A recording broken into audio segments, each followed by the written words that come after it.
It's okay. Oh.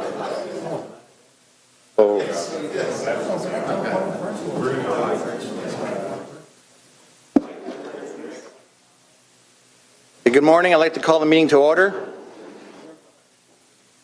We have all electronic devices switched to non-audible function during our committee meeting today, please. Members of the public are advised that our meetings are webcast live by the City of Hamilton and temporarily archived on the city's website. Other individuals in the meeting may also be audibly and or visually recording this meeting.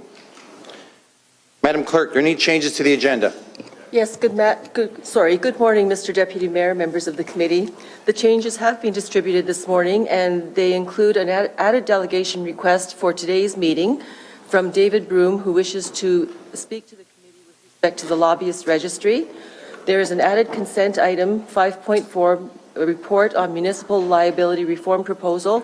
This is in response to a council communication that was referred to staff for a report back to general issues at the last council meeting on March 26th. There is also a notice of motion 10.1, the 2014 council requested enhancement lobbyist registry, and there's a private and confidential matter 12.3, potential acquisition of property in Ward 1. Also, the committee was distributed last week with a paper copy of the report for item 7.1 on the formal management agreement with the Hamilton Port Authority. And then subsequently, the next day, the committee was emailed with the Appendix A, which was the management agreement that was approved by committee and council last year. The paper copies of the management agreement have been distributed this morning. Thank you. Councillor Pearson? Thank you. Good morning, Mr. Deputy Mayor, and thank you, Madam Clerk. Just, you mentioned a motion with regards to, it's under private and confidential, so we don't have it in front of us, the report on the motion for tonight. Okay. Thank you, Councillor Pearson. May I have a motion to approve the agenda as amended? Moved by Councillor Pearson, seconded by Councillor Partridge. All in favor? Carried. Thank you. Members of committee, are there any delegations, declarations of interest? Seeing none? Okay. Members of the committee, you have before you the minutes from the March 19th meeting of the General Issues Committee. May I have a motion to approve these minutes as presented? Moved by Councillor Pearson, second by Councillor Farr. All in favor?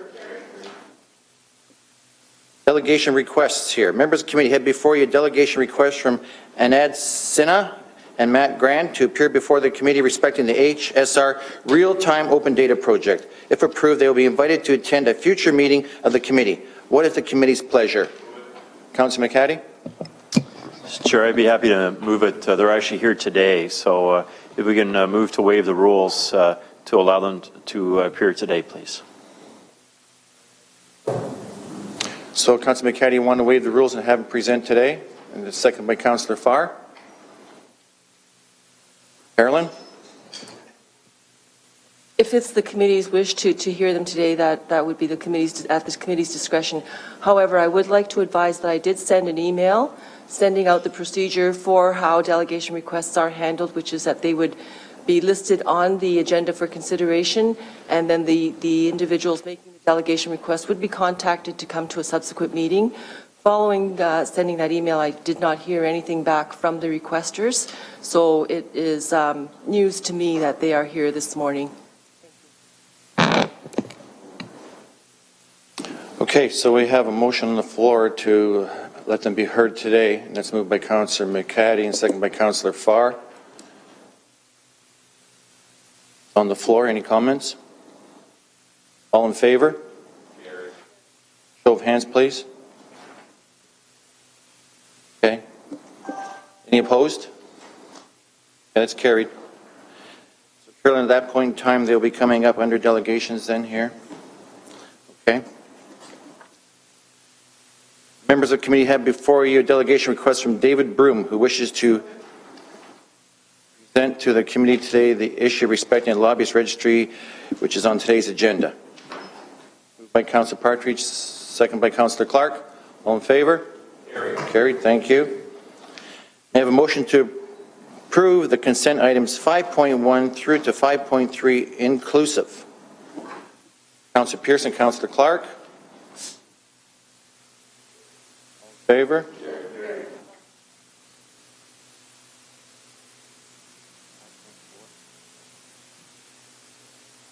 Okay, sorry, includes 5.1 through to 5.4, which is added on here.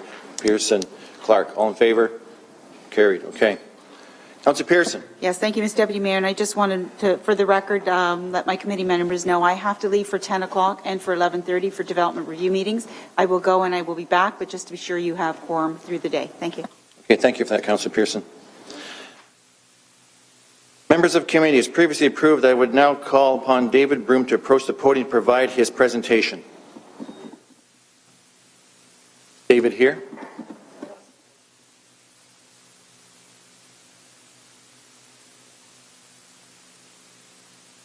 Okay.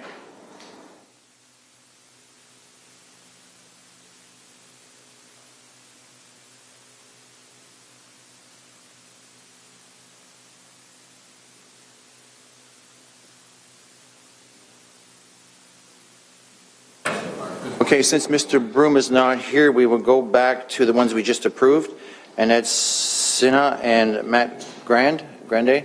So if you can come forward, please.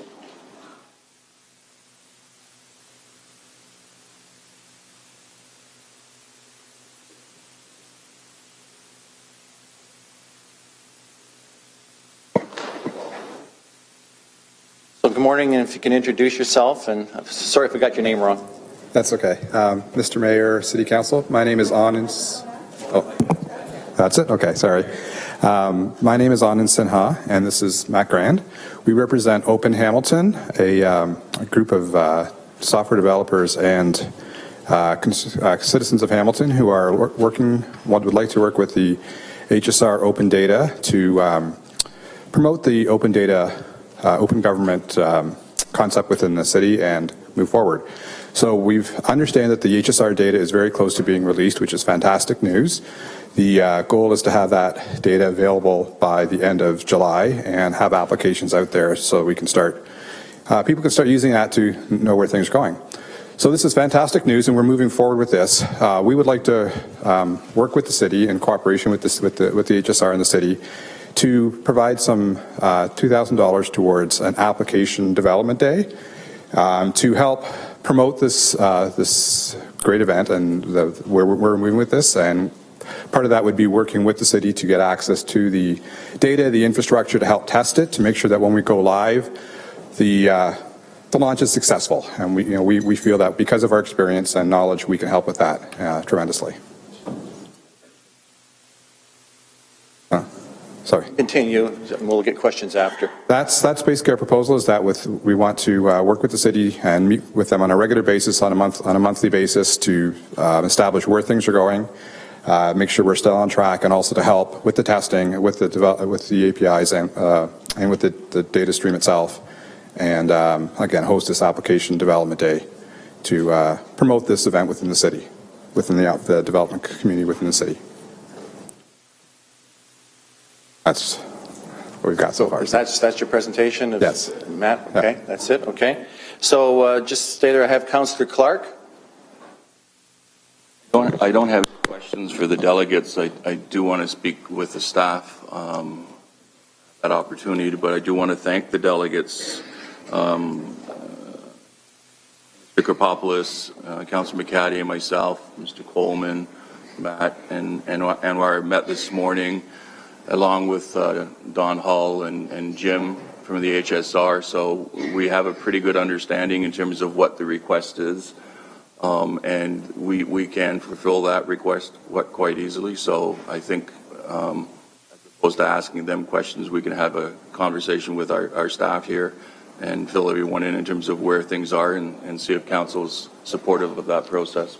But again, these guys have been very instrumental in helping us move this forward. It's been a long process going, but I can't do what they do, and I'm glad they're doing it and not me, because it would never be open if I was doing it. So thank you very much for all of your help. Thank you, Councillor Clark. Councillor McCaddy, please. Thanks very much, Mr. Deputy Mayor. Excuse me, and Councillor Clark mentioned we did have the opportunity to meet this morning with these two gentlemen and HSR and Mike Kropopoulos to talk about some of the details. And I think one of the exciting things that came out of that was the offer of the $2,000, and probably the best way to use that, we talked about a little bit, was to market this initiative and to profile it, and maybe even to have a little bit of a contest for the apps, developing the apps that'll come out of this data being available, which really I think will put Hamilton on the map, as a creative place that's doing some interesting things. I wonder, just because I was impressed this morning, Anand and Matt, maybe just 2 words from you, Mr. Chair, on your background, on your personal background, what you're bringing to assisting Hamilton in using open data and adapting it so it can be used in the community. Sure. So I've grown up in the city of Hamilton all my life. Lived in Dundas, moved all around Hamilton, back in Dundas now. But during that time, I worked at RIM up in Waterloo for 18 years. I was one of the original developers on the BlackBerry system, the smartphone, as well as the enterprise server. So I've had lots of experience in developing software. My last 5 or 6 years there was on the enterprise software, so we did a lot of working with large customers. Some of our biggest customers were Bank of America, Citibank, JP Morgan, just to name a few. And I worked with the CIOs of those companies in terms of rolling out our software, testing software, going through alpha, beta stages so that we could ensure that the resource software, once we got to a certain, once we were at that level, was bulletproof as possible. So that's part of my experience. Last 3 years, I've been back in Hamilton working at Mabel's Labels on Chatham Street. I've been the director of the IT department, and it's a fairly successful e-commerce company.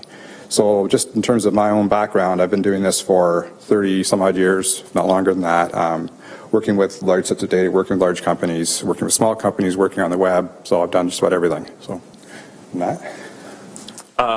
I've also been working with software for a long time, not as long as my colleague here. I'm a lifelong Hamiltonian. I grew up in Glanbrook. I'm currently working for Weaver Apps here in Hamilton. We're a mobile development company. I've worked with open data at the federal level before, and this is something I'm excited about and I'm passionate about, and I'm really excited to see it going forward and taking the next step in the city. Well, thanks, Anand and Matt, and I can tell you I'm really excited about Weaver Apps. They're doing some fantastic work here in Hamilton. And maybe just the last question, Mr. Deputy Mayor, either for Anand or Matt. And Councillor Clark raised this morning. He knows more about it than I do, but the importance of testing some of this data before it gets too far along.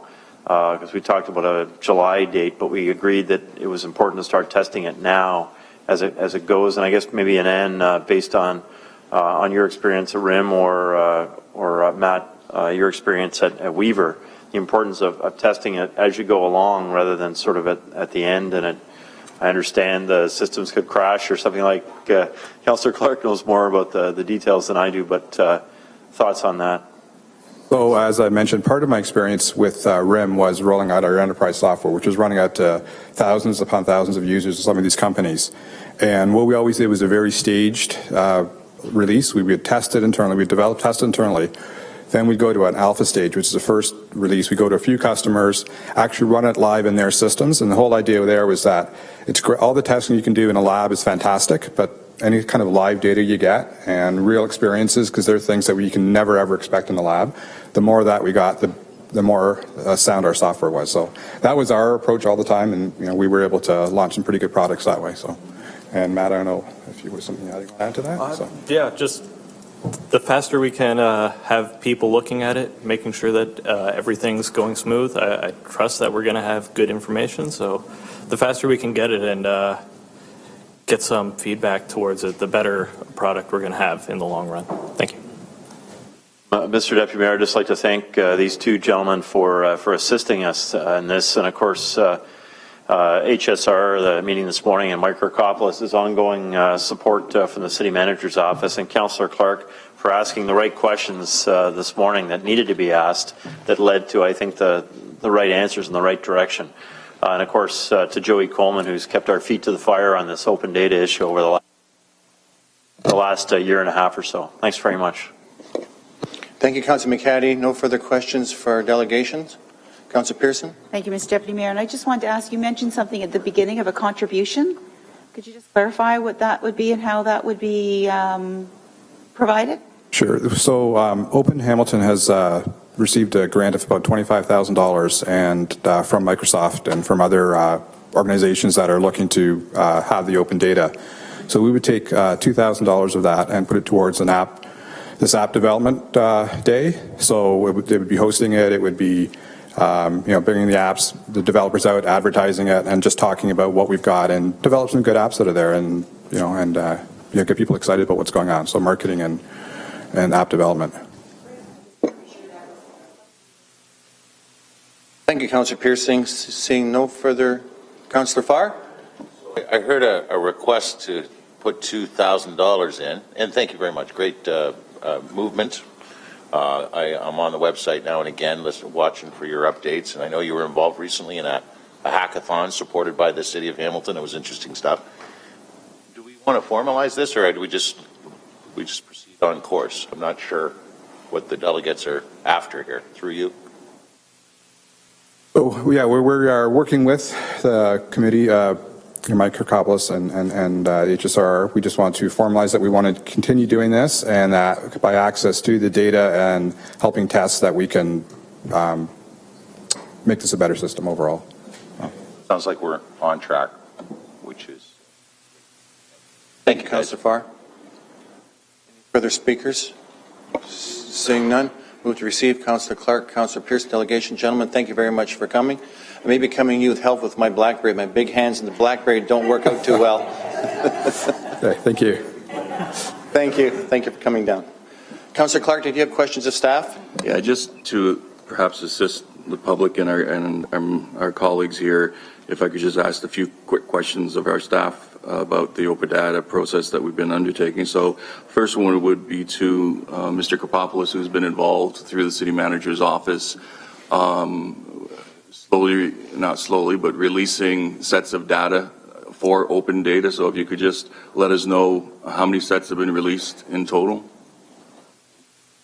Through the Deputy Mayor to the Councillor, last summer when we began the whole open data process and the open data pilot, since that time we've released 43 data sets.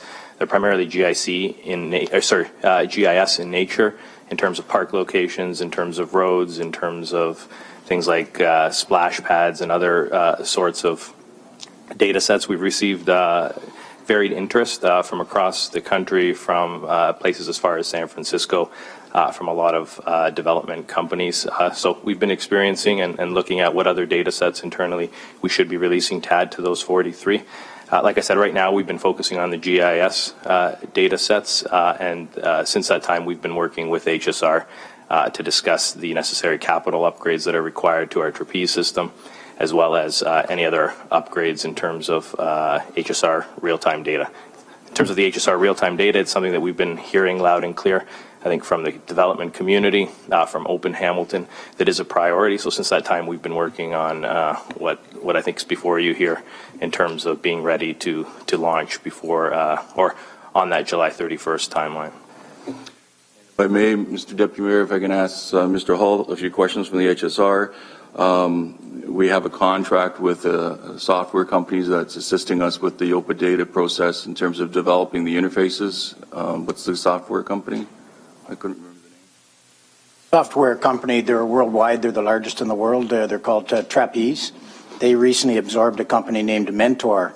Our product is loaded on Mentor. So now Mentor and Trapeze are one and the same. Okay. And the goal of releasing the data in a Google format, what's the date that HSR is projecting? Well, the commitment we gave to council would be on or before July 31st. Okay. And today we met with the group from Open Data and I thank Councillor McCaddy. We were specifically asking about the testing process as opposed to waiting until we have it in the Google format, releasing it, and then having thousands of people logging in to utilize the data and potentially crashing the system. We talked about an alpha or beta test with Open Hamilton. And can you just elaborate in terms of what we've agreed to?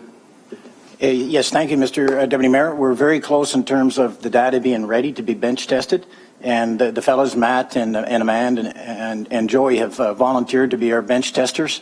So through this community collaboration, at the earliest possible opportunity, we'll open the data to these three fellows, and hopefully what they'll help us to do is find or debug any bugs that exist in the system, so that when we do go live, it goes live successfully, Mr. Deputy Mayor. So just some quick comments. I want to thank Mike and Don, obviously, and Jim for working through this process, as well as Open Hamilton. I'm pretty happy in terms of where we are. It's a long process to put all of that data into a format that's actually utilizable, or that can be utilized with apps. Ultimately, the goal is to get it in a Google format, which means any app software writer can actually utilize that internationally standardized data and create any number of apps. Open Hamilton, and I thought it was very generous. They volunteered to donate $2,000 to have what they would call an app day, which is encouraging other software writers to actually write software and apps to utilize the HSR data, so that if you can imagine, Mr. Deputy Mayor, on your iPhone, when you're standing next to a bus stop, it will register that bus stop because of the GPS, so it knows exactly where you are. It'll tell you when the next bus is coming for that route, and then you could log in and look at other bus stops right across the city, and it'll tell you how long it'll take you to get to those stops in real time. So backing that up and trying to understand the software, you can imagine the amount of work that has to go in to make that happen. Open Hamilton has agreed to actually, in essence, I would use the term beta test the data, which is essential, because if we release it in Google and there's any flaws that we've missed, the whole system can crash. So beta testing that data in advance and working it through and putting it into the pressure cooker is really quite helpful to the city. So to have a group like Open Hamilton assisting us in that manner, I think is great news. So all around, I think the city's moving in a fantastic direction. And just imagine for a second now, September starts and the kids are back in school and they can use their iPhone to find out when the bus is going to be there. And see the schedule live in that, and we'll have software writers by then creating additional apps, and who knows how creative they can get. And from there, the entire system is live in real time. So thank you to the HSR, thanks to Councillor McCaddy and the whole group, Mike, Mr. Murray. Mike's done an awesome job helping us through this process, and Open Hamilton. So we should be very pleased in terms of where we are, and I think we're at the right place at the right time in terms of starting the beta test. So thank you. Thank you for your comments, Councillor Clark. Any other comments from committee members? Seeing none, we'll move on to the next item. Mr. Broom, are you here? You just come there, okay. So, Mr. Broom, we moved on a bit. We're going to come back to you now. So, members of the committee previously approved. Okay, calling Mr. Broom to approach the podium, do your presentation. So, come down, please, sir.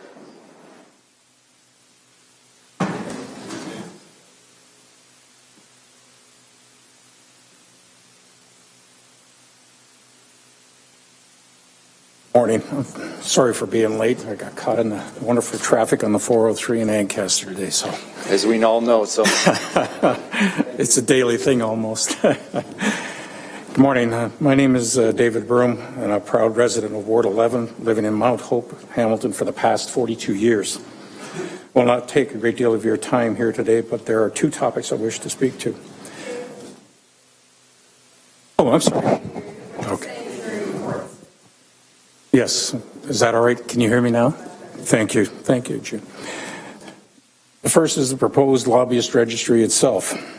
I was a citizen of the Accountability and Transparency Subcommittee for almost 7 years during the previous term and this term of council. I would like to thank council for that appointment and the opportunity to make a contribution to my community. Joanna Chapman and I were two of the original citizen members of the Accountability and Transparency Subcommittee, along with Councillor Whitehead. Although tedious, the first 4 years were productive, with the establishment of the Integrity Commissioner, the bylaws creating the position, and the revamped Code of Conduct. The next 3 years, not so much. It seemed as though some subcommittee members were trying to stall the lobbyist registry and ensure it went nowhere. That being said, I'm very proud of the work that was done by the subcommittee to explore, research, bring forward a recommendation for a lobbyist registry for the City of Hamilton. Through the work of the subcommittee, a cost-effective, reasonable, made-in-Hamilton registry had been proposed that would make the city a leader in the transparency and accountability. While the subcommittee was prematurely disbanded, the citizen members continued to track the progress of the proposed registry and were encouraged when it was referred to the budget process. This brings me to the second reason for delegating today, and that is the manner in which council purposely or secretively tried to bury this issue without debate. On March 24th, Catch News published an article about the budget public delegation process. It addresses some disturbing information that I, along with other citizen members of the Accountability and Transparency Subcommittee, were not aware of, on how this important draft legislation named the Lobbyist Registry died a quiet death. On February 13, 2014, the General Issues Committee received 14 additions to the budget, including the Lobbyist Registry.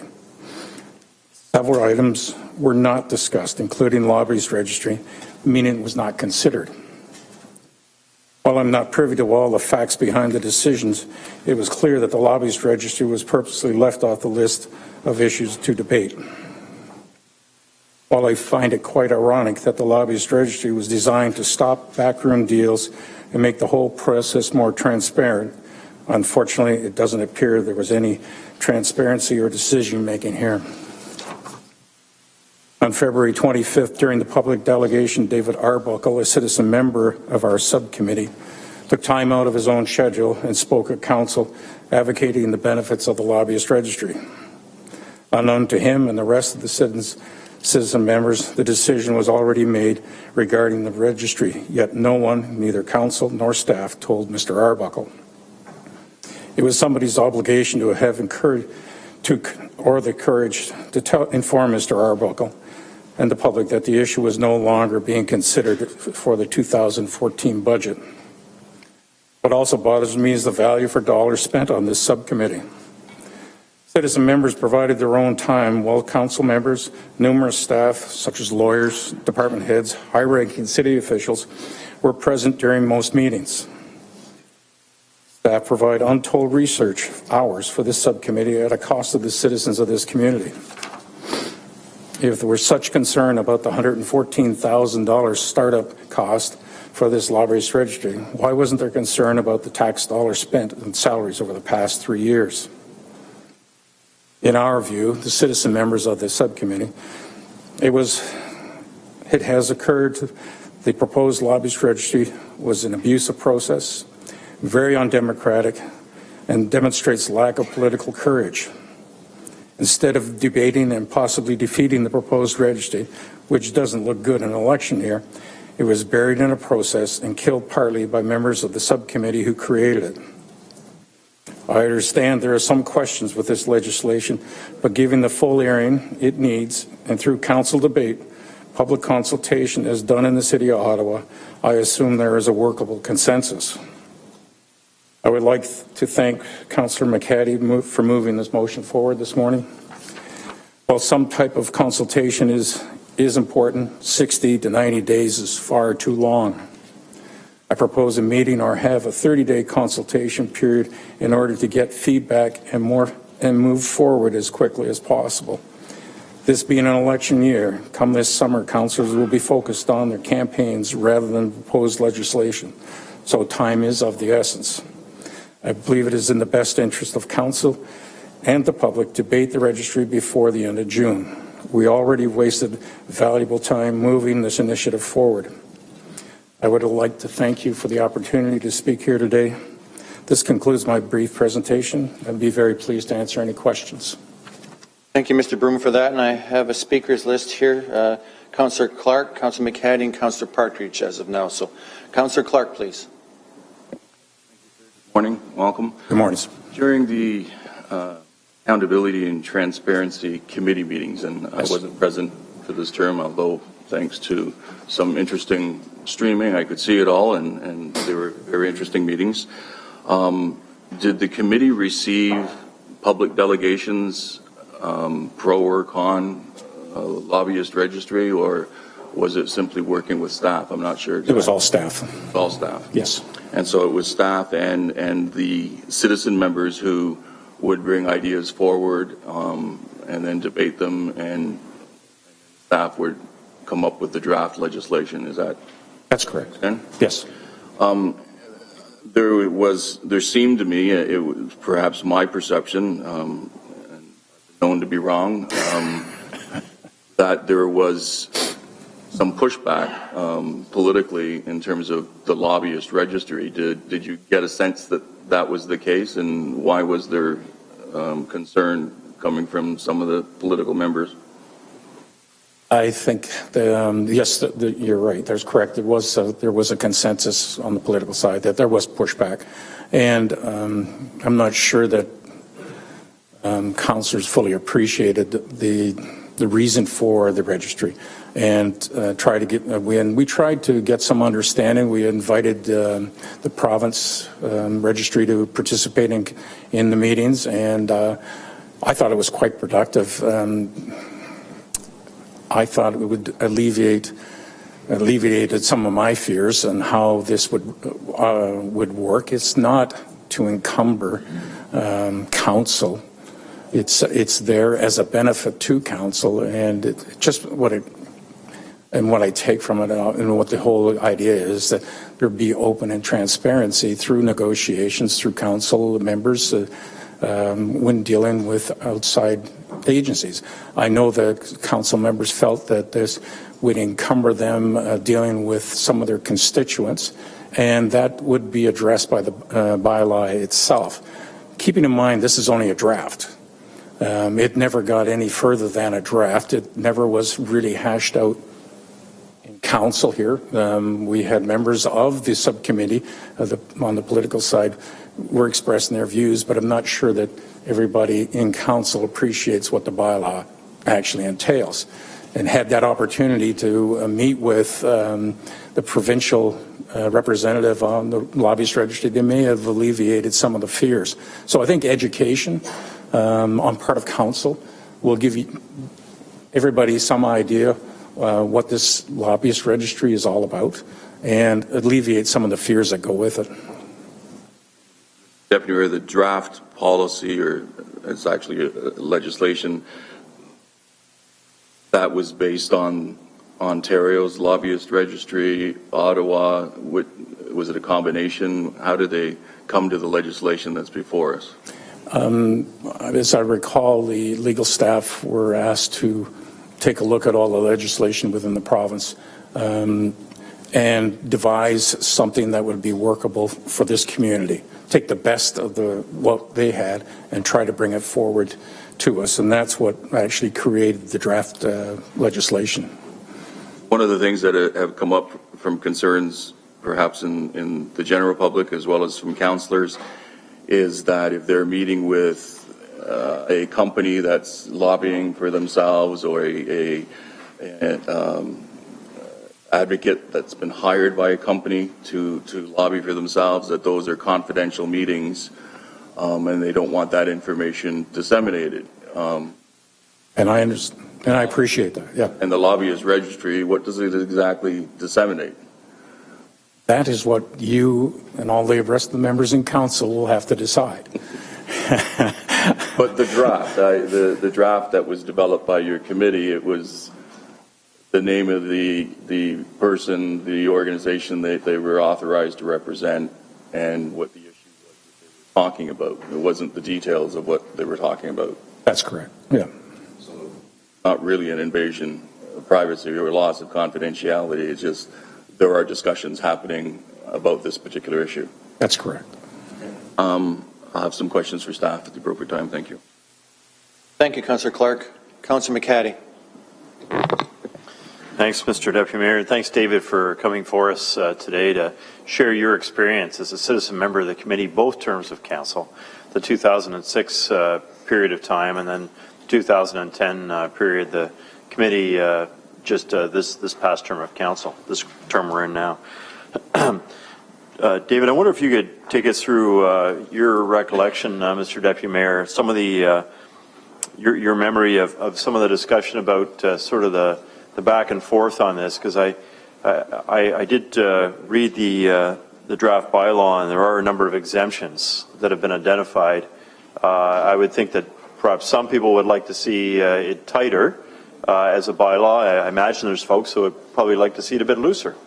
That tends to be the yin and yang of developing policies and legislation at the municipal and government levels. I wonder if you could help us out and understand how you landed on the focus that you did, and some of the what looks, and again, like any good piece of legislation, some of the compromise discussions that you have to have when you put this kind of thing together. Your memory of that, David, Mr. Deputy Mayor. Well, as I recall, as we started to go forward with this in the subcommittee, it's untested ground. And it would appear that, I'm sure anybody that was observing thought we were floundering. And I felt like exactly what we were doing, because we didn't know, let's face it, if the city will be one of the forerunners for this type of legislation. There's only Toronto and only Ottawa that I'm aware of in this province.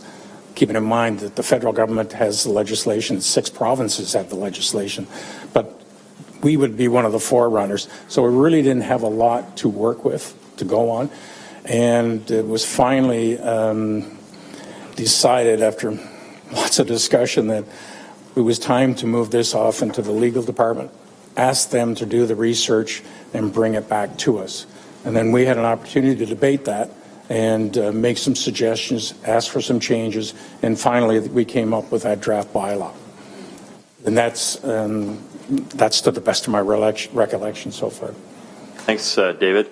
Mr. Deputy Mayor, David, when you and I spoke the other day about the idea, my motion that's here today, or will be hopefully here today, you raised your knowledge of Ottawa's process. Yes. And that they, in fact, developed a draft bylaw, as you would expect, but did go out for some public consultation. You touched on that in your comments to us just now, and that's something that I certainly took note of, and I think we'll speak to in a moment if we're able to get to the motion, Mr. Deputy Mayor. Just a little bit more on your recollection, David, on what Ottawa did and how you think it may be useful for us here in Hamilton. Well, it certainly gave both the political side and the public side of this, including business, because businesses are the people we're going to be dealing with in the community, gave them an opportunity to read the legislation, have an opportunity to make presentation to the during the consultation period, and based on that information, still, I'm sorry, and give them an opportunity through that consultation to bring that information back. Now, how it will entail here, because our subcommittee has since been disbanded. So I would have thought in the normal course of business, that information probably would have come back to the Integrity and Accountability Subcommittee. But since we've been disbanded, I'm not sure how that is going to happen here now. But I'm suggesting that will probably come back. It'll take time. The staff will have to digest what was said, put it in some sort of format that whoever's going to deal with it at the council level, and then probably come back with some reasonable, workable bylaw that will be able to present to council at a time where we can vote on it. But public consultation is an important factor, I think, in this whole process because it affects everybody. For sure. It affects any charitable organizations that are coming to you for support.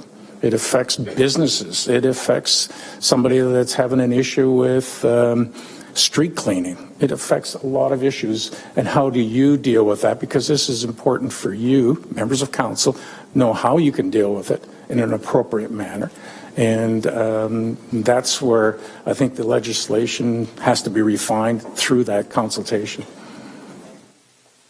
Thanks, David. And final question, Mr. Deputy Mayor, just in terms of the public consultation period, I think you had mentioned the idea of 30 days perhaps being a sufficient time. I think the main interest there, and that it be turned around in such a period of time that council has the opportunity to deal with it this year in the next couple of months. I think you mentioned June, for example. And so is that 30 to, and I'll just say 30 to 60 days question mark, your thoughts on that in terms of providing enough time for citizens to have, citizens, businesses, all the stakeholders to have a look at the draft bylaw and allow us to receive that feedback, Mr. Deputy Mayor. Just trying to get a sense of your thoughts, David, on that timeline.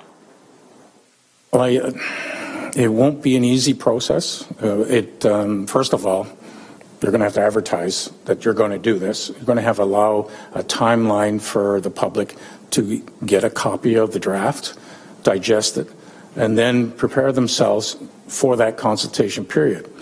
So if we are at a 30-day period, I'm just trying to think of, it may take a couple of weeks after we've advertised.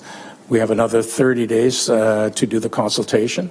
We have another 30 days to a month, depending on how much material is received through that consultation process, to digest it, analyze it, prepare it for a committee meeting, and then put it forward to incorporate it into the next draft bylaw proposal.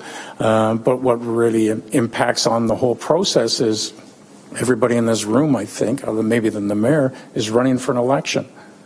And come June and July, more focus is going to be on your campaign, rightfully so. But so this type of legislation could very well get pushed back. And if memory does serve someone, maybe we should deal with that again. Are we going to be past the 2015 budget process? And that's where the problem I see where it lies, because I know the campaign is going to take a lot of your people time. And unfortunately, it's falling in the middle of this whole process here. So that's why I'm suggesting 30 days. Hopefully it gets out there quickly, and then it'll get back to us quickly so you can deal with it. Thanks very much, David. And Mr. Chair, I'll probably be seeking afterwards to bring the motion forward. And I would like to pick up on David's suggestion of a public consultation period to allow that sort of feedback before it comes back to us as a final draft bylaw. Thanks, Mr. Deputy Mayor. Thanks, David. Thank you, sir. Thank you, Councilor McHattie. Councilor Partridge, please. Yes, thank you, Mr. Deputy Mayor. Welcome, David. Good morning. I think we should also recognize Joanna Chapman, who I think came in to accompany you, who is here. She did, yes, thank you. Yes, and 7 years is a long time. It has been a long time. Yes. And both of you served on the prior committee as well. Yes. And I will tell you, as a new councillor, being part of that committee had a lot of high hopes. But I do take some responsibility, because I felt that it was coming forward in the enhancements even up to the final stage. But when it didn't, I didn't say anything. So I do take some responsibility for that. My question, though, I did have a question on the public consultation part of it, which you've you've answered. We also had a presentation at the committee, subcommittee from Toronto on their lobbyist register. And Unfortunately, I wasn't there for that. oh, okay, so that shoots my question down because I was going to ask you between Ottawa and Toronto just what your thoughts were. But you made an earlier comment about, some of the angst around this table may be because everyone around this table didn't have the opportunity to really be part of those presentations, to receive the information. And I'm just wondering if you could expand on that a little bit.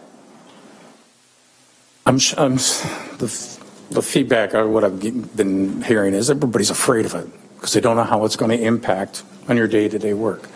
And I thought that the presentation that we did get from the province kind of took a lot of that away. If it was a benefit to council, perhaps they would come and speak to council as well to give you some idea how it works for the province and how unencumbering it actually is.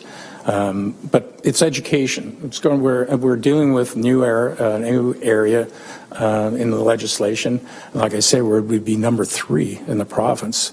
We were probably number 2 if it hadn't taken so long. But we would be number 3 if the legislation does pass.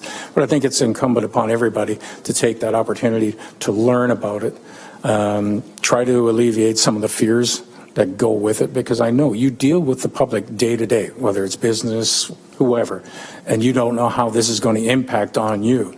And really the onus is on the public to do the right thing. It's not on council, it's on the public. And that's what I take from this legislation. That's what it's designed for. They register, they have to make sure they're abiding by the legislation so you can work with them. That's all we're saying, is all they have to do is register, and then they can come and talk to you and do it in an register so it's open to the public, that they know that you're being talked to. What is being said is what you'll have to finalize in the draft bylaw of what is going to be recorded and what's workable for this council and what's workable for the public. And that's why the consultation period is important, I see, in this matter. All right, thank you, David. Very eloquently said. Thank you. Thank you, Councillor Partridge. Councillor Jackson.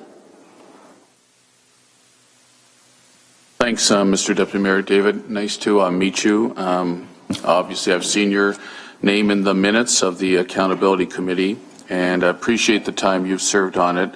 Obviously, I haven't served on it, so I just have to, when it gets to this table, I have to rely on both my colleagues and the minutes of the Accountability Subcommittee to know what's been happening.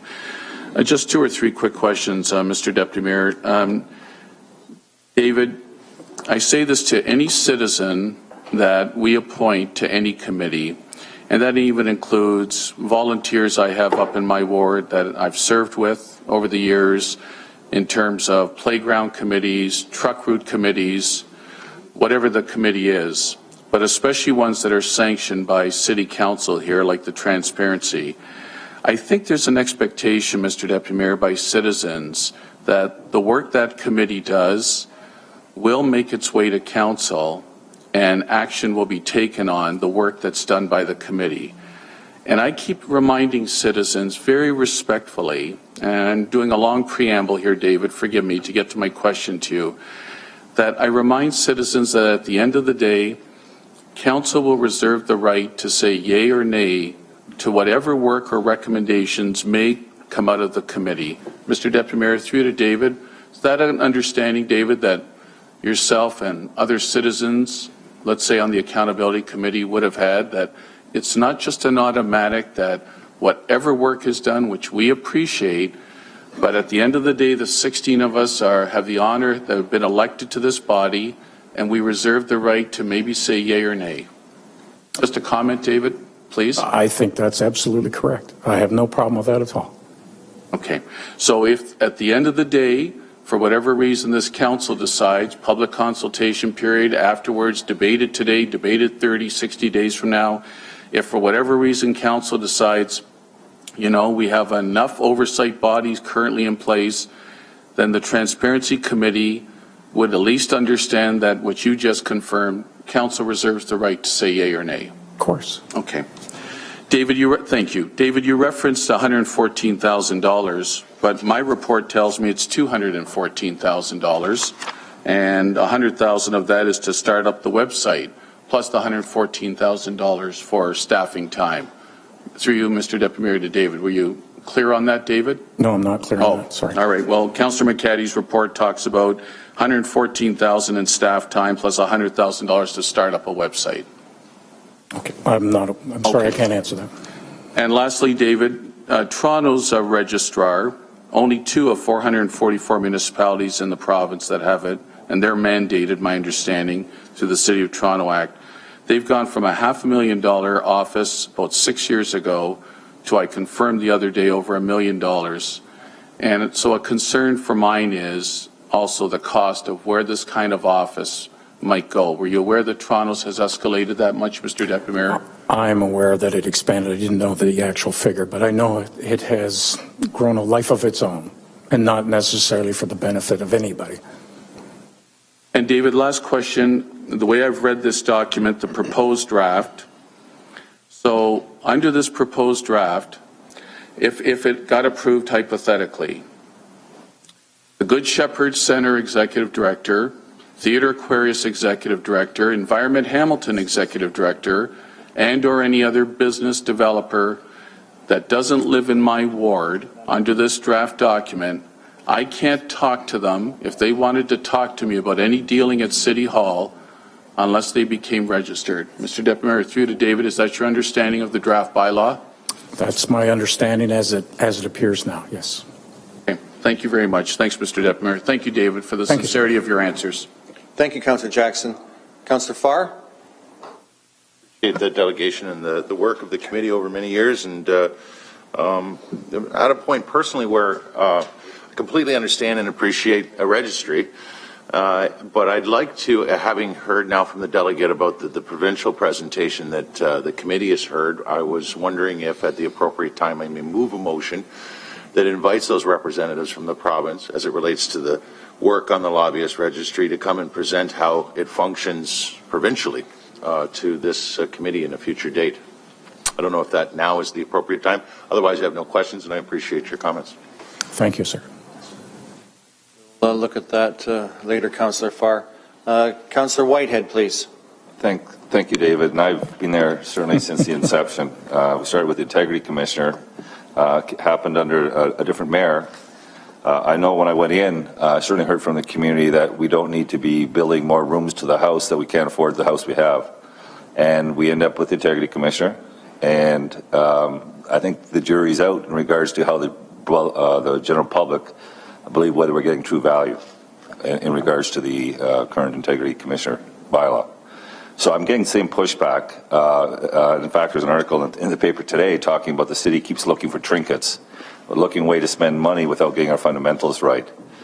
So I guess the question I have, when I look at the provincial, and I certainly was there for the presentations from Toronto and the province, have they ever been scrutinized to value for audit? Are you aware of that? Not that I'm not aware of that. Do you recall how many people were actually, and how it was dealt with any conflicts or people that didn't register from those presentations? I'm sorry, I can't answer that question. And how do you respond to the fact that, I mean, we had a great lobby group called the Yes Cannon Street campaign by grassroots organizations, stakeholders, special interest groups in specific areas who do significant lobbying of the city, councillors, and they do that collectively. It's not one at a time. It's all the council. How would that? I mean, that's lobbying. There's no question that was a lobby, a very well organized lobby. How would that fit into the scheme of things in the current bylaw? Well, the way my interpretation of the bylaw is, they came to council and asked council in general in the open public format. It's not, it is lobbying, but it's done openly. So it doesn't, the bylaw really doesn't restrict that at all. It's the one-on-one, have a nice coffee, meet somebody or whatever. on a day-to-day business. You're on a golf course, somebody approaches you, one of your constituents, and asks, how's my project going? How come this is not doing? How come that's not going on? That's lobbying. So there has to be some sort of designation. If that individual isn't registered as a lobbyist, he shouldn't really be talking to you. So therefore, your basic retort was, if you're not registered, I'm sorry, I can't talk to you about this issue. So if you want to go down to City Hall and follow the format that we devised under the legislation, then perhaps we can sit down, we can have that coffee, and we can discuss those issues. Okay, so can I, David, and I obviously have a lot of respect, and I love working with the group we have, but I think we need to really clearly understand what it is about transparency, who we talk to, who we meet, and in everyday life of government, we're getting lobby from all aspects. It's not just the business community, it's not just nonprofit organizations, and it's not just the grassroots neighborhood or special interest groups. It's a pretty broad. It's the nature of the beast. So I'm trying to understand if we follow that through. Now I understand. Okay, well, everyone. For some, I guess the premise is everyone wants to know who councillors are talking to. Is the premise, is that correct? It's people you know and who can do things for you, yes. Okay, so we follow that through to fruition. The lobby continues. You got the lobby registry, people, it's on there. I'm not sure how many hits Toronto's getting. I remember asking that number. I'll get that number, obviously, soon, but it's not a huge number of hits relative to the population. Very small relative to the lobby registry. So the question I have is, how do you measure value in this process? Is how many people actually access the website to determine, who's meeting with who, or how do you measure that? Well, IT could probably answer that particular portion of that question, because they would know by virtue of how many hits you had on site. So there would be some feedback, so you would have an idea of value for dollar. If people are looking at this and they're seeing what's going on, then we know they're responding to it. It's going to be an issue for everybody in this room to come to some sort of conclusion. I know it's a tough one. I know it's not going to be easy, and that's why public consultation is going to be important, because it affects them as everybody else in this room. But we're going to try, my opinion is, we're going to try and make something that works for this city. Not for Toronto, not for Ottawa, not for the federal government or the provincial government. What works here? And what can we use that's workable and go forward from that point? I appreciate that. I was trying to follow this right through the end. So you got the lobby registry up, names are being registered, people can observe who's meeting with who. At the end of the day, meetings are still taking place, discussions are still being had. So help me understand, so I can, obviously viewers watching today understand, what is the benefit if it doesn't really prevent anything other than just telling people who you're meeting with? It'll take away the perception of the backdoor deals. And that's always going to be, you're going to have conspiracy theorists, and you probably get it in your emails every day. Somebody's sending you I used to call them snodograms, but something that they don't like, and they voice their opinion on the emails to you on a regular basis. And if you compound that with the backroom deals, that something's done behind closed doors and it's shady, well, maybe this will take that whole perception away, because you and the public have abided by the legislation. We're following the rules. If the rules don't work, there's no reason why it can't come back to council, modify it, and make it workable again. It's the same as you touched on the Integrity Commissioner. The same thing holds true there. If it's not working and it's broken, bring it back, fix it, make it work for everybody in this room, and then put it back out there again. No legislation's etched in stone. It can always be modified at any point in time. I appreciate that. So I guess my last question, and I think I heard it if we summed it up, it really is about what perception is, and this would bring some comfort to the perception in regards to people understanding who councillors and staff are meeting with. That's the name, transparency. Thank you. Thank you, Councillor Whitehead. Councillor Marula. Thank you, Mr. Deputy Mayor. Through you to Janice or anyone that can answer this. I'm very active on social media, Twitter, Facebook. Councillor Marula, let's deal with our delegate. I can't hear you, I'm first, sorry. and then we'll come back, okay? Just through you, Mr. Deputy Mayor. We might need some advice from our lawyer, but having said that, I'm very active on social media, Twitter, Facebook, I have probably 7,000 individuals that I communicate to daily.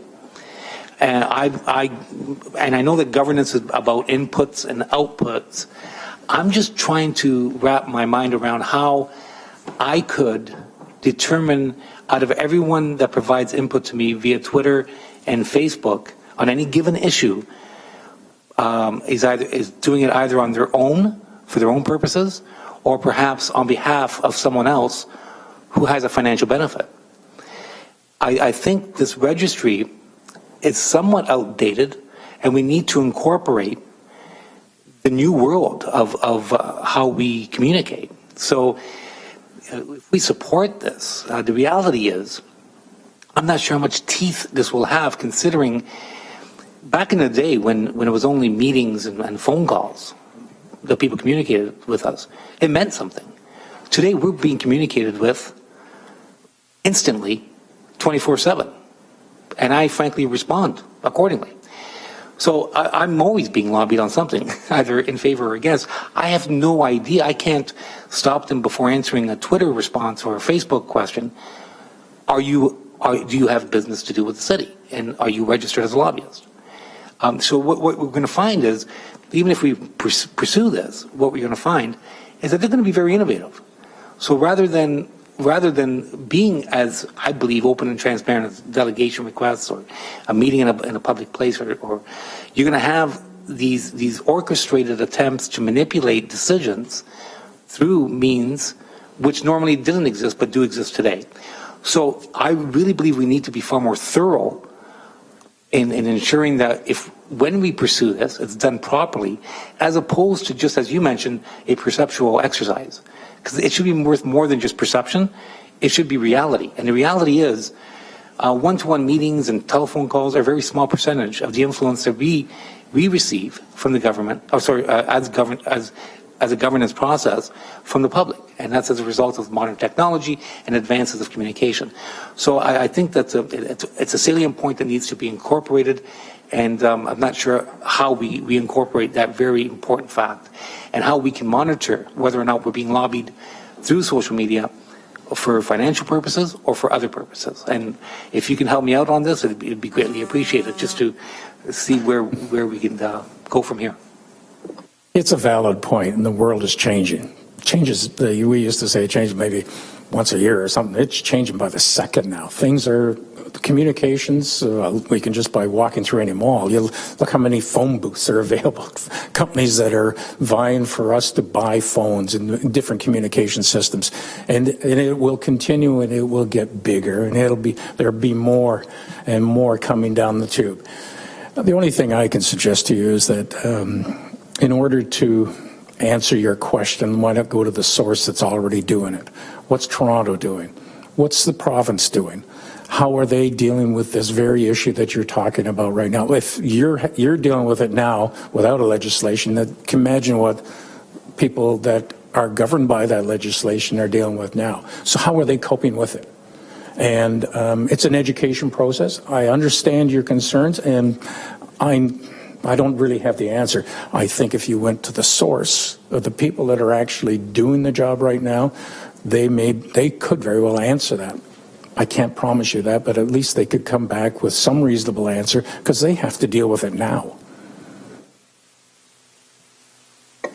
Thank you, Councilor Maroon. We'd like to be put on the list to talk to staff after. I'd like to finish with Mr. Broom. Any further speakers on this? Councillor Duvall, please.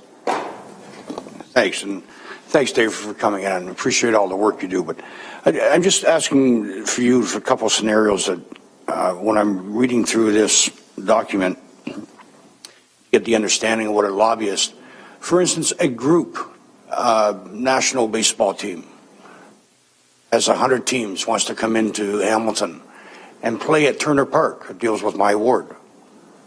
So if they phone me and ask me for any kind of information or advice, I have to say to them, you have to register as a lobbyist? Well, I'm sorry, I'll let you finish, or I didn't mean to interrupt you. They don't have to be from my ward. I'm saying they're an outside group, but it's happening in my ward. I really don't see that being actually a lobbyist. They're coming, they're seeking information from you. They're not asking the city to provide money for a tournament. If that's the case, then maybe that would change the scenario. If they're looking for advice from you to say, well, we'd like to participate there. Is there something the city could do for us as far as sponsorship for this event that it's going to bring in thousands of people and help the economic base of this city? Then it would be incumbent upon you to help them because we're doing something for the city. We may be putting money forward, but we may be getting more money back to help the regular economy. So if it's just advice, no problem. I don't see an issue there. If they're soliciting funds from the city, then yes, maybe they should be. You could direct them towards the Lobbyist Registry. I don't think it should be encumbering if and when the computers in City Hall are up and running. I think this could be a simple thing, is just go to the website, log on. Now I'm on, now I can talk to you. And you could simply refer them to that process. And once they understand it, then you could go forward. Okay. And through you, Mr. Chair. So David, here's I guess another scenario then. A yearly event that's been happening in the last 3 or 4 years. Person phones and says, Councillor, I put an application form in for a seasonal permit. I'm getting kind of no answers from the city or the department. Can you help me with this application? Would that be lobbying? It depends on how the legislation is written, isn't it? So where does the councillor find out when he has these phone calls? Where do you draw the line saying halfway through the conversation you just spent 20 minutes and then saying, oh, by the way, you have to go register. I can't talk to you no further in this. You may have to do that. But again, but what is the purpose of that? I mean, there's no hiding anything. And just, I mean, it's in the paper that this tournament's coming. There's no backdoor deal. And I don't understand the perception that as though like somebody's cheating. I'm trying to assist somebody. When it comes down that everybody benefits in the city. Hamilton Challenger Baseball, they want improvements to the park. It's a nonprofit organization. It's up in my ward. So every year now, I've talked to them, they're going to have to say, I'm sorry, you have to be a lobbyist or you have to register. Councillor Duvall, have a point of order. Councillor Clark. I'm just asking councillors to be fair. Yeah. This is a member of an advisory group that provided us a draft legislation that we have not debated and that we have not directed our staff to look at ways to improve it. Those questions are questions for us, not for him. He did his job, he gave us his advice, and it's up to us now to make those decisions. I'm feeling stress here. I appreciate that. I appreciate that, Councillor Clark. And that's not the way I want to come across, because I have a lot of respect for this man and the work that he's done. I know. And it can get frustrating. So I was just trying to get your point of view from the subcommittee of how this would transpire. So I'm trying to have difficulty understanding myself if I've been doing this with all these groups that now I have to say, or is the intention of the subcommittee say you must register as a lobbyist before I can continue? And I fully appreciate and understand your frustration. Councillor Ferguson, Councillor Partridge, we all went through this at the subcommittee. We discussed this for infinitum. It was a big issue. And the only way to address that is to, again, finally educate ourselves, find out what works and what doesn't work, and again, adopt it to what we do here. We had a consensus in the subcommittee that we had a draft legislation, and that's what we put forward. That's what we voted on, and we put it forward. And from there, it's now up to council to decide where it's going. Okay, and I appreciate it. And thank you, David, again, for all the work you've done. Nice seeing you again. Thank you. Thank you, Councillor Duvall. Councillor Ferguson? Yes, thank you. First of all, to members of the delegation, the members of council, 403 was closed again this morning, and becoming a weekly event, so I was stuck there. And, me too. I apologize for being late. Did I touch something? No, me too. Yes. Okay. I finally got off, got to my Ancaster office, returned some calls till it cleared, and then him down. But my question to you, David, I know we had a good discussion. By the way, David comes from a nice balanced background to be able to give us advice on this. And was very beneficial at the committee level on it. But maybe you could just give your personal advice on this, because I know we had good discussion on it at the committee. Was businesses' confidentiality is critical to them. And the poster child of that is Maple Leaf, where they're bringing in about 800 jobs, significant investment, significant tax revenue. But in that particular situation, none of the council, including the mayor, didn't even know about this until it was our general manager of economic development planning came before us. And the reason why Maple Leaf could not have their competition find out about it until the deal was done, and could not let their employees find out because it was affecting some 6 plants that they were going to close. And the scary part now is if they come in today, because this cascades to SMT, not just council, but to SMT. SMT's got to put their hand up and say, no, go lobbyist, register as a lobbyist before you can talk to us. And the fear is, as we discussed in committee, well, I guess goodbye, Hamilton, I'm going to Kitchener, because I can't do that for competitive reasons. Why don't just, because of your great background, can you give your reaction to how we manage that? It's a tough one. It really is a tough one, and I understand excuse me, the reason for confidentiality in that. It's important for business. There's no question about it. It's very important for business. They have to feel that they can come forward and speak candidly. Excuse me. Speak candidly and at least get some feedback. You don't want to open the chicken coop and let everything fly at once without some, thank you very much, without some fear of it being found out, and that something will come along and adversely affect what they're trying to do.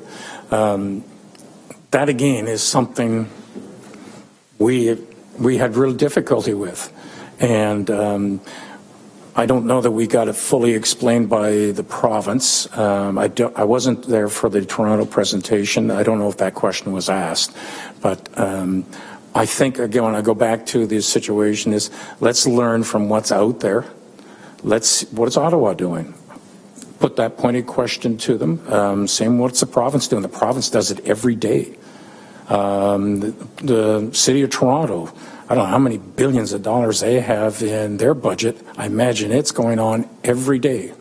So knowing that there's something out there already that we can glean from, and at least take what they do and customize it to how we can do it. Okay, on that one, you remember I was there for Toronto, and they couldn't answer that question either. You find that mechanism, and remember we put something in the action agreement to provide some protection to that situation. But the alarming part in Toronto, is that it's grown to, I think, a staff of $6 and $1 million a year now to run this office.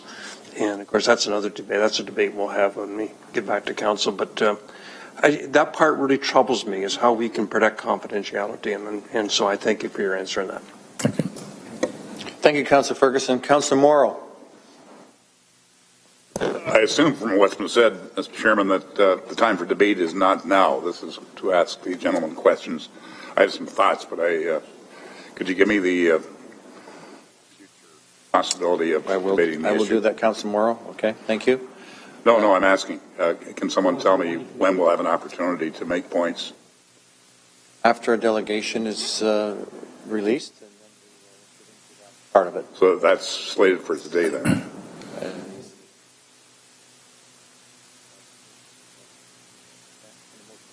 Okay, thank you. Councillor McCaddy. Okay.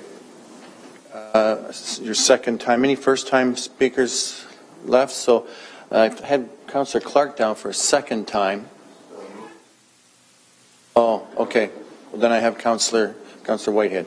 Yeah, just dovetailing on Councillor Ferguson's comment, and I was just talking to Neil. I remember on 2 occasions that we had potential for very significant investment in this community. But they were talking to 1 or 2 other communities. And they made it absolutely clear, and Neil can attest to this, that they didn't want their name out there because of the competing interest. and that Hamilton was certainly one of the considerations. But they were obligated to put their name on the registry.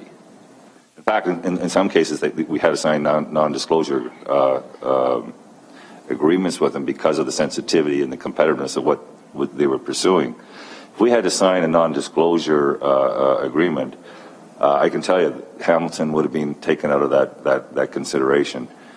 So that is a legitimate issue and concern in regards to the competitiveness. Do you have any response to that? I understand and appreciate the agreements and that may be one of the ways that you could deal with this particular situation, is that there may be legal precedents that way that prohibits you from doing that, and that may or may not supersede the bylaw, and you'll have to ask legal staff on that. But that may be a way of dealing with those issues of confidentiality, that there is, you sign an agreement that it goes forward, but once that is done, it becomes open and transparent.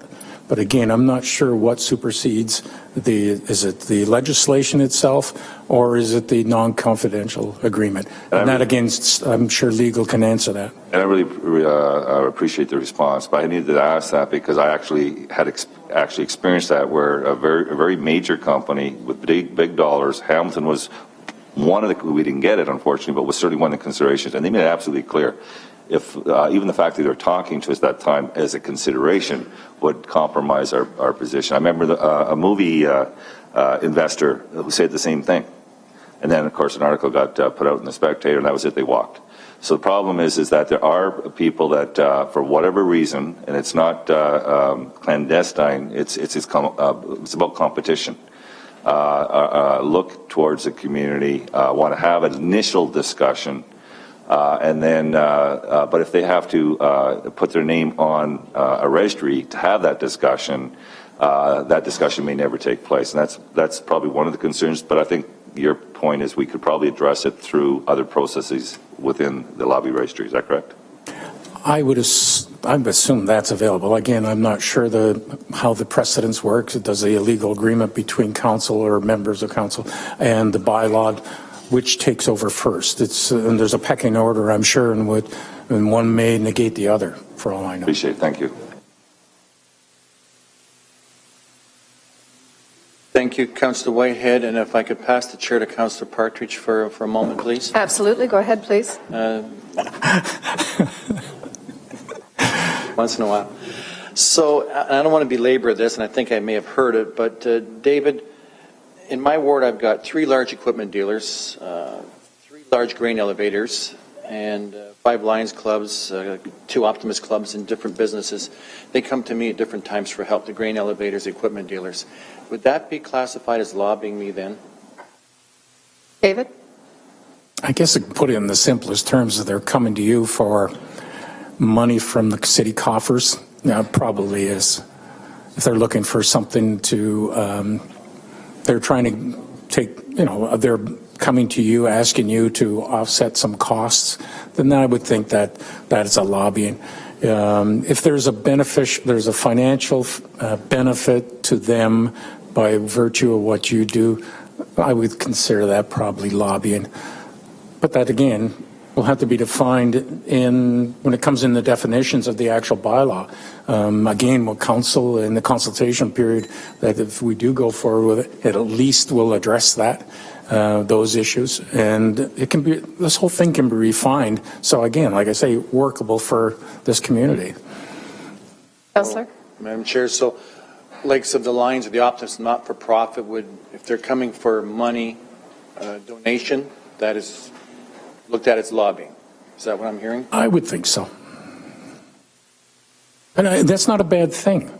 Don't get me wrong. I don't see that being a bad thing. All we're just doing is being transparent that they've come to you and they're coming to you asking for funds to assist them in whatever they're doing. Nonprofit. Where is that a bad thing?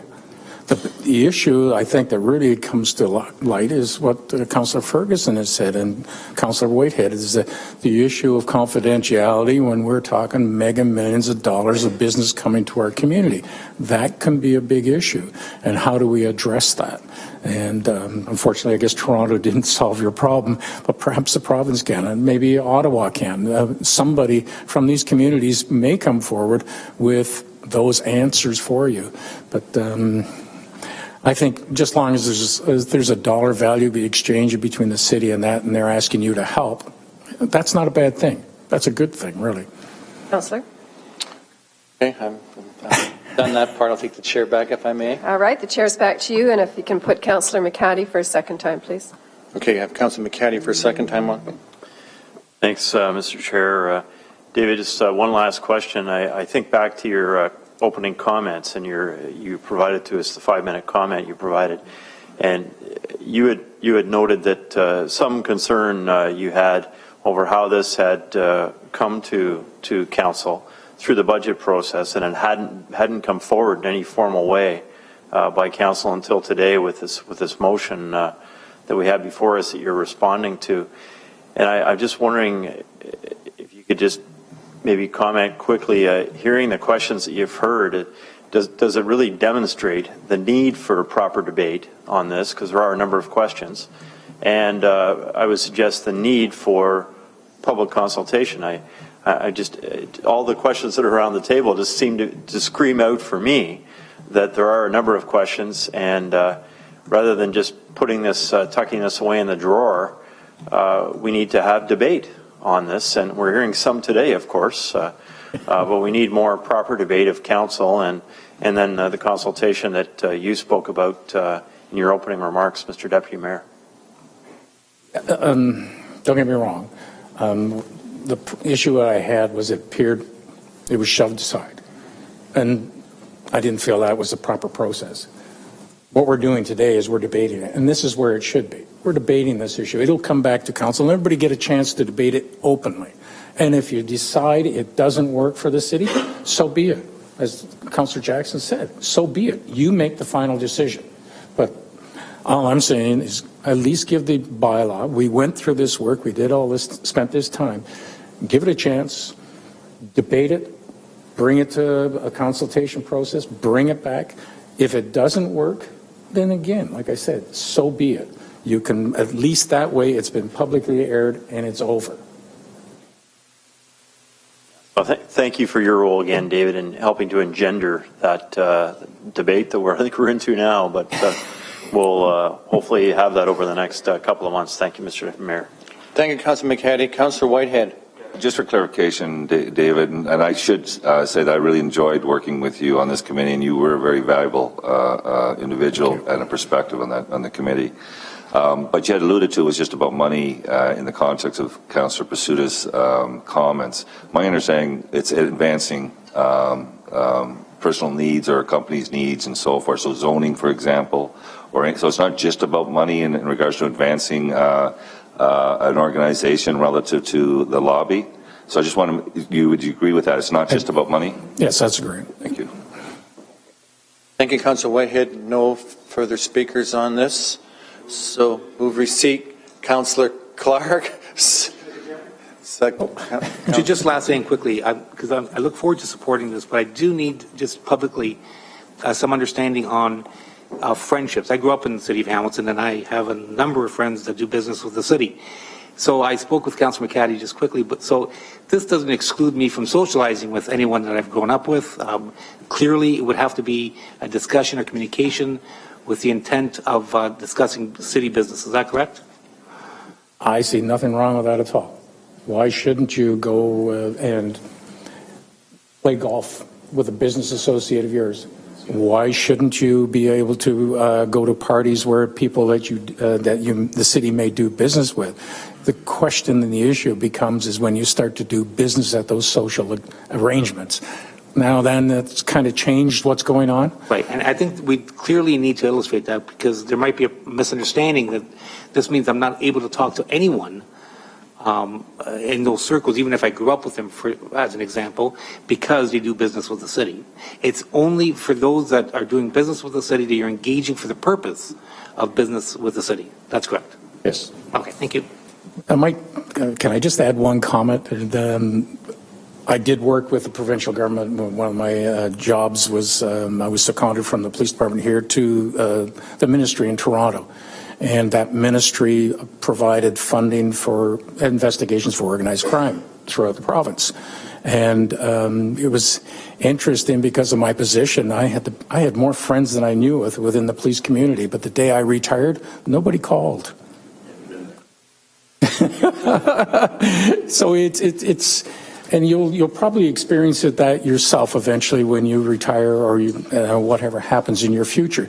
So you'll understand that they're not always your friends. They're there for a reason, and sometimes they need that benefit. So that personal experience. Let me just clarify though something. I'm talking about people that I grew up with who are now doing I've known for years, because I have a significant amount of friends that do a lot of business with the city because I was born and raised in the city. Thank you. Okay, no, I just thought I'd throw that out there. That's all. No, I'm not talking about those that became friends after I got elected. I'm talking about before. Thank you. Thank you, Councilor Marula. We'll try this another time. Move precede the presentation. Councilor Clark, second by Councilor Partridge. All in favor? Carried. Thank you, David. It was a bit of a challenge there, but you did well. Thank you very much. So, back to here. Councillor Clark, you had some questions of staff. Thank you, Mr. Chairman. And so to be clear, I guess we're asking Ms. Caterini, our legal solicitor, Janice, and I see Lisa Pasternak. I'm not sure who all was involved at the committee level, but I'm thinking they can point things out. So this document that we have right now, the draft that's before us, that hasn't gone through the scrutiny of the council yet or standing committee? Point of order. Councilor McCaddy. Mr. Chair, I just wanted to understand the process here. The bylaw is not before us at the moment. The delegate was before us. Shall we bring the motion forward, which puts the bylaw and the motion before us and then have questions? Just in terms of process, Mr. Chair. Can I ask Carolyn? Councillor Clark indicated he had a question for staff during Mr. Broom's presentation. So, Carolyn, how do I deal with this? If the committee wishes to move a motion to bring the bylaw, the notice of motion forward now, then they can do so and appropriately deal with the issue and ask questions. Okay, so Councillor Clark. My questions were only to get to what's here, and most of the questions that were raised around the table by the councillors.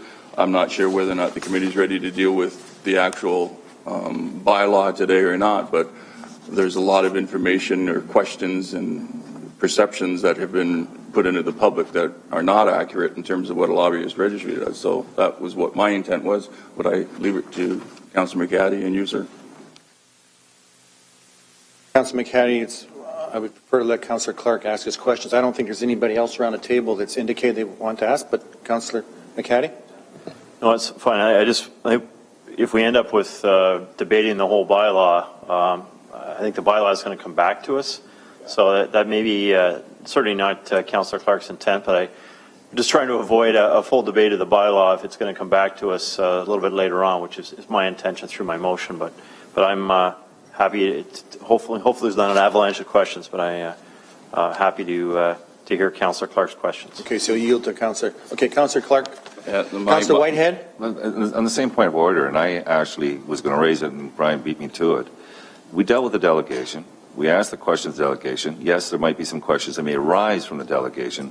We also know that we're going to be dealing with the motion later this morning to deal with this very issue, where a lot of those are very pertinent questions. We'll have every opportunity to have that discussion in seamlessly relative to what's on the table. Currently, there's nothing on the table. So I guess from a process point of view, my preference is we either move the motion up to deal with it now so they'll be rightly discussed, or we put all the questions off till when we actually deal with that particular motion. I look for a ruling. Mr. Deputy Mayor, I just Councillor wanted to Clark. remind councillors that what I'm proposing right now is exactly what we do every day in the standing committee. If we hear a delegate and they raise issues, councillors around the table ask questions of staff to clarify the issues that were raised. So I'm a little bit curious why all of a sudden we're suggesting that there should be a change here. That's the way I've seen the last 7.5 years. When we've had delegations, sometimes they get interrupted, ask questions to staff, and we come back. So I'm going to let Councillor Clark ask his questions of staff. Councillor Clark, you have the floor. Thank you. So again, to our legal staff, the document that's here, and we've had a number of statements in terms of what's in the document, has it actually been vetted through a standing committee? Have we had those questions asked, and have you been given directions by a standing committee to modify proposed bylaw?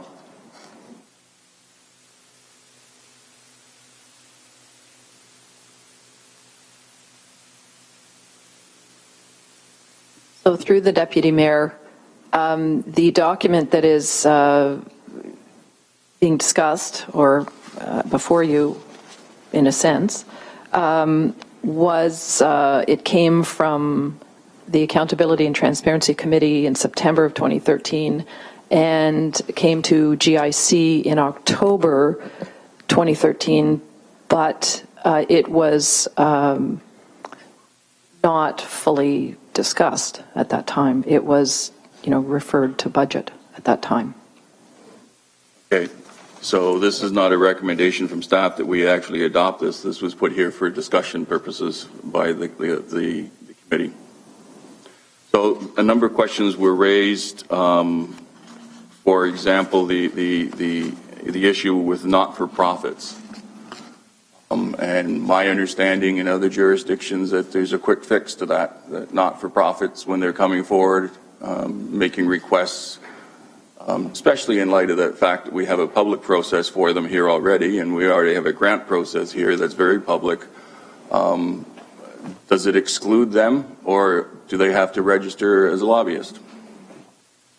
So through the Deputy Mayor, a number of the issues that have been raised this morning have been raised at the various junctures where this is discussed at Accountability and Transparency Committee, particularly through the latter part of 2013. And I should preface this by saying this is a complicated piece of legislation to the extent that there's a newness and a discomfort, and there's an educational component that really needs to take place. And so there is a willingness, certainly, of staff to provide sort of the broader, what this bylaw would do, how it would do it, and what the obligations would really be and where they would fall. That kind of presentation never really took place before GIC. So I think many individuals are still unclear as to how it will operate if it is put into effect, and that's a discussion that really didn't take place. There are certainly solutions to the issues of the nonprofits that have been embedded in the draft. Thank you. The issue with regards to a constituent coming forward and asking for assistance, public works, whatever the case is, sounds to me from my colleagues that they can't talk to the constituent, and that's not my understanding. Through the Deputy Mayor, yes, there's an exemption written in for constituents with respect to their interests and approaching their elected officials. Charity groups, same thing, an exemption in the system, in the process? There is an exemption for not-for-profits written in where they do not have paid staff. There are a number of very specific provisions that address, as I say, largely the kinds of concerns that have been raised. But again, in fairness, it's complicated and it's new, and the exemption can be written in any way that this council wants. So if they want to freely discuss with charities, then the exemption can be written that they can speak with board members, they can speak with staff, and there's no issue in terms of lobbying with the charity. Is that not correct? Like, we have that right to write this bylaw accordingly. Oh, clearly, absolutely. This was just the recommendation of the Accountability and Transparency Committee. The issue of the confidentiality, which I find striking because it may point to other issues in terms of past practices and things that have occurred within the council, but the issue of confidentiality has never been an issue with the province of Ontario. Samsung had the largest contract going, and there's never been an issue with the Lobbyist Registry when they're going to meet with staff or meet with the government. So the intent of it is to indicate there's the conversations occurring, doesn't indicate what the conversations is about. It's in very general terms. Am I correct in that, or does this shut down all those confidential conversations? So through the Deputy Mayor, staff were asked to ensure that there was some ability to work through those issues, and so there are 2 or 3 provisions within the draft that would allow for that, and one is certainly that the level of I guess detail around the subject matter is somewhat limited. The other is that public office holder who may be lobbied is defined to include council and senior management team, not every level down through the management. And finally, there was a provision added to allow the lobbyist registrar on request to exempt lobbying activity in order to ensure that the city's interests, competitive positions, et cetera, are not prejudiced at some point. Chairman, could the city not also put in place classifications in terms of when you're registering a lobbyist, you're speaking to staff or government officials about one of the following items: city policy, taxation, economic development, et cetera, et cetera?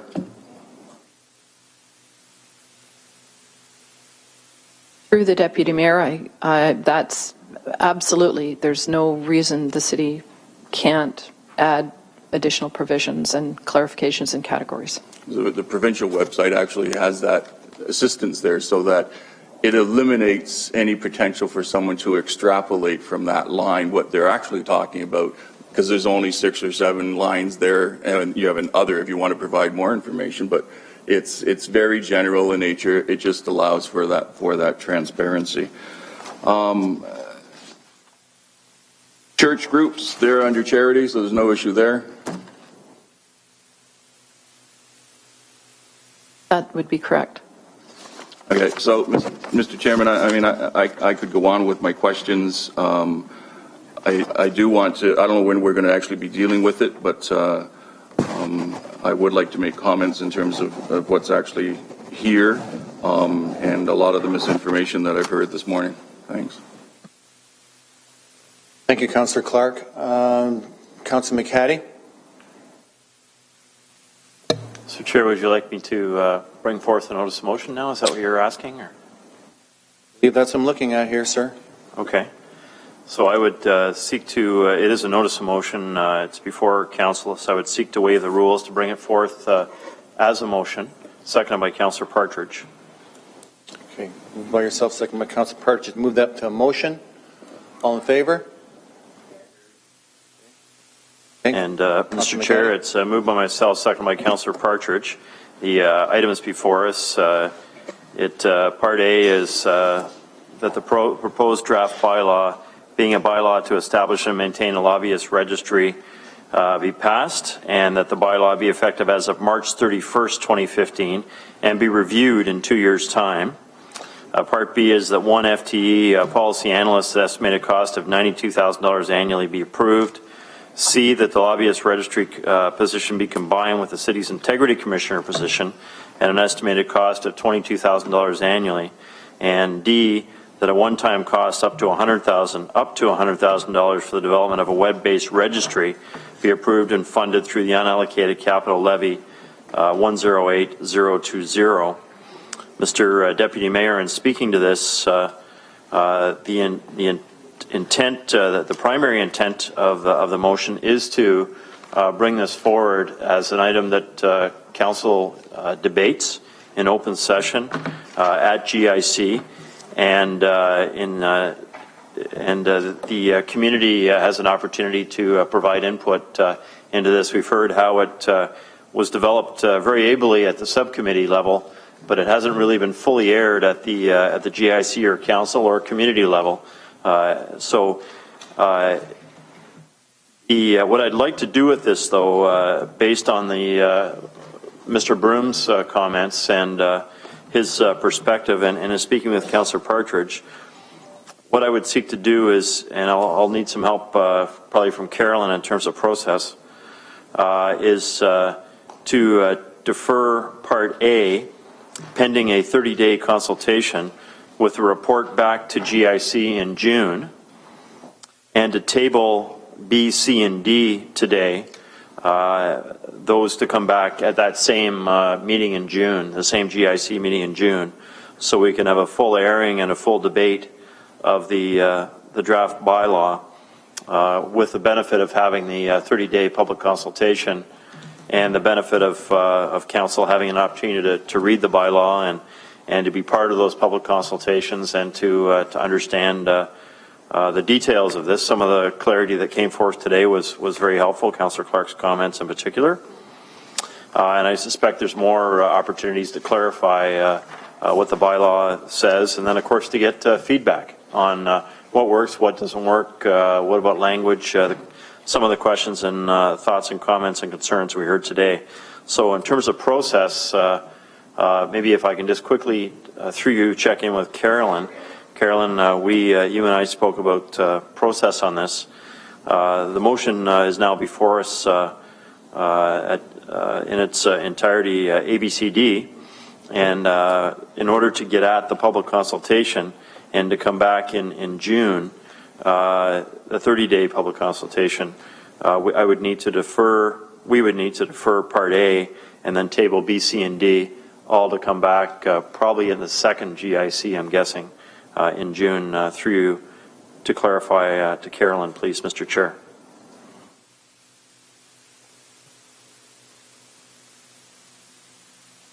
Yes, that would be the... Then just a little more clarity, though, before I give up the mic. Through you to Carolyn again. Do I need to change this motion then or to move a second motion that says defer Part A, table B, C, and D? And how much debate do we have today, given that it's coming back to us in June? Certainly, we need to debate the direction that I would provide. No question. It would be appropriate to defer subsection A pending the public consultation period and to table subsection 3, C, and D until such time as the entire the consultation period is over and the issue comes back before GIC. So it's not clear to me in terms of the motion that is before us is a little bit different than what I just said in terms of the deferral and the tabling. But that would be my intention, seconded by Councillor Partridge, to defer Part A, 30-day consultation, reporting back likely in the second meeting of June, but certainly in June, GIC, tabling BCD, to come back to us at the same time, Mr. Deputy Mayor. Okay, so you're moving that, and then seconded by Councillor Partridge. And then we have Councillor Clark, Councillor Partridge, Councillor Whitehead, and Councillor Jackson. Councillor Clark. Yeah, thank you very much. I'll kind of deal with everything all at the same time. So the 30-day comment period, love that idea. The 30-day written comment period, I'm sure Councillor Farr would agree that would be most appropriate. Perhaps we could even speed things up by just having them as written comments, and then our staff can go through them, we can go through them. All the things that are happening right now. In terms of the other items, they're not booked in the budget, so you're going to have to deal with that in terms of whether or not, if it's the intent that this possibly could become bylaw in 2014, then you're going to need to at least provide contingencies for 6 months or a quarter or whatever the case is, when the potential for proclamation could be, if the money wasn't spent, it would go back into the general reserve, or general revenue. With regards to some of the issues that were raised today, the $1,000 or the annual amount for an FTE, we'd need to understand exactly how much work is required there, because if it's a web-based registry, you go online, you log in, you set it up as the lobbyist, and it walks you through all the questions, and when you're finished, you're registered as a lobbyist. So the amount of effort and time that's required as a policy analyst, I'm not sure whether that's an issue on an ongoing basis. The intent is that the folks are required to lobby or register online. In terms of a lot of the issues, I can tell you that when I was an MPP, I never once had to have a constituent register as a lobbyist to see me. Not once. Didn't even have the businesses in my riding have to register to see me. Not once. Didn't have conservation authority. They didn't have to register me when they were lobbying to preserve the Aramosa karst. It was not required. Hamilton Health Sciences, when they came to me seeking $200 million for their capital programming, and this was not public, it was all done confidentially, and when they were ready to make the announcement, they made the announcement. All of that was not, they didn't need to be registered. St. Joseph's, same. Grimsby Hospital, same thing. Board of Education, same thing. Interestingly enough, SNC Lavalin, when they came to see me about the 407 agreement, and they weren't happy with some of the things that we were doing, they had to register because they're a business. And they were seeking something that personally went back to themselves as a business. So it's not as complicated as some of my colleagues have portrayed it to be. It's not something that should be fearful in the community. It's an issue of transparency. In this case, if you think of our process here, Mr. Deputy Mayor, anyone that we're going to be dealing with, historically, it's through the public. So if they're lobbying us, Festival of Friends, any of those groups, they're already doing it in public. And it's not necessary, and I'm sorry, it's not necessary for them to register because we already have public processes for all of that. Everything we do right now is a public process. So the lobby registry, and we did get that clarified with the lawyers that we have that authority to say these groups don't need to come in and lobby. If they're applying for a grant, this is our process, that's the process that they follow. You know, if a corporation like Liberty Energy, they should have registered as a lobbyist. They were seeking hundreds of millions of dollars to support their organization. Enbridge, the Line 9 pipeline, they were making rounds to different councillors. They should have been registered as a lobbyist. Doesn't say on the line exactly what they're talking about, but the public has a right to know that they are making those rounds. Any of those larger organizations, you know, the NHL's coming to town. If there's someone there making those, it can be registered, and they're just economic development. Everyone knows it's happening anyways. So the point of the matter is that it's all about transparency. And when you look at the legislation or proposed legislation, there is accountability at the end of the day for people who are not registering. So in terms of and my colleague, Councilor Marula, mentioned Twitter. Yeah, but most of Twitter is anonymous. You know, and some you've got, and you know who they are, but they're snippets in a line. 146, I'm not sure anyone would say that 146 character constitutes actually lobbying. At least Enbridge would be doing much more than that, 146 pages maybe. So it's social media is not, it's being used to advocate to politicians. It's being used as a grassroots momentum. And again, constituents don't register as lobbyists. So if my constituents are talking to me on social media, it's not lobbying. Not under the definition of a lobbyist registry. So a lot of these things have been pushed up and they obfuscate the issue. It becomes a distraction. It's nothing to fear. It is transparent. The cost in Toronto Go and talk to Toronto in terms of what actually transpired and how many people live in Toronto and how many businesses they're involved with and what their overall global budget is, and you might understand why they have that many entries in a lobbyist registry. Look at Queen's Park. The cost on the lobbyist registry is nominal, given that it's the size of the province of Ontario and it's a web-based registry. So a lot of fear has been thrown out because people didn't understand, and all of a sudden councillors are going to have to register every time they speak to someone. No, like Councillor Marula talked about yes, all the time we bump into people who are talking to us about this. What about this? What about that? It's not lobbying. If they pull you aside to the back room and sit you down and start, beating you over to do something, that's lobbying. We know the difference. Know the difference. And I would assume that based on where we are today in government, that we would all appreciate that continued transparency. It's an expectation that our citizens have. So the 30-day process is appropriate.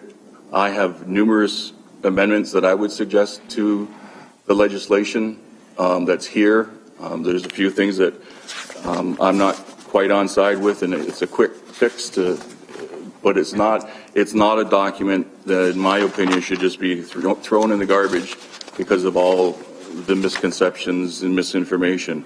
Everything in here can actually be fixed to make it a dynamic, progressive document that helps to move Hamilton forward. And I would add that most businesses want to deal with an organization that's transparent. They want to know what the process is coming in. That's what they want to know.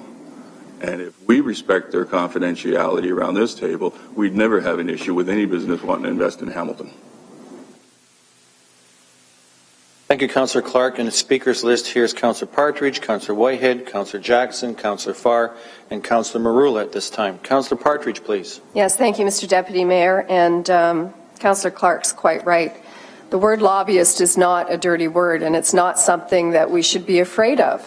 I think the most important thing is that this draft bylaw needs to be in front of us. It needs to be debated. We need to allow the community to hear and to see that we are debating it. And it can be changed.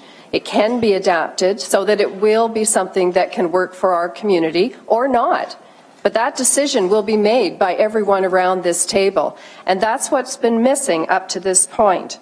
Going forward, I love the 30-day consultation. I was very pleased when David raised that in a phone conversation yesterday with Councillor McCaddy and then spoke about it today. And it makes perfect sense. We do lots of public consultation in this city, and we're pretty good at it on a number of levels. So there's nothing wrong with having that public debate. I think it will strengthen what it is that we're trying to do. As far as the budget goes, there's not a lot that would be required out of the 2014 budget. If there was the decision made to have an FTE, it would be 4, maybe 5 months out of 2014 that we'd need to pick up that cost, but the rest of it would be deferred to 2015 to be as of March 2015 when it comes into play. So I'm very pleased to second this, and I'm very pleased that it's finally at the table for discussion. So thank you. Thank you, Councillor Partridge. Councillor Whitehead, please. Thank you, Mr. Chair. I certainly enjoyed the contributions of every citizen, individual on the transparency panel, which I worked with over the last number of years. I can tell you that when we came with the Integrity Commissioner and brought it in, I had a lot of pushback from the community. I supported it. And they said clearly to me that the transparency is, at the end of the day, if we're not happy with you, we kick you out. We vote for somebody else. I guess the concern, and I think a number of emails I've received and continue to receive, and one stands out the most.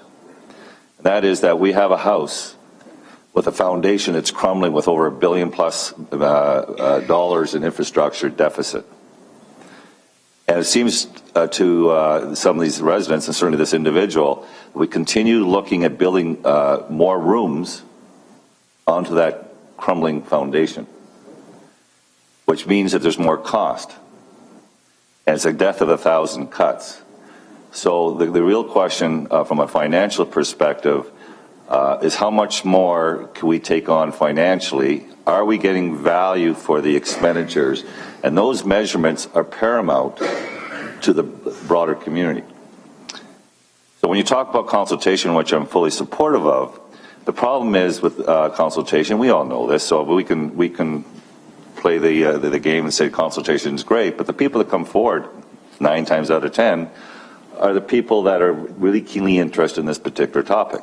But the silent majority out there, unfortunately, don't always get engaged in these discussions. But when you go ask them in community meetings and Westcliff Mall and so forth, they clearly tell you that they don't want to waste any more taxpayers' money, period.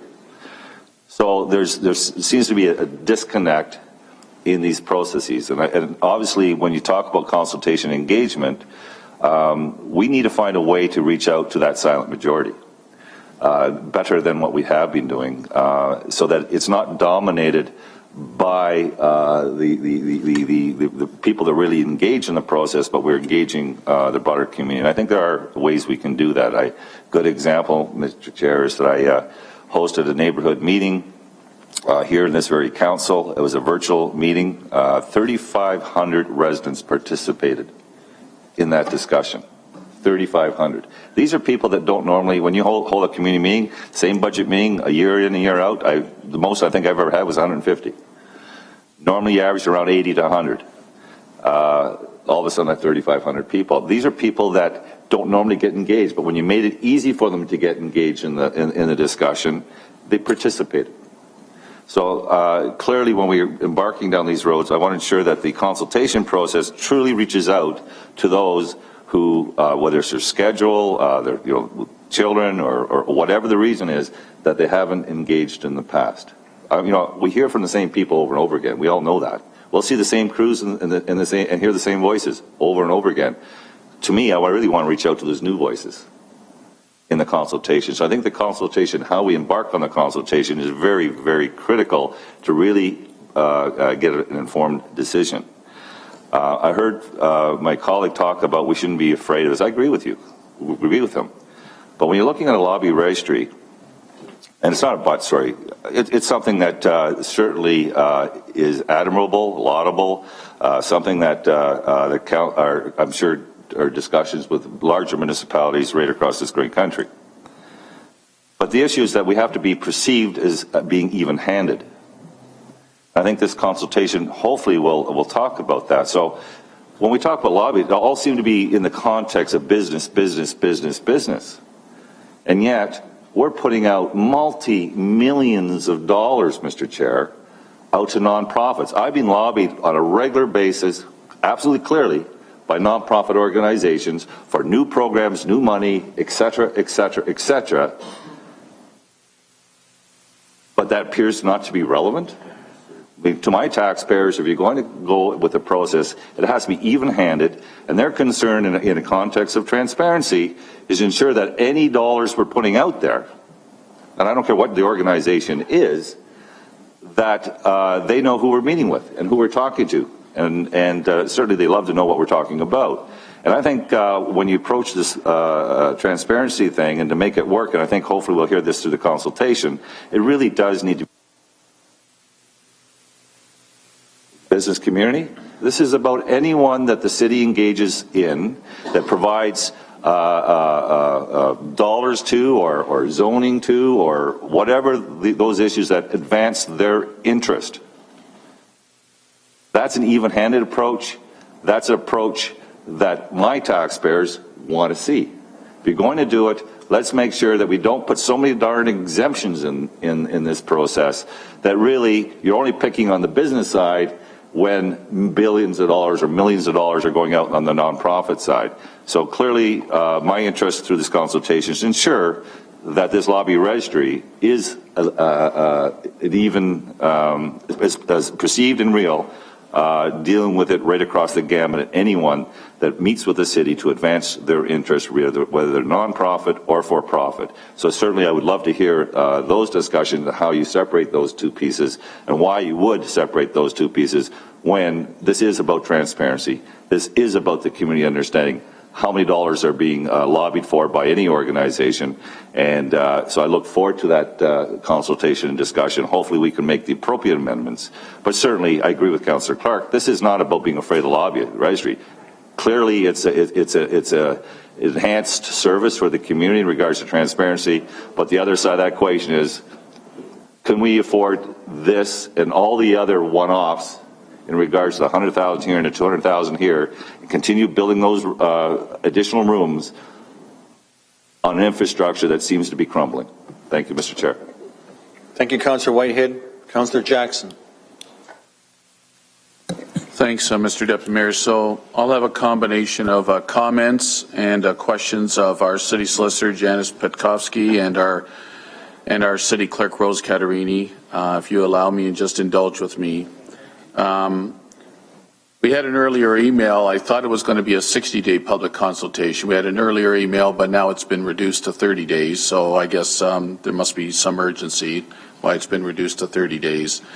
And I'm going to support the public consultation process because I have no problem ever with public consultation. But I'm going to get right now, Mr. Deputy Mayor, my concerns right out on the table. And I have some questions because an earlier speaker tried to make it sound basically so simple that there's nothing here whatsoever to worry about. So, Mr. Deputy Mayor, through to Janice. Janice and I've spent some time with the solicitor, and I've spent some time talking to the city clerk. So, Janice, let's be clear once and for all. On page 5 of the draft document under Appendix A, K, communication regarding a business or financial interest by a not-for-profit business or other not-for-profit entity where such business or entity has no paid staff. So, Janice, once again, if any of the fine not-for-profit organizations in this great city, the Good Shepherds, the Mission Services, the Environment Hamiltons, Theatre Aquarius, Festival, if any of those agencies that all have paid staff approached me about a project and they were not going to appear in this public body, how would I have to respond to them if this bylaw was in place? Through you, Mr. Deputy Mayor, to Janice. So through the Deputy Mayor, it is true that the exemption for not-for-profits, it only includes those that do not have paid staff. So if there's a not-for-profit that does have paid staff, if they don't fall under any other of the exemptions, because there's other exemptions, that is an issue, and Councillor Jackson is correct. They could well be lobbying, in which case they would have to register under this bylaw.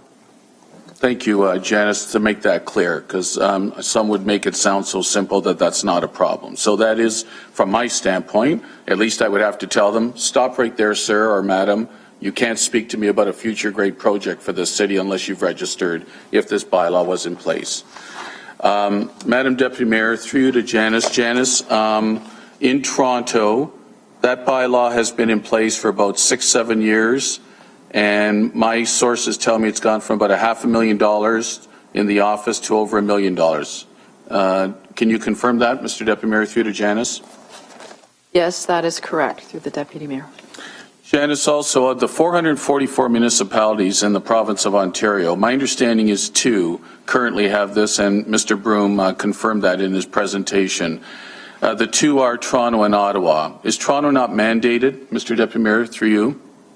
Yes, that is correct. They're mandated under the City of Toronto Act to have this accountability officer. So 444 municipalities that could choose to have one, Ottawa basically chose to have one. And similar to digress for a moment about recording camera minutes, I know Sudbury was held up as a model, but my political sources tell me that both Sudbury and Tiny Township have either severed ties with the Ombudsman or have gotten out of that. But I apologize for digressing for a moment. I'm trying to make a point in terms of the number of municipalities.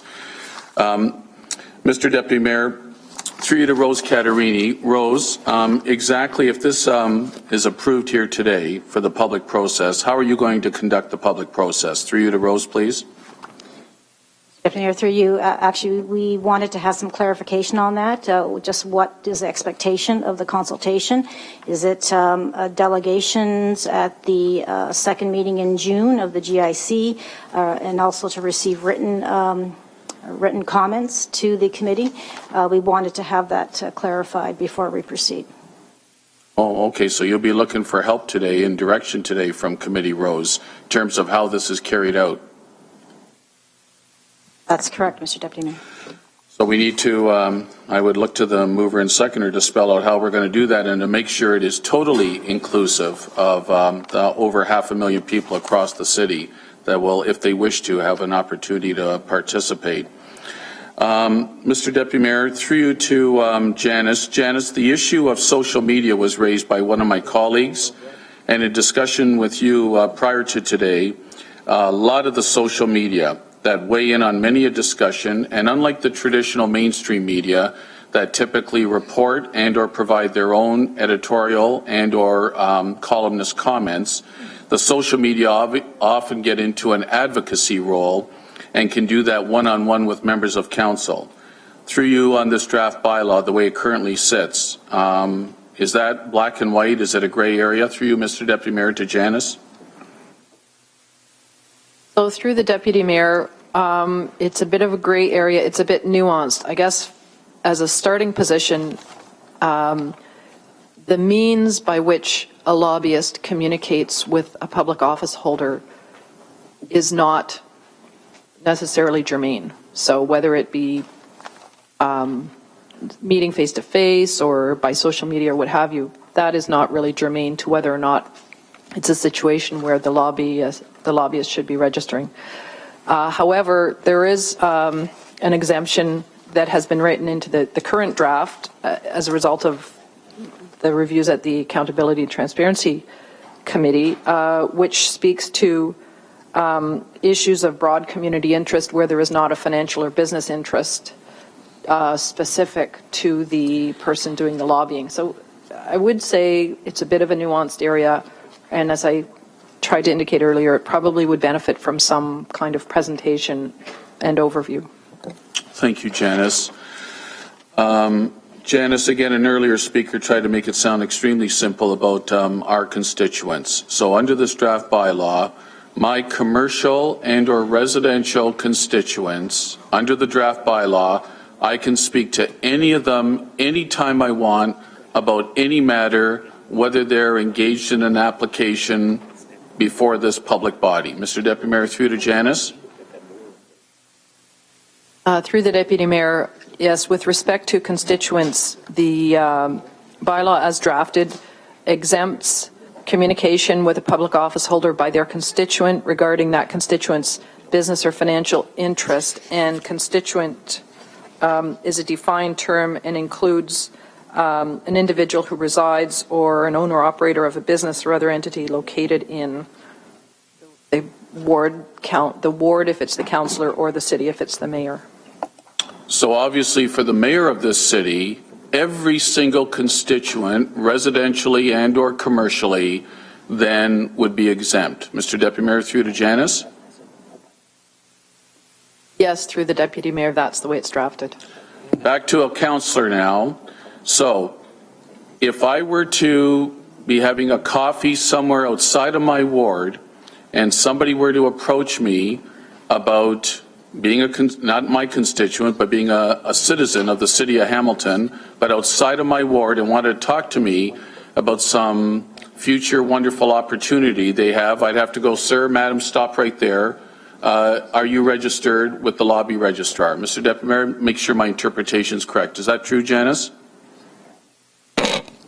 So through the Deputy Mayor, that, as described, Councillor Jackson would appear to be a lobbyist who should be registered under the Lobbyist Registry. The onus is on the lobbyist to register under the Lobbyist Registry. There's not an onus on the elected official, the public officer, what have you, to investigate or inform themselves, the onus is on the lobbyist to have registered, but it may be as a courtesy something that one would say, you may want to look at registering under the Lobbyist Registry if you have not done so already. Okay, so obviously, if this is in place, I'd have to be extremely careful once I went beyond the Ward 6 boundary to make sure who I was talking to. Through you to Rose Catarini, Mr. Deputy Mayor, is the Integrity Commissioner's contract not coming up for renewal next year? Through you, Mr. Deputy Mayor.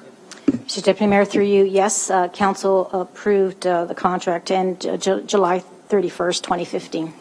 So, Rose, in the C part of Councillor McCaddy and Partridge's motion, it says the lobby registrar position be combined with the city's IC office, Integrity Commissioner office, at an annual cost of $22,000. So, will you or Janice help me understand that? So again, if hypothetically this got approved in some form and we have a lobby registry bylaw, so if a complaint came forward, it would make its way up through the Integrity Commissioner's office to deal with the actual complaint? Mr. Deputy Mayor, through you to Rose. Deputy Mayor, through you, no, the intent would be that the current Integrity Commissioner would be combined with a lobbyist registrar, so he or she would wear two hats, the registrar and the Integrity Commissioner position. So responsibilities under the bylaw for the registrar will be handled by that person, as would responsibilities under the Integrity Commissioner bylaw. So the one in charge of the lobby registrar office would be the same person who's currently in charge of the IC office, Rose? That's correct, Mr. Deputy Mayor.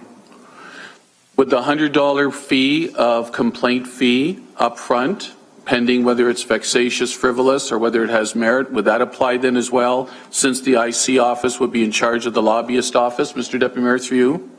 Mr. Deputy Mayor, no, there are two individual bylaws. One would be for the Integrity Commissioner position and one would be for the lobbyist registry. So no fees for filing a complaint.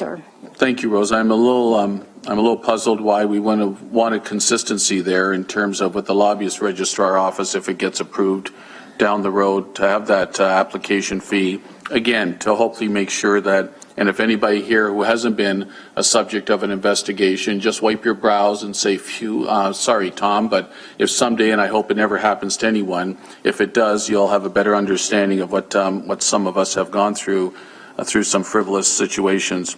So, Mr. Deputy Mayor, I will support this situation. I'll tell you, the Yes We Can group, and I supported them. I'll tell you, since that approval, I've had a number of constituents in my ward actually ask me, Tom, was that a lobby group of avid cyclists who primarily wanted that? And I said, no, they were a group of citizens, advocates, strong advocates for a particular project. But so that kind of notion was thrown out there. I know, Mr. Deputy, I don't know. I suspect where the genesis of this type of bylaw is coming from is to get after the big bad developers and the big bad business people who do a lot of influence in Hamilton. I suspect that that's where the genesis of this is from. But folks don't realize who's going to get entangled in this as well. And I'll finish with this, Mr. Deputy Mayor.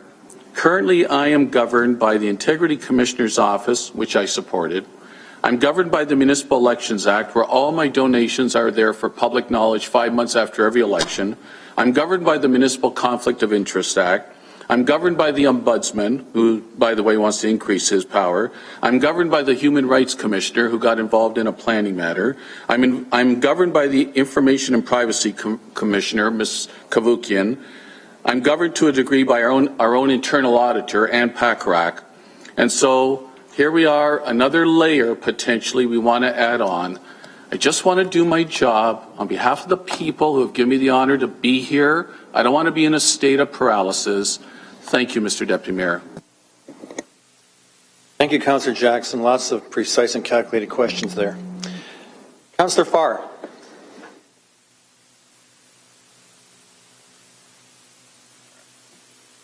Thank you. Yeah, no, I'm supportive of what's before us. I quite look forward to the engagement piece. Of course, we're looking forward to hearing from our Hamilton Engagement Committee.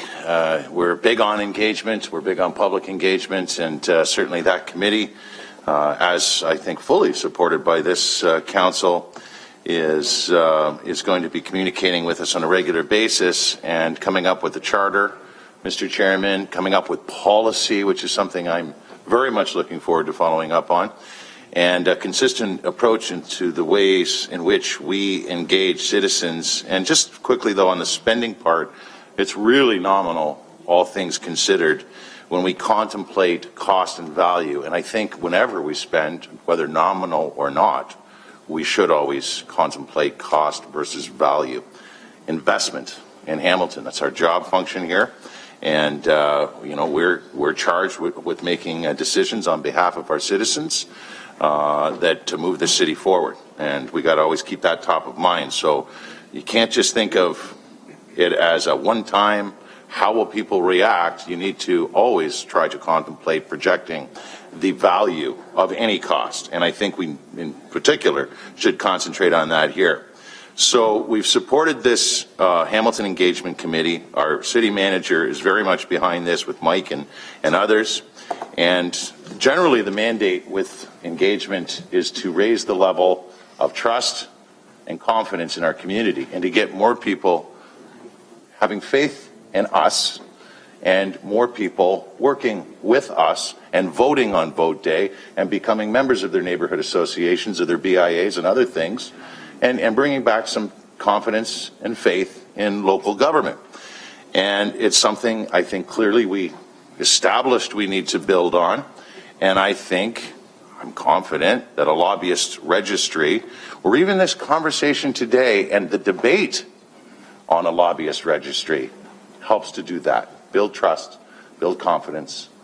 I support what's before us. I look forward to the engagement piece and the conversation as it unfolds here in the General Issues Committee. Thank you. Thank you, Councillor Park. Councillor Marula? Thank you, Mr. Deputy Mayor. And I just want to say that I've always been supportive of not only the Integrity Commissioner, but the registry itself. And I believe so because I think it's far more important than perception. It's important to protect ourselves, because far too often we get in situations where we don't have a means of protecting malicious allegations or malicious intent.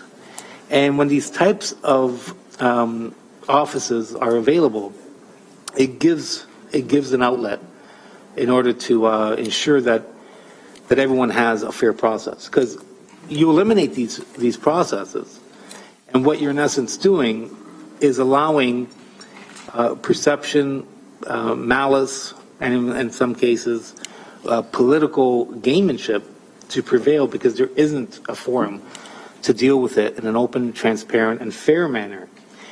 Also, I think it clearly shows optics issues, and to be optically in a situation where most residents believe that we're inviting these types of processes, I don't think is a good thing. I think it is a good thing. I think what it does, it gives an impression that we are open, transparent, and willing to work with the public to ensure that whatever we do here is for their perusal.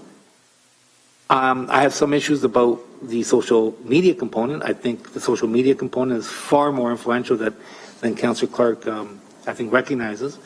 I know the nearly 5,000 followers I have on Facebook, all of them go by their name, well, I would say 90-something% do. I've had over 2,000 Twitter followers. The vast majority have names.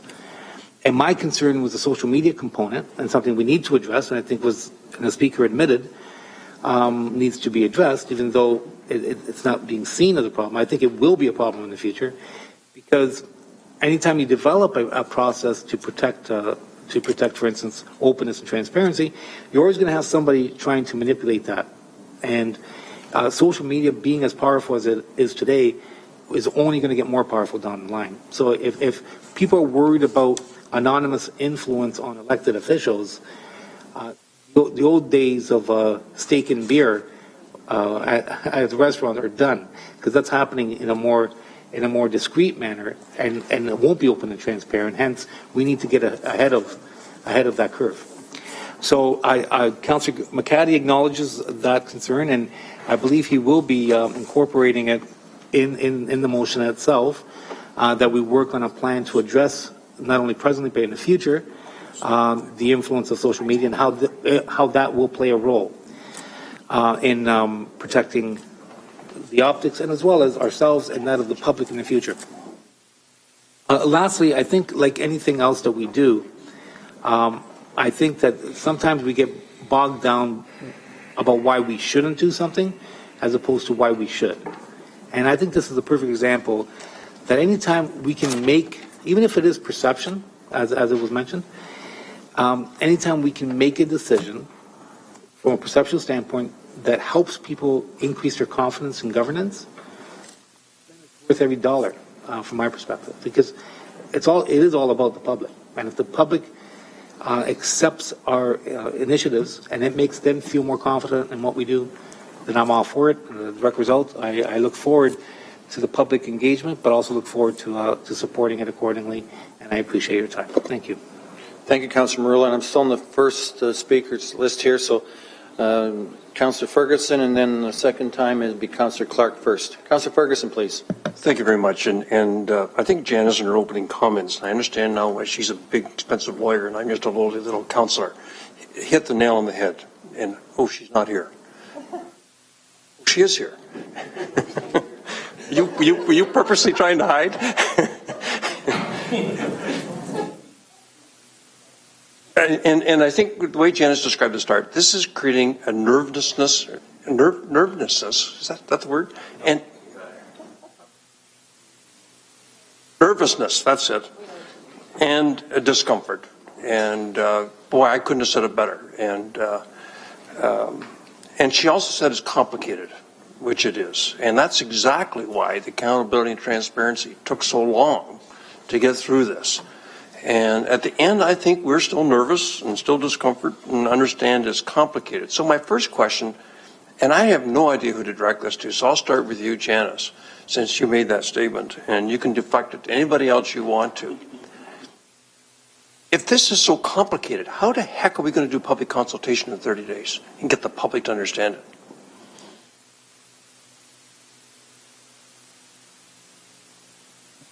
So through the Deputy Mayor,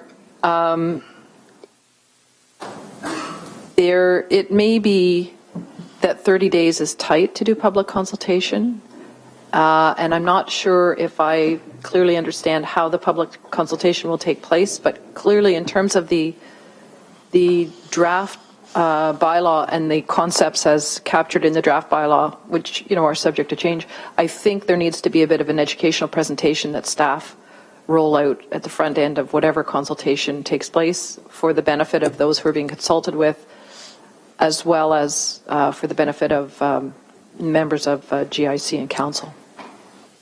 And Mr. Chairman, I suspect the reason some people want to do this in 30 days is because they want to make an election issue. There's campaigns that are starting, so let's jam this thing up and make sure everybody makes this an election issue. And I'm prepared to be accountable and transparent, so I'm prepared to support this. And it's so convenient that this is coming back in June and when we shut down in September. So that part makes me nervous and discomforted also. And because we got to get this right. I understand the need for accountability and transparency. That's why I agreed to chair this committee. But I just don't know how we're going to do public consultation on a complicated issue. And we had a number of citizens sat on the Accountability and Transparency Committee, and we took months to try to get our head around this and understand it, because there will be abuse. There will be people who ideologically disagree with a certain member of council, and we saw it with the Integrity Commissioner, who will try to use this as a way to try to embarrass some public official. And we've seen that with the number of decisions by the Integrity Commissioner that have been vexatious, and he said they are, being done to advance political agendas. And so it's important to get this right, and the part that makes me the most uncomfortable is the line in the sand. When is it lobbying and when is it not? When I get cornered in Fortino's constantly, or Tim Hortons, And I'm not sure whether these people live in Dundas or live in Ancaster and they live in Dundas.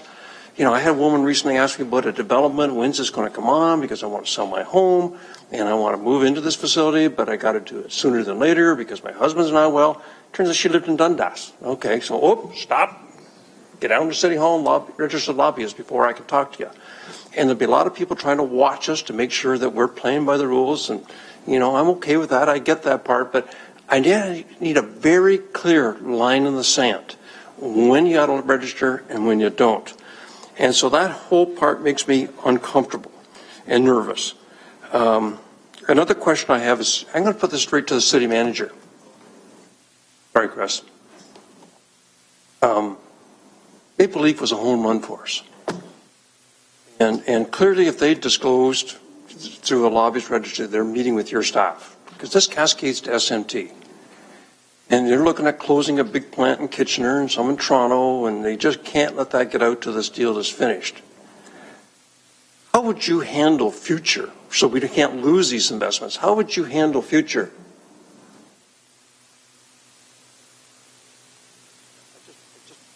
If you want to go with the conversation, that's fine. I'll wait till you're done.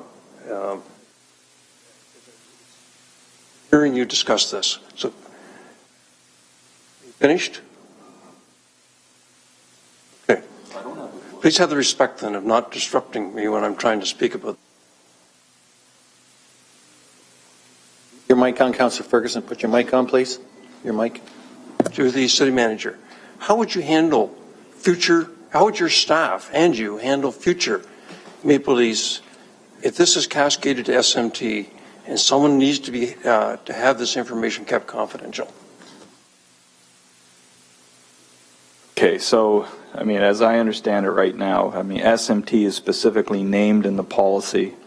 I'm just reading something right here. Just give me a second.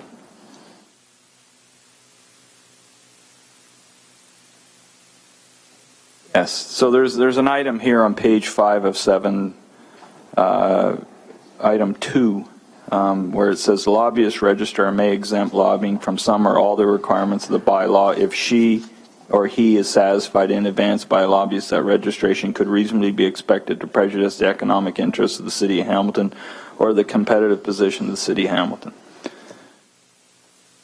So I think I get a sense of what that means. I mean, but it's very subjective, isn't it? Well, it is, and you know, I mean, you know, and just discussing briefly with Neil, I mean, if it applies to SMT, those that aren't on SMT, I'm assuming the bylaw doesn't apply to. So what could happen is that the responsibility for shepherding the conversation with the Maple Leaf company or whomever else could be handed to the, you know, to the Director of Economic Development, could be pushed further into the organization, which doesn't always work either, because oftentimes, you know, the heads of these companies want to talk to the heads of the administration. So, I mean, it's where it stands right now. It's, you know, it's almost, you know, we're open for business subject that you're registered as a lobbyist. I mean, you know, I don't think that's the intent here. I don't think we want to kind of slow down the momentum that this organization has been, this community is experiencing. So, you know, I think, you know, some kind of further discussion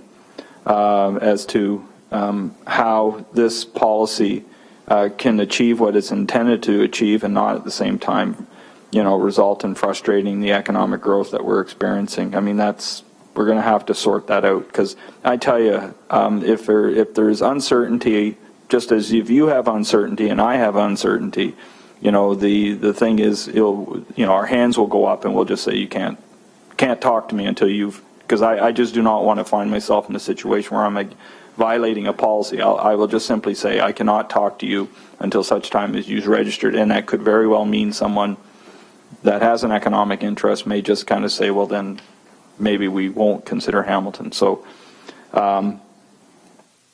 yeah, I'm obviously I'm wrestling with it the same way you are, and my concern at the end of the day is to make sure that we are transparent, because we know transparency equates to trust. But at the same time, you know, others may not quite see it that way and appreciate what we're trying to accomplish and go elsewhere. So I would obviously be as interested in how this policy gets developed as you are. Okay. Chris, do you understand the problem we're trying to solve? Is there a problem we need to solve, in your view? I think we're drifting, through you, Mr. Chairman, I think we're drifting into a political question here. You're checking out in that one, are you? What's that, sorry? You're going to pass on that one, are you? Well, you know, I mean, this is, I'm in it with you. The fact that I'm named in this, or not me personally, but my title, my role and responsibility, I know how important it is to citizens to build trust and confidence. Absolutely. And I completely get that, and I want to demonstrate that, not in words but in actions. And if there's a way in which this policy that we're looking to develop can be done in such a way that I achieve the other goals that we have here, which is to create jobs in this community and to develop the economic base of this community, recognizing the challenges that we're facing down the road.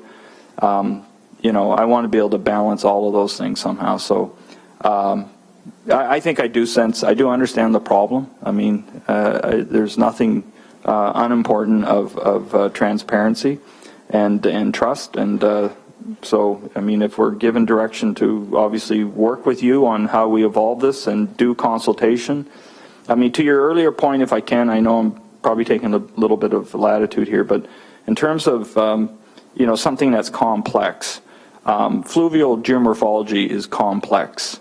But what I find with professionals that are really on top of their game, they're able to take what is complex and make it relatively simple. So there's always complexity. And I just know, having worked with people who are involved in complex science, that it's always amazing how they can somehow take the essence of the science and communicate it relatively simply, so even a person like me can get it. So, I wouldn't shy away from complexity, and I understand your comments about the political, situation that we're in. But, we will, whatever we're directed to do, we'll do a good job to try and get the, the essence of what this thing is about across and get, feedback. So, we're in your hands no matter what, and I don't think it will be unsuccessful consultation. I think we can do something that would be beneficial. Okay. And my last point, Mr. Chairman, is the cost side. Rose made it pretty clear to the Accountability and Transparency Committee that she needs another staff person to do this. I didn't explain why she's welcome to do that, but she made that very clear at the committee. As a chair, I can carry that through to the committee. And, I've been relentless, as you know, through the budget debate. I'm not on for any enhancements. Us in the suburban areas, and I've heard Councillor Partridge say this constantly, that she's not even like the 1.5% because she doesn't want to throw any more cost back to the people of Waterdown. So I'm a little surprised she's seconding this motion today to add more cost to the people of Waterdown when we're already exposed to this phase-in of area rating, which impacts us even significantly more than just the 1.5%. And we heard from Toronto that it has escalated. It's a bureaucracy that starts to grow. And now do they have to see every email? And we get tons of them. The staff person that's sent to us that may or may not be lobbying to clear them. And so this can really run out of control on cost. It's $100,000 to set it up, and another $100,000 in annual cost, plus whatever the integrity commissioner would charge based on the number of complaints. And that concerns me, that we're layering on, as Councillor Whitehead says, we're putting another room on the house rather than fix the infrastructure we have. And what I'm wrestling all the time with, what is the problem we're trying to solve? And but I cannot support a 30-day consultation so someone can go out on a campaign trail come August and say, look what I did. I made us more accountable and transparent, which is an honorable thing to do. But we got to get this right, because this thing is very complicated. There's a line in the sand that has to be very clearly defined, and we have a duty to get it right. Thanks. Thank you, Councillor Ferson. I've expired my first-time speakers. I have Councillor Clark, but I've been hearing the public consultation, 30 days. What is the form, and I may ask through Councillor, the mover and the seconder, what's the form of public consultation? Is it going to be public meetings, the GICs? How are we going to do that within this 30-day time limit? Councillor McCaddy? Thanks, Mr. Deputy Mayor, and I'm working with Carolyn on this a little bit, and picking up on a comment from Councillor Clark earlier on, 30-day written consultation period, so inserting the term written consultation period into that. But in guidance from Carolyn. The second part about that would be a special meeting of the GIC be scheduled to accommodate the public consultation on this topic. And that would occur, we don't have a date here, but I'm guessing May. So we'd have a 30-day written consultation period. We'd have a special GIC in May, and the results of those consultations would come back to GIC in June for deliberation by this GIC. And I've got a motion to do that at the appropriate time. Okay, so Councilor McHattie, you're saying a special GIC only to deal with this issue? Yes, Mr. Chair, and if you'd like me to put that on the table just so we've got something to shoot at, then I can do that. Well, we'll just wait on Councillor Clark. But the answer is yes. Okay, thank you, Councillor. Councillor Clark and then Councillor Partridge. Councillor Clark, please. Thank you. It's been my experience that a written consultation process on a complex document like a piece of legislation enables the citizen to put their thoughts in a written form and address specific clauses and recommendations in terms of amendments, or you didn't contemplate this in it. And that's historically what a written comment period addresses, and that's what, your levels of government have done, and we've done it frequently in terms of, we had the pesticide, which was one of the most complex documents that we have. My concern is a 5-minute presentation of residents coming in to deal with a document as complex as this is almost a futile effort for the person that's appearing before us. Just put yourself in their shoes. You're going to deal with a document that is this complex and you only have 5 minutes. So in order to get as much of your presentation in verbally, you're going to read it as fast as you can, and we've seen residents do it. Especially if there's a long list here, to make sure that we get the insight. And we have really some tremendous academic people, judiciary, people who could really provide excellent advice on this, and they're not really given that opportunity too often. So here we're saying, here's the bylaw, and it's a draft bylaw, and we're looking for ways to improve this bylaw. Assist us. We're not saying we're going to vote for it or against it, and that's the end of the bylaw. Help us make it better. And that's the key to that type of development for legislation. The 30-day comment period, you don't even have to say 30 days. You can set a date. This is going to be completed by May 30th, whatever the case is. But it has been before the Accountability and Transparency Committee for over 3 years. And there's been no public consultation on it. That's not council's fault. I wasn't sitting on the committee. I know when we did the pesticide bylaw, we had people coming in. We sought them out. We sought out amendments to it. That thing was debated ad infinitum and changed, tweaked, until we were confident that the document that came forward we were comfortable with. We didn't present a document with a whole bunch of holes in it and leave it to the GIC to fix. So, from my perspective, this has nothing to do with an election coming. This has everything to do when the document came to this body to actually try and deal with it. So, yeah, we could say, well, we don't have enough time this year. Let's put it off until 2015 to the next council. That's not responsible either. And we've not done that in the past. We tried to clean up everything that we were working on in our term. That's all this is. So I'm fine moving forward with the consultation. I think the written component is vitally. I really do want to see annotations and people saying, well, did you consider this? And here's the wording that might work. And that's what I saw frequently with legislation. Excellent suggestions from a broad spectrum of the community. So let's start utilizing that tool here. Instead of just giving them 5 minutes to tell us whether or not they're in favor or against it, let's actually give them an opportunity to help us draft legislation and engage them as we talk about frequently, but now in a very proactive way. And I think that's a sound decision to make. So I'm happy with moving forward with it, and let's see what happens from the public. Thank you, Councillor Clark. And Carolyn, we've lost quorum too, so Councillor Partridge. Yes, thank you, Mr. Deputy Mayor. And, I too agree with the written part of the going into the motion. I think it's very important that we do also, though, allow for opportunity to have this perhaps on the website so that people can go through the information, they can see the draft bylaw. There's an exact location that will be easy for people to access, and I stress that importance on our website, that we need to make it easy.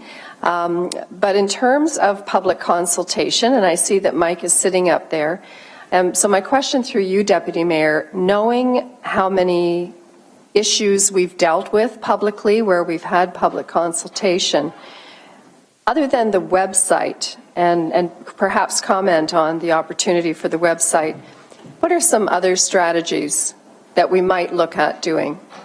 Through you, Deputy Mayor, to Mike. Through the Deputy Mayor to the Councillor, we just had a small sidebar conversation here.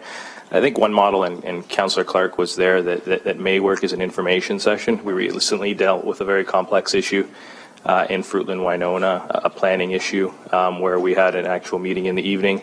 We invited a lot of city experts, external experts, to speak to the matter. We had stations set up around a large room, and it allowed folks to kind of navigate their way around the room, ask different content experts different questions, whether that be social media, whether that be more technical questions with legal, whether that be more planning or parks-related questions in that case of Fruitland, Winona. So it's a model that's worked. Similarly, we've done some other things around very contentious issues, whether it be the casino town hall forums, again, where we had information sessions, where there wasn't necessarily something that happened during the day, but in the evening made it far more accessible for folks that wanted to come out, wanted to ask their questions. So again, just having a quick conversation here with Janice and Rose. The Fruitland Winona model is one that I think we've realized internally, Chris, senior management team, that seemed to work well, that seemed to address a very complex issue. I agree. I think, we can set a date on that. We can do what we can to promote it. We can, put the information up on the website. Absolutely. I think having a written period is something that's also important. But the one that I think comes to mind to deal with an issue like this would be something like the information session that we held. All right, thank you very much, and I'm pleased that you raised the Winona meeting, because I've heard nothing but accolades from certainly staff internally, but also from the councillors that attended it, and from the residents, that the whole format of the presentation was very well received. They had opportunity to wrap their heads around a complex issue, being the Scooby, and to be able to make comments, to have that as well as the support of the website. And there may be some other strategies that we know along the way, certainly with some of us being on Twitter, and with the social media that the city is now on Twitter itself, and other means of promoting this meeting, of getting people engaged. And I don't think it's going to be that difficult. In terms of me seconding this motion, which I am very pleased to do, it's not my understanding that there's going to be a hit to the levy, so there will be no tax increase as a result of this. It is going to be dealt with in 2015. And if I can just confirm through you, Deputy Mayor, to Mike, the funding for the FTE, if that was the route that we choose to go around this table, collectively debate and make that decision, for the balance of the year, I believe it might take place as effective as of August, where would the funds come from for the FTE?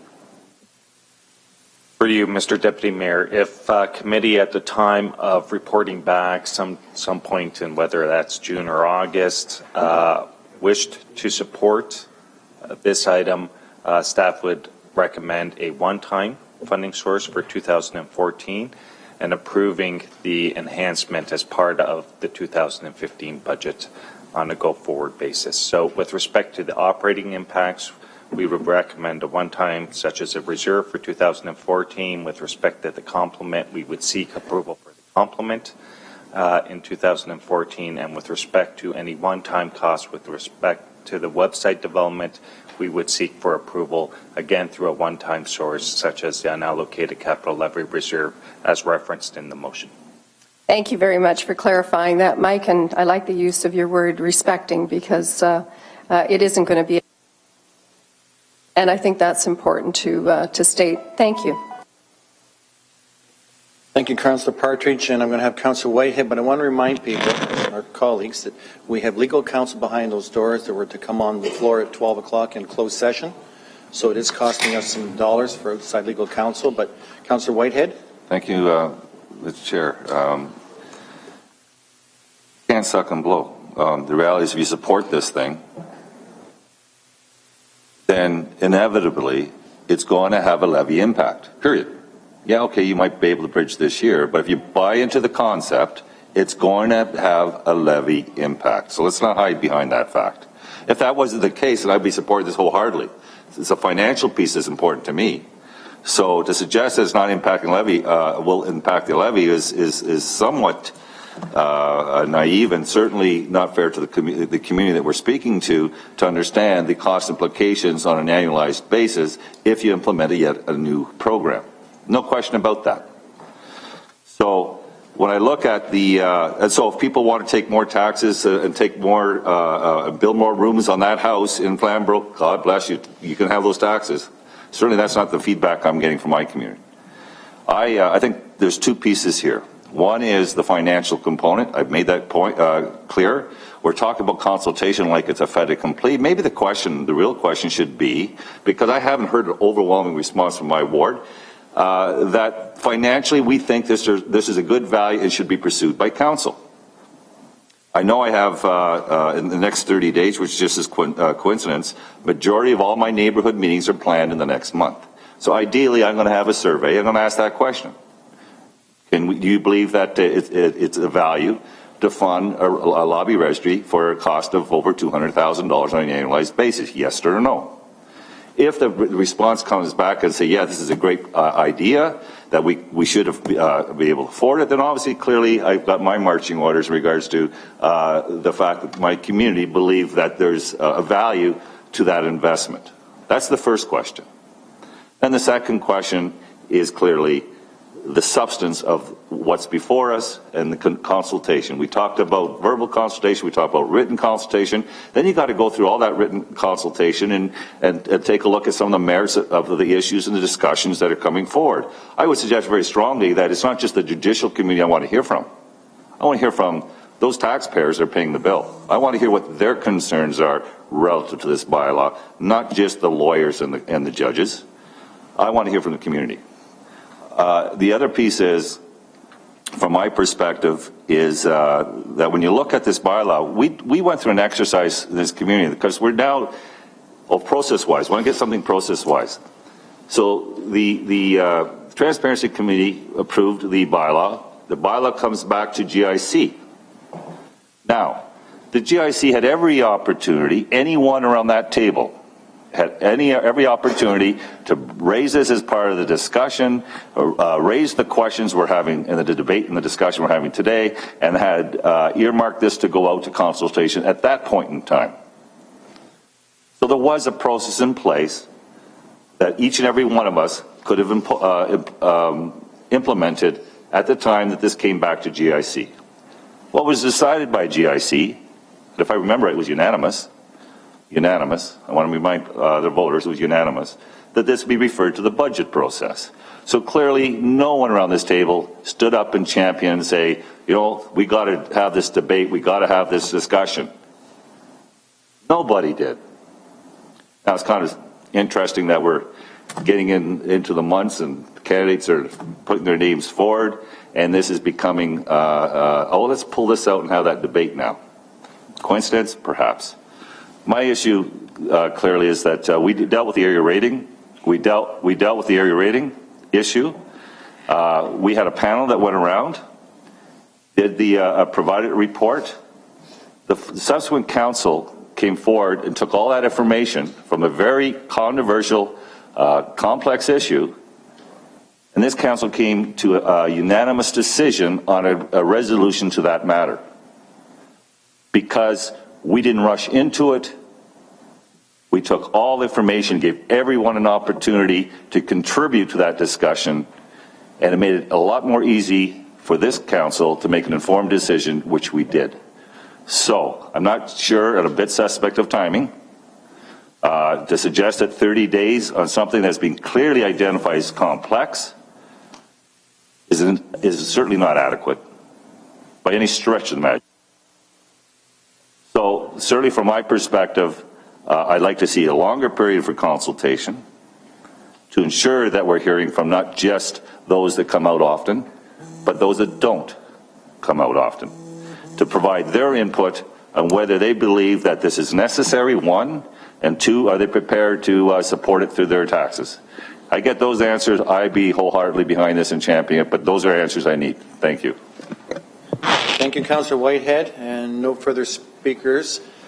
Councillor McCaddy, I believe you have a motion. You may have adjusted a little bit. Floor is yours. Thanks very much, Mr. Deputy Mayor. It's moved by myself, seconded by Councillor Partridge. And Party A reads that subsection A, this refers to the previous motion, and again I'll look for Carolyn to clarify this, that subsection A be deferred pending a 45-day written consultation period with a report presented to GIC with the results of the public consultation by no later than June 2014. And Part B would read that subsections B, C, and D be tabled until such time as the report referred to in subsection A is brought back to a special GIC for consideration, a special June GIC for consideration, together with the draft bylaw. And if I can just speak to that briefly to clarify, and again looking for Carolyn to jump in if I've got that wrong in terms of process. I've heard the comments from my colleagues and Councillor Clark and others.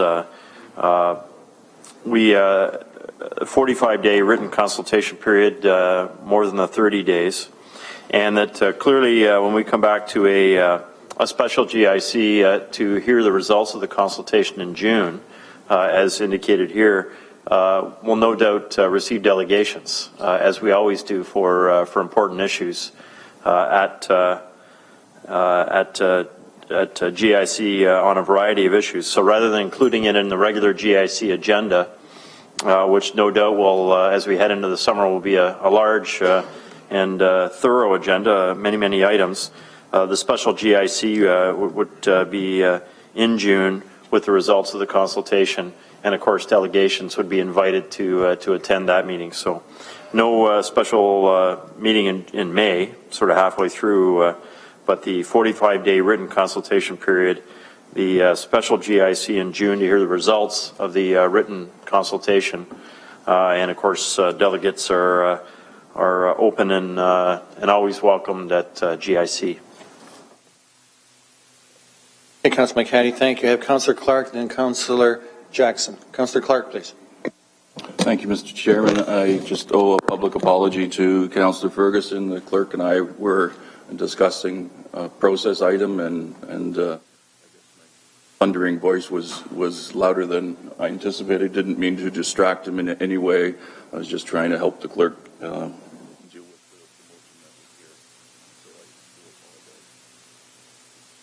Thank you, Councillor Clark. Councillor Jackson, please. So, Mr. Deputy Mayor, I support this, and I just want to be clear what we're portraying to the public with the deferral of B, C, and D, tabling B, C, and D, and sending A out for public consultation, written comment, and a special GIC.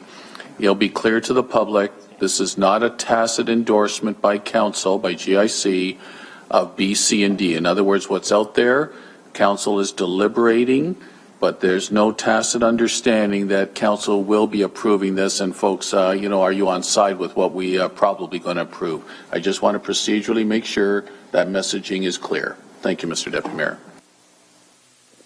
Thank you, Councillor Jackson. Councillor Ferguson? Yeah, I'll also support it. I'd like longer time for public consultation, but it's not practical to take it into July and August. Then we'll be accused of trying to do something when people are off on vacation. And so I will support this, but I'm still uneasy about the short time frame. Thank you. Thank you, Councillor Ferguson. So, end of speakers. So, on Councillor McCaddy's motion, and everybody understands it clearly? Recorded vote? Okay. All in favor of Councillor McCaddy's motion, seconded by Councillor Partridge? Councillor Clark? Councillor Clark, Councillor Ferguson, Councillor Partridge, Councillor McCaddy, Councillor Farr, Councillor Morrow, Councillor Marula, Councillor Collins, Councillor Jackson, Councillor Duvall, Councillor Whitehead, and myself, Madam Clerk. And that carries. Thank you, Councillor Clark. Councillor Farr? Yeah, and related to this, I have a motion that invites, that staff be requested to invite reps of the Provincial Government Lobbyist Registry Office to the General Issues Committee special meeting that corresponds with the Lobbyist Registry consultation in May to present on their function, to present the function of their LR, their Lobbyist Registry.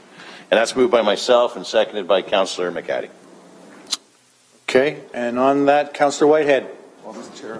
We're dealing with a provincial lobby and or you could have federal lobby, but what we're really trying to do is look at what is the best interest of a municipality. So perhaps if the presenter is supportive, we could do one or both, but I think it would be very important to either have the Ottawa or Toronto. Toronto has had more experience, representative to come in here and make a representation on the lobby register because they're another city, they're another jurisdiction, not a provincial government that has an actual municipal lobby registry in place. So I'm going to ask to the chair if we can amend that to reflect the representative from the Toronto lobby registry. Councillor McCaddy? Farr? Sorry. In addition to what's before us in the invite of provincial government representatives, Toronto and or Ottawa is fine to add to the motion. Great, thank you. Fair enough. Thank you. Okay, thank you, Councillor Farr. Councillor Clark.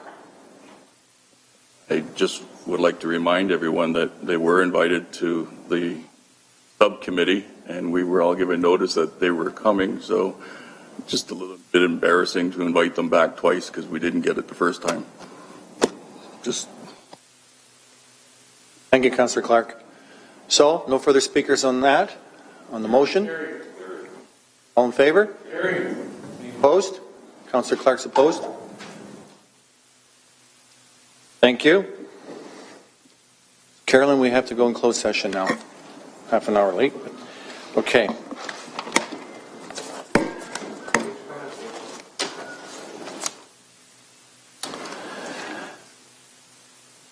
Members of committee may have a motion to move into closed session pursuant to subsection C, E, and F of the city's procedural bylaw in section 239.2 of the Ontario Municipal Act 2001 as amended as a subject pertaining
Sorry, I didn't notice it. Sorry, go ahead. Whenever you're ready.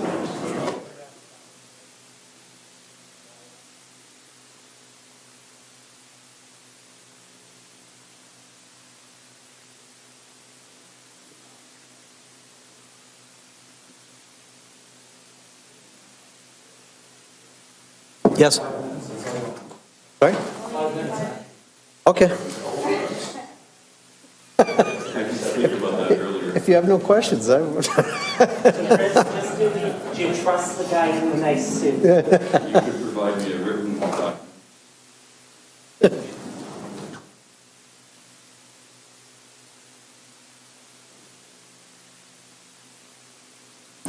This is okay.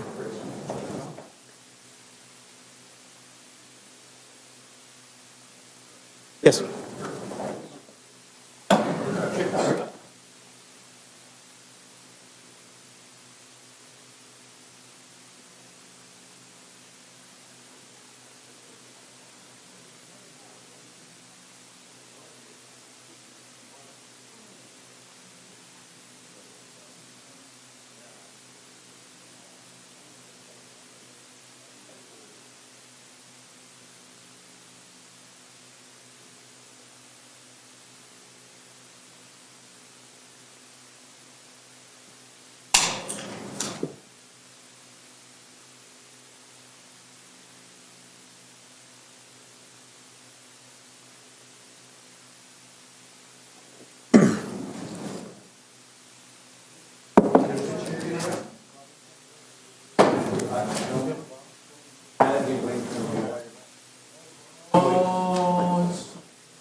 We are back in open session here, and the report on the city versus Attorney General. What we have here is there's no action to be reported on, and with the land acquisition, direction was given in camera for the land acquisition. So back onto our scheduled meeting here, and we have 7.1. Let me get to my, and this is, I'd like call upon Mr. Chris Phillips to provide presentation on item 7.1. You'll recall that staff report was distributed to members on Thursday morning, and the appendix, which as omitted from the report, was sent to us electronically on Friday, and copies have been distributed this morning. Chris, the floor is yours. Mr. Chair, thank you very much. I know it's been a long day, I know a long in-camera session, so I'm going to try to see if I can condense this complicated issue down to as much as possible. But I do want to start out today, and I'd be remiss if I didn't really thank the entire team that I worked with. I'm just one person. Regarding the team, this is a culmination of 3 years worth of work by a group of staff members who were very dedicated on this file. Specifically, the negotiation team, Al Dorr, Rashesh Mandani, Joe Speiler, Brian Boudou, Leslie McGill, and Tony Tolis was actually on this file right at the very beginning. We had an entire supporting cast, including operational people that I just want to make sure we recognize. Tennessee Perpedo, Romana Maharaj, Debbie Edwards, Rob Norman, Steve Barnhart, Lauren Stasiak, Craig Murdoch, Udo Enberg, Chris Gainham, Emil Pripik, just to kind of show you the vast array of different skills. And certainly this project, I wouldn't have been here today if it wasn't for some of the great leadership from many of our SMT members, led by Chris Murray, city manager, who really kind of put this ball in the window some 3 years ago. Jerry Davis, Mike Zagaric, Joanne Prial, and certainly Tim McCabe was there at the very beginning. From the Port Authority side, Janet Knight and Bob Hart and Jeff Papias were were great people to work with over the course of these negotiations, and certainly Bruce Wood from an executive side. So I do want to just make sure that I get all of that out there to kind of really show the array of people who have been involved in this, both internally and externally to the city, and whether they're still employed here or elsewhere in a career. I would kind of say I want to start off today, and although I'm going to try to condense it, and I know one of the dilemmas I always find up here is this balancing act on the waterfront between trying to give you the straight facts as to what it is that we're here to discuss, but also kind of incorporating in the broad vision and the real benefits that the waterfront redevelopment has to offer. I know I try to tread that line carefully between the bureaucrat and maybe the marketer a little bit up here, so I do beg your indulgence on this a bit. But I do think that telling the story as to what it is that we want to do on the waterfront is such vital, not only for it moving forward, but also for you as council and to communicate to the broader community, both the residences, the businesses, as well as the broader investment community.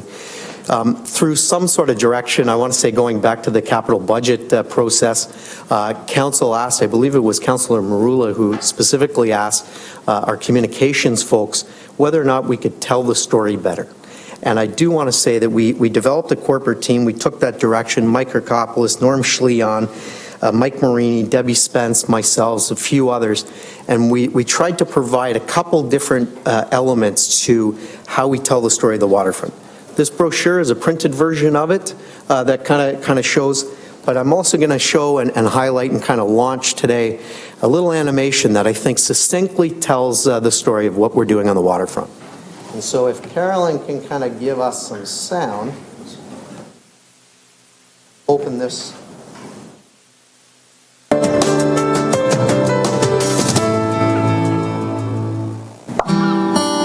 There are things happening on the shores of Lake Ontario.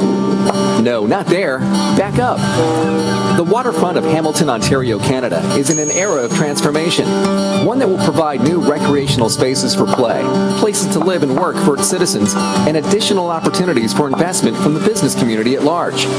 Formerly an industrial area, in the last 30 years, Hamilton's waterfront has been redeveloped, and public and private investments have created new parks, walking trails, restaurants, and other amenities like an outdoor rink. There's even ice cream. But it is not done yet, and there is room for so much more. More green spaces, boardwalks, and mixed-use residential and commercial developments are planned, which means opportunities for real estate investment, new businesses, and people, and hopefully more ice cream. Even though investment opportunities exist today, the overall plan is a multi-stage project with various phases over the next few decades. Why? Quite simply, new roads, shoreline, buildings, and trails take time to plan and implement properly, especially while maintaining public access during construction. Not very many Canadian cities have a waterfront that is this ready for development, and it's located a few blocks from a new GO Transit station, and a few more from the revitalizing downtown core. But don't take our word for it. Hamilton has recently been called the best place to invest and most diversified economy in Canada. Hamilton's waterfront is a key component to the city's growth and future, and is already well on its way to becoming a great place to live, work, and play for today and tomorrow.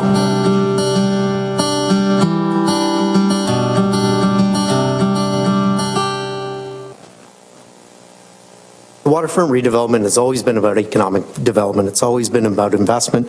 It's always been about putting the best foot forward and telling the story that Hamilton has to tell. Economic development staff, certainly Michael Marini was kind of the leader of piecing together the talent out there in the community that put together this animation. But the intent is really to try to tell the story for all citizens. It's everybody's waterfront. It's all Hamiltonians' waterfront. And that particular video is actually uploaded onto our economic development YouTube page, and citizens can kind of launch onto it. And it's kind of a piece of the puzzle to kind of really tell the story.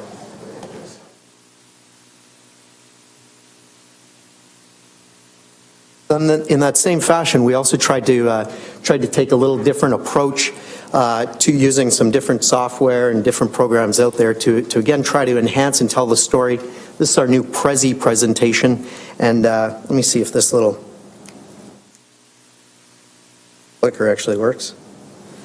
So you've seen me I'm going to whip through these fairly quickly. Many of this is again, it's part of the presentation that I gave back in January, but it really kind of tells the overall story. And again, this deal with the Port Authority about Piers 7 and 8 is one aspect. Although it's a critical aspect to it, it's one aspect. It's not the deal itself. It's about what it triggers and what it plans to do. And there is a recognition, though, that the waterfront redevelopment is a long-term journey. The benefits are for the long term. Some of the investments happen in the short term, but the real benefits happen over time. And that the planning and redevelopment of the waterfront's been underway for many decades. This goes all the way back to elements like Bayfront Park, like Pier 4 Park, like what's down at Pier 7 and 8 today, as well as the future. So waterfront redevelopment was not just something that myself or our team kind of took the ball and started today. It's actually, we're sitting on the foundations of things that happened many times before. We do recognize as a staff team, things will happen and change over time. Waterfronts are dynamic. It's kind of funny, we were talking in the side room about Burlington's waterfront, and we weren't making any kind of comparison other than to say that I remember as a university student working in downtown Burlington. Spencer Smith Park was there. It certainly didn't look like it does today when I was down there. Neither did the downtown of Burlington.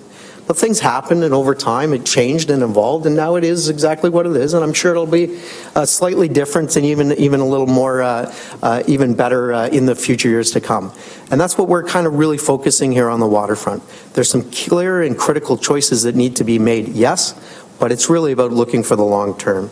Really, it's that kind of element that investments up front lead to economic development in future years and generations. That some of the investments that we're looking at making today will really reap the rewards in the future. And of course, I'm kind of editorializing there in the last point, but if we really do not start now, then when is a better time? Things like the proximity to GO, things like the downtown revitalization efforts that are going on, the waterfront just seems to make a lot of sense to be an investment today. Here's just some of the key stats. There's 6,000 meters of shoreline, certainly a diverse recreational uses that are down there. The walking, the shipping commercial port as well. There's certainly been a lot of success down there in order to attract people themselves. And there's been a long-term commitment to revitalization in the area, whether that's just from the land aspect, whether that be certainly from many of the efforts that took place in the cleaning up of Hamilton Harbor through the ecological aspects in the area as well. This is really just to kind of show and remember and kind of crystallize the element that when we talk about the waterfront, although we are today talking about the Piers 6 and 7 area, specifically down there, that from a staff perspective, and I believe council directions over time, you've made it clear that it isn't just about those 20 or so acres of land. It really is about how do we connect all of it together in one story. How do we connect the Barton Tiffany lands down here, both the former industrial lands that are there as well as the adjacent CN rail lands in a future redevelopment plan. What do we do about other aspects of the recreational area, like Bayfront Park, the trail system? What do we do about things like the proximity to the GO station? And how do we tie in other assets that are down there in the area, specifically City Housing Hamilton type assets? So we are looking at the West Harbor as a whole in a holistic way. Although today is really about Pier 7 and 8 and the deal with the Port Authority, we're not losing sight on the fact that it all works together, and that's the major benefit over time.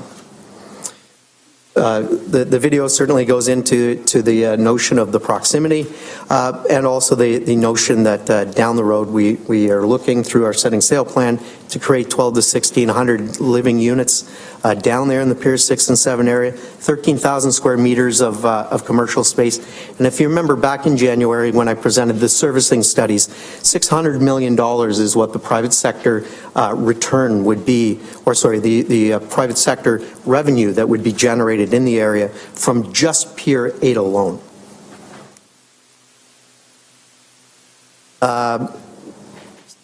Pretty much covered this off. Oh, sorry. Key thing is that our finance staff, working with our consultants, estimated that about $7.5 million per year in new municipal taxes every year upon full build-out of this plan. And the economic benefits go beyond that. Certainly jobs, job creation, both in part-time or in temporary jobs for construction and development, but also long-term wise for the 13,000 square meters of commercial space that would be down there in the area as well. This, just to kind of put it in perspective again, is how a possible block phasing plan is. This is the Piers 7 and 8 lands that we'll be talking about in a sec. 7's here, 8 is over here. And this just gives you, this is actually from a document, and I don't think it really got enough of attention back at the time. This is actually a rendering of what the middle of the Pier 7 area could look like as per the Recreation Master Plan that was actually presented to Council, I believe, back in either 09 or 10. But this does show that it's a transformational project or approach that could happen down here in the area. This shows you obviously a great little graphic of that we can make this area 12 months of the year. And I think ending on that note, this Prezi presentation is meant and designed to put the whole story of that brochure into one kind of place, certainly for use on the web, through social media, but also for whether it be councillors or city staff who can kind of go out when people ask about the waterfront. I can't believe the number of times I get asked, well, when are you going to come up with a plan on the waterfront? And quite frankly, the plans for the waterfront have been in place for quite some time. Now it's about implementation. So with that said, I'm now going to enter into a fairly much more normal and mundane element of what's before you today and what's actually here for your consideration. I'm going to review three quick things. The strat plan, the council resolution from April 24th on this particular issue, and the timelines to date. I'm going to give you an overview of the Marina Management Agreement as proposed for you today. I'm going to give you a kind of a quick assessment of some of the key elements and the recommendations that we have. Just to kind of remind everybody, this particular element relating to the termination of these leases is embedded directly into the strategic plan. 1.3, Roman numeral 3, was negotiate the early termination of land leases for Pier 7 and 8 with the Hamilton Port Authority. This is exactly what we're here today for, in order to finalize. And staff is, quite frankly, we're pretty proud of the fact that we're appearing before you today to actually knock off a key element straight off the strat plan. Back in April 2013, we brought you a memorandum of understanding with the Hamilton Port Authority and ourselves. Council approved that and gave direction in B that we go away and negotiate an actual Marina Management Agreement. That is exactly what we're here today, and that's what the recommendations go to. This just kind of gives you an idea of the timeline involved. We've been doing on the waterfront multiple elements all at the same time. Although this deal itself triggered was the key, or is the linchpin to allowing us to really get focused on waterfront development itself, many of the other elements council gave us direction to go and do that I think really added to the notion of why we would do this and why we would do it now.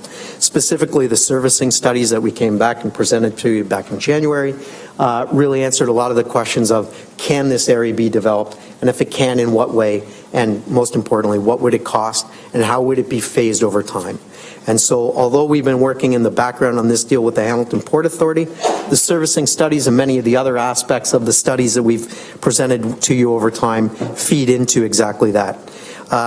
We're here on April 2014, and this Marina Management Agreement comes into play January of 2015. This is the Rec Master Plan. This is generally the kind of blueprint that we're using in order to go forward. And that rendering that I showed in the other presentation is of this area right here. This area is the area that really is the focus. That'll be kind of the heart of the whole rec plan. This transforms into an area that right now has parking. Basically, it's parking and boat storage in the wintertime. This gets transformed into a public space with a commercial village and access to the marina specifically. That again goes back to the phasing plan of before.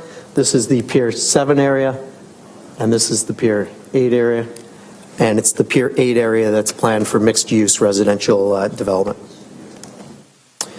And again, I just like this photo. I think it kind of does show and tell a real story. This is Pier 8 in 1980, and this is Pier 8 as an aerial today. Change can happen. Small investments over time can make change happen, and that is a great visualization of who would have thought in 1980 that this could be transformed into this, and who could think of the investments that you're being asked to consider today, what it could lead for in the future. As far as what the Marina Management Agreement does itself, the real key outcomes, if I was to kind of give an overview, is it gives the immediate transfer of Pier 7 and 8 lands from the HPA to the city today. It enables the long-term stability of our marina and boat storage business, which I just want to remind everyone is actually the city's marina and boat storage business. We own it. We have owned these businesses since the year 2000. We as a city have made little investment or done little with it since that year 2000, mainly because there was the Port Authority itself was actually running the marina itself. So it wasn't necessarily to any fault of the cities itself. But these are our assets, our shoreline, our area. This deal, what it does do is it enables to put the business itself on long-term stable footing. It addresses some of the long-standing shoreline public space infrastructure deficiencies that are down there in that area. It does try to balance the financial on both sides of the equation, both from the city and from the Port Authority. It balances our long-term vision of the port or of these port lands for this kind of mixed-use residential commercial tourist type district with a working commercial port just to the east. And as I certainly said earlier on, this directly facilitates our ability to develop the Pier 7 and 8 lands to the tune that we hope from a financial aspect generates about $500 million in private sector investment and about $7.5 million in direct municipal taxes at full build-out. I'm going to break down the financial aspects into kind of 4 categories. What are the financial aspects relating to Hamilton, to the city? What are the offsetting HPA cost commitments? As well as a little bit about the facilitation of the development. And last, I do know that in previous iterations of this, the future of the Royal Hamilton Yacht Club, although not a financial aspect relating for this deal specifically, it was something that Council wanted to make sure that we kept in mind, and I'll address those issues here today.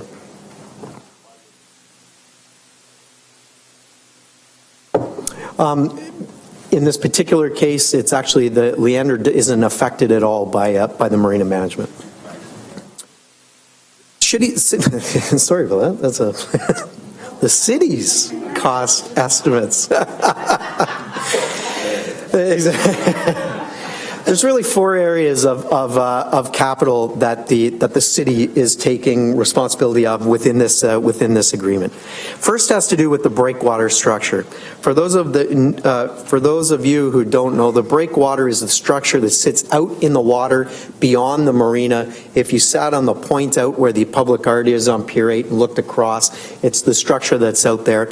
In my real layman's terms, it really kind of breaks the energy of the waves before it kind of comes into shore, and thus it helps both our shoreline not erode, it helps the marina assets not bang and deteriorate, and it also, if you're a boater, protects the boats themselves from any damage.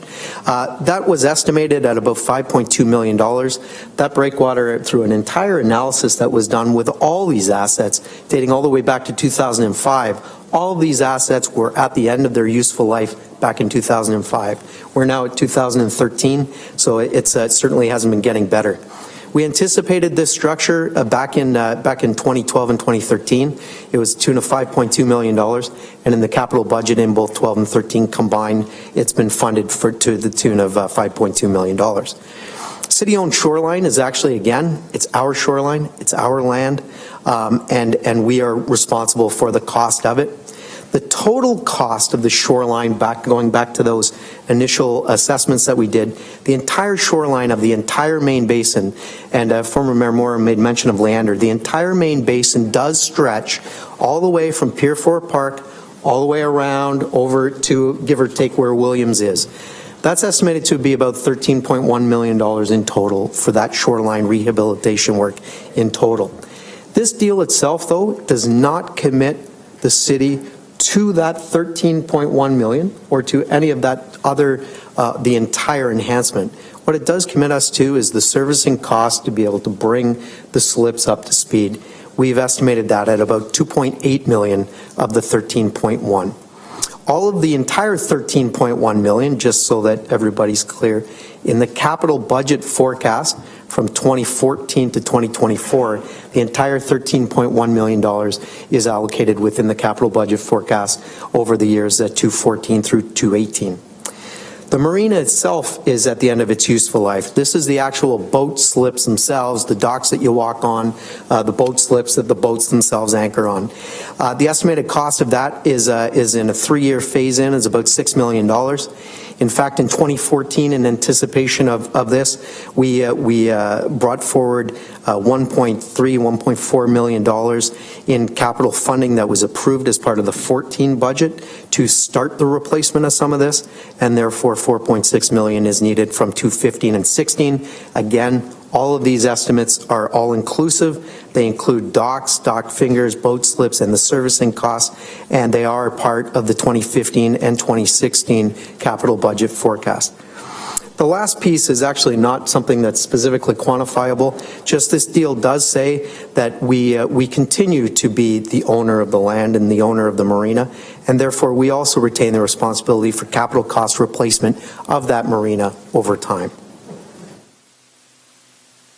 The HPA has a set of cost commitments that they agreed to as part of this.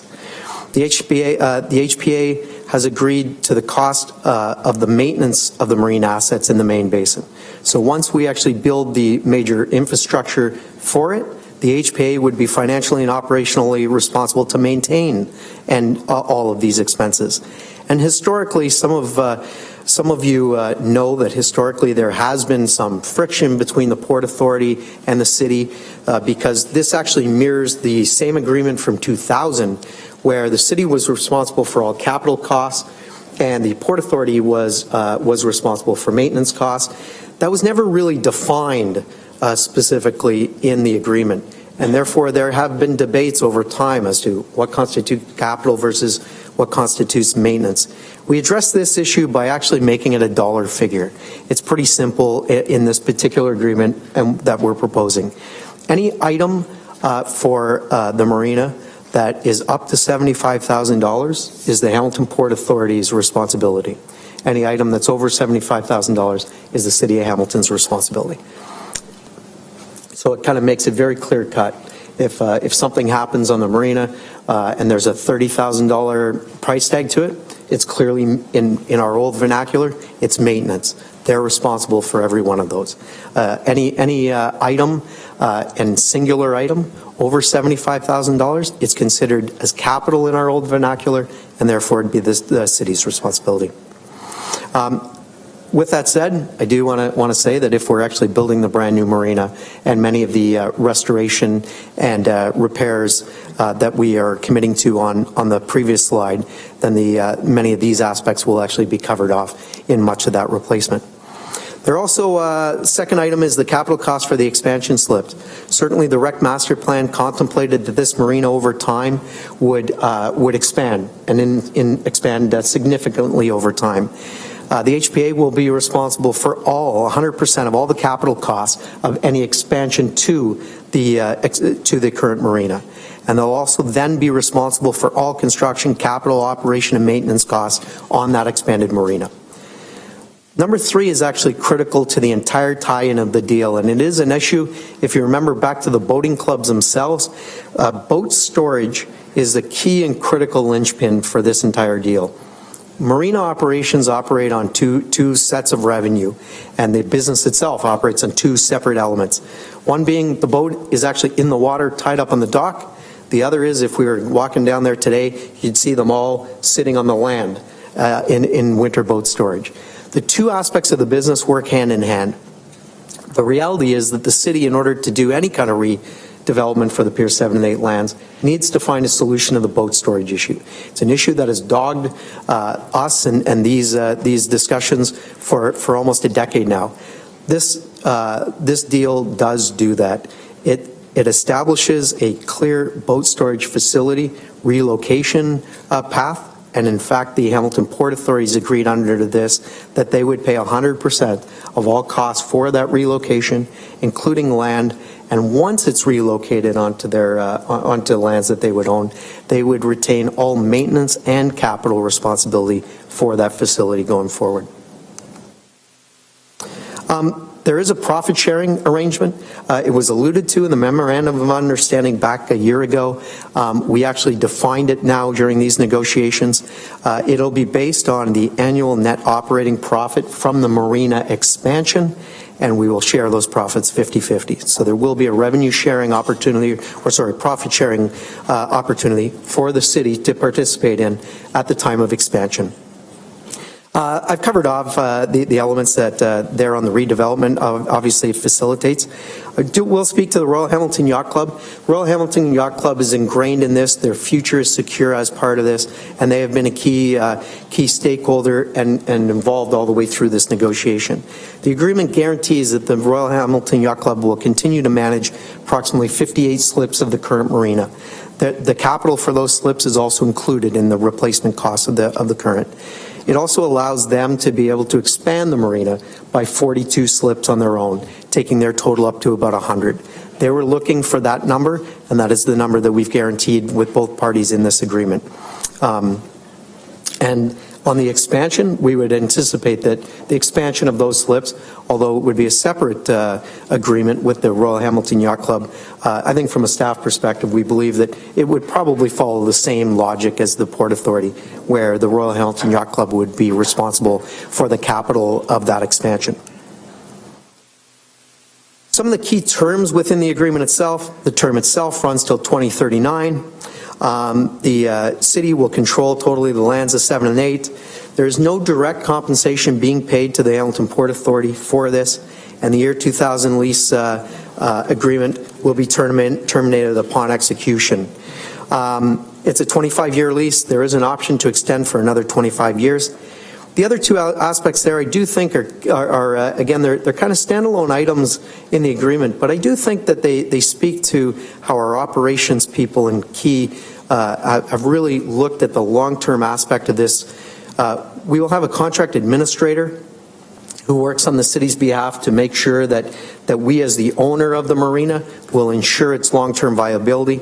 And tied to that, it will be a standard of maintenance that never existed before. The Port Authority will have to be tied to a set of standards to how they will maintain our assets going forward.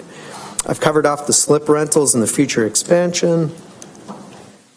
The revenue allocation is that the Hamilton Port Authority receives the status quo arrangement on the current facility, 100% of all existing boat storage and marina revenue, and we participate on the expansion slips. There are two subleases on Pier 8 that will continue, one from Ontario Sailing School, the other from Brewers Marine, and they will continue with the Port Authority until such time as we wish to have those terminated. The expansion, because the expansion is tied to profit sharing, we actually went through and ensured that there is a process to how that expansion takes place. The Port Authority will actually share with us and rely on a third-party market study to determine when expansion will take place. And they've agreed that when that market study shows that expansion, that there is room for expansion, that they must take place for that. So what it does is it guarantees a check-in for the city that we will participate in profit sharing at some point in the future. There is an element to this that actually has nothing to do with the marina per se.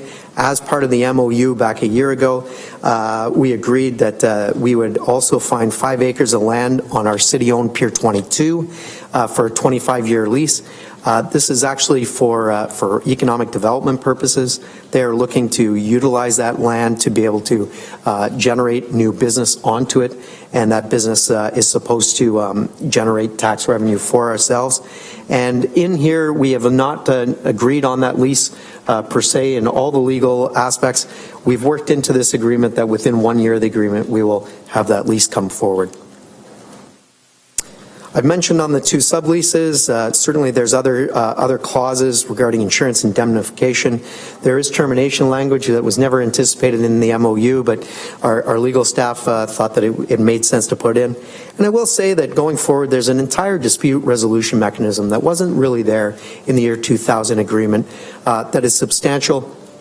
And both parties believe that it's a way that we can kind of resolve disputes before they get to any kind of real problem. I was asked by a few councillors, and I think in general, I think one of the difficulties in preparing a report like this, especially when you come to the alternative type section, I realize there isn't really an alternative side there. And in some of these things within the waterfront, the alternatives are always difficult to put down because so many of the decisions tie into other decisions. But I thought what I'd do is kind of take head on this issue of, is there a plan B? Is there another option out there? And what are the elements that are on the table if, for whatever reason, Council decided that it didn't want to do this particular proposed deal in front of us? I do want to kind of highlight the fact that this has been a 3-year time frame of a negotiation between the port and ourselves, and we all worked in good faith up to that. Council certainly has the ability to decide in whatever way it considers on this agreement. But I do think that the notion of how long we've been negotiating this and the different touch points that we've made should be entered into the record. The HPA Board of Directors has approved this same MMA in principle in the same type of language that we're proposing for you today. If for whatever reason we were not to do this deal today, there's 3 kind of key elements that kind of come to mind regarding how this thing would unfold. It would certainly delay the Pier 7 and 8 redevelopment until 2025. Our discussions through the servicing study and through focus groups with private sector developers, they're really not interested in talking to the city about a future development that the city doesn't actually control the lands until 2025. There is some limited, thinking back to our servicing studies, there's some limited redevelopment potential today on Pier 7 and 8, or sorry, on Pier 7, but it is limited. It will be the mixed-use residential component on Pier 8 that helps to facilitate and drive the business case for the commercial development on Pier 7, because it gives you that client base, that customer base, 12 months of a year. And the Pier 8 lease does not expire until 2025. We still own these assets, as I said before. The breakwater, the shoreline, the marina slip replacement, and the boat storage relocation all still are the city's problems. Doesn't mean that we have to go out and do all of the same work in the same period of time, but they are our issues and they need to be budgeted and they need to be documented at some point in time. As I said, we've owned all these assets since the year 2000, and until the 2014 to 24 capital budget process, none of these assets have ever existed within the capital plan. So we would have to do that anyways. And if we weren't, we would also need to decide long-term what we're going to do with a marina and boat storage business. That's actually our business. In 2015, that business becomes ours. And we would have to determine how it is that we would actually move forward with that as that ends in November 2015. With that said, the recommendations that are before you today, you certainly have them. And I just kind of end on this note that when looked at this deal in its balance and in the totality, we as staff really believe that it's a balanced approach that makes sense on so many different levels. Not everybody wins, not everybody loses. We share different elements. Both sides took the approach of what makes sense for each other. And I think we're certainly proud of the success. We're proud of the document that we're providing you today. So with that said, I'll certainly be open to questions. Thanks for the presentation, Chris. And we have a speakers list here: Councillor Collins, Councillor Pearson, Councillor Whitehead, and Councillor Clark at this time. So, Councillor Collins, please. Thanks, Mr. Chairman. And I want to first start by thanking Chris and the extended team for all their work that they've done on this. And I know that Chris stated at the beginning of his presentation that this has been 3 years in the making. It's actually been almost a decade now, because if you recall, for those people who were on City Council from if I want to call it the Deaney administration, we had actually struck a subcommittee to negotiate with the Port Authority to try to secure these lands and to strike an arrangement such as the one that we have in front of us today. And we had a political steering committee. We met several times with Port Authority representatives, and without breaching confidentiality, we started this process with the Port Authority looking for cash payments to them in the 6 and 7 figures, land swaps in terms of asking the city for property that it owned in and around the port to be transferred to the port. And we essentially had a list that was probably as long as my arm, and the value of that deal was certainly lopsided. Fast forward to the next administration under Mayor Eisenberger, again, we struck another political subcommittee to specifically negotiate with the Port Authority the early release of Piers 7 and 8 at that point in time. And again, that list was quite long, a little bit shorter. And fast forward then to this term of office, and the motion that I put 3 years ago certainly excluded our political involvement. My thought process at the time was that we had a management team and a bureaucracy who were committed through our strategic plan in delivering on waterfront development. And so the fact that they've been able to accomplish that, certainly without our tinkering and involvement, I think speaks volumes in terms of the job that they've accomplished, knowing that it's been a tough haul for almost 3 consecutive councils.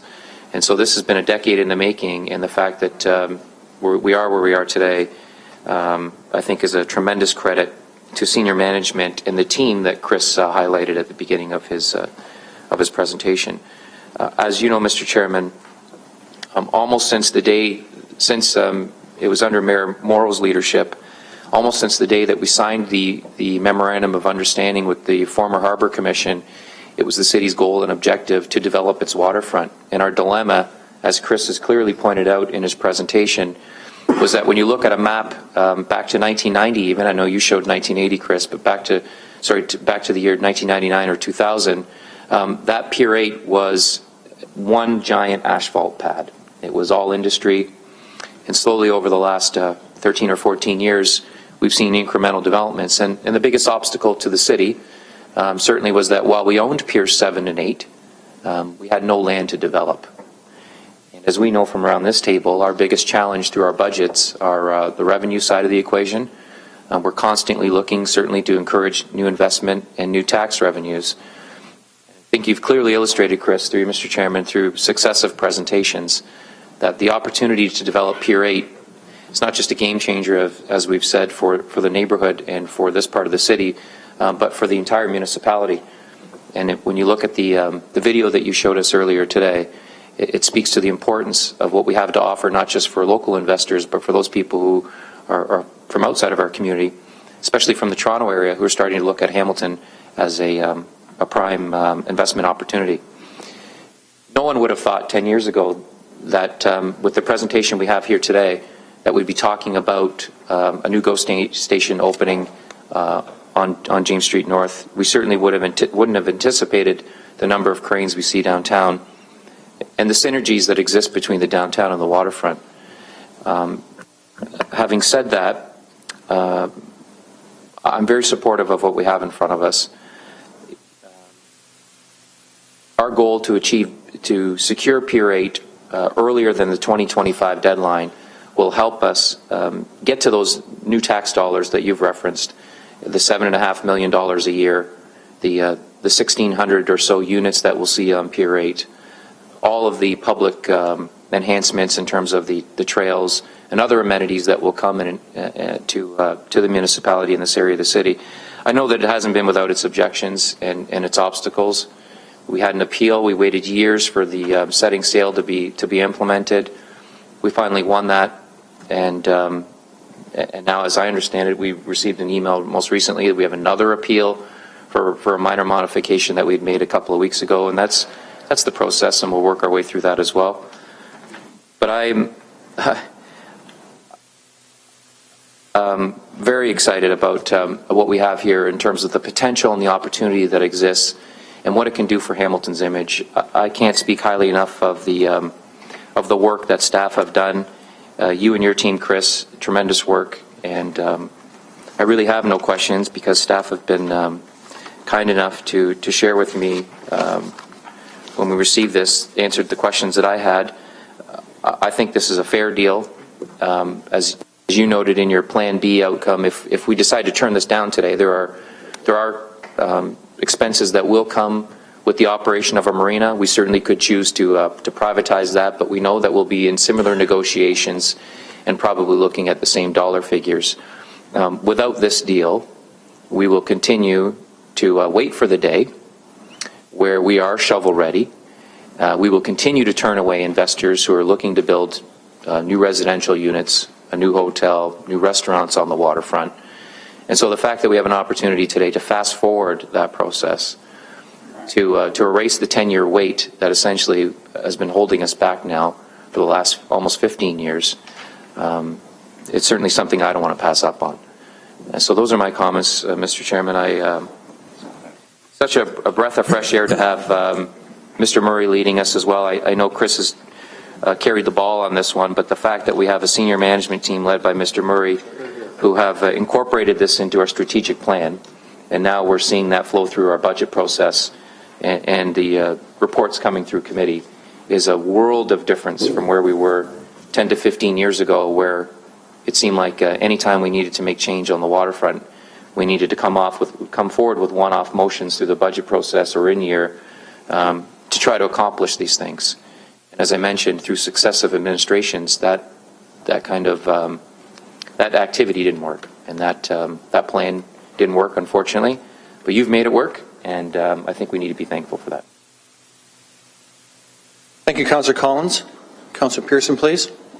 Thank you, Mr. Deputy Mayor, and I don't know what can be said after that. Councillor Collins pretty well covered it all, but my point when we had this presentation, Chris, is as we do go forward, and you said there's a lot more interest coming with regards to the waterfront. Are we going to be promoting this? Is there any way we can be posting this, on our bus shelters down at the waterfront?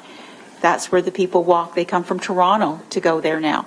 So we should be promoting this, slides, whatever, pictorials that could be put up. And I think it's a great incentive, and I should say also, I'm sure we're looking at it, taking it to communities beyond Toronto. So good news, great information. Thank you. Thank you, Councillor Pearson. Councillor Whitehead. Deputy Mayor, well, I mean, everything's been said. I think the only question I have was clarification. We talked about some of the capital that need to be expended, for example, on the slips. I know for a fact that there was a number of brand new slips put in the last several years. Is that part of that equation? Was that considered in the overall cost?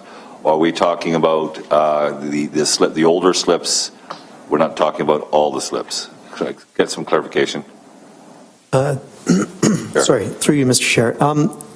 In general, we're talking about all the slips. We did an analysis of the entire, all the slips, each individual one, and we have a new plan as to how they would also be built. So built into the cost estimates here is a replacement of the entire marina at its current capacity as exists right now. As far as looking at some of the conditions of some of the slips that are there today, certainly at the detailed design stage, we'll see if there are any that make sense that could be salvaged. But I will say that as we've been doing the process of the design of the new marina, the configuration itself will actually change as well. So it's not just the ability to take a dock from here and move it over to there. The points that the docks actually connect to the land will be different in the new build out than what they are today. And that is because the capacity of the marina over time with that expansion will need to shift so that the capacity can be there. So I don't have an actual answer to you as to whether each individual dock slip itself will be replaced. What I can say in our estimates that we have, it is to replace the entire number of slips that are there. And it's not my intent to be cheap. It's my intent to ensure that we're, again, ensuring that we're getting value and making those determinations. I mean, docks could be easily shifted in any configuration. We know that. So that's not an issue in regards to what you have, if it's good, to move it in whatever configuration you see fit. So I guess the bigger question is, are we looking at changing the specs in regards to those slips? In regards to, are we looking and talking about something wider,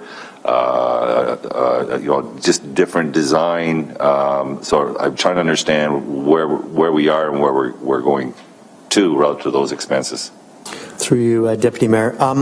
Yes, we've as part of the servicing study, we actually did an entire marina design plan, and that actually has been incorporated into this, and it's been working kind of as a side element to it. We've been working, both the city, ourselves, with the Yacht Club and the Port Authority, so that all three groups are on the same side.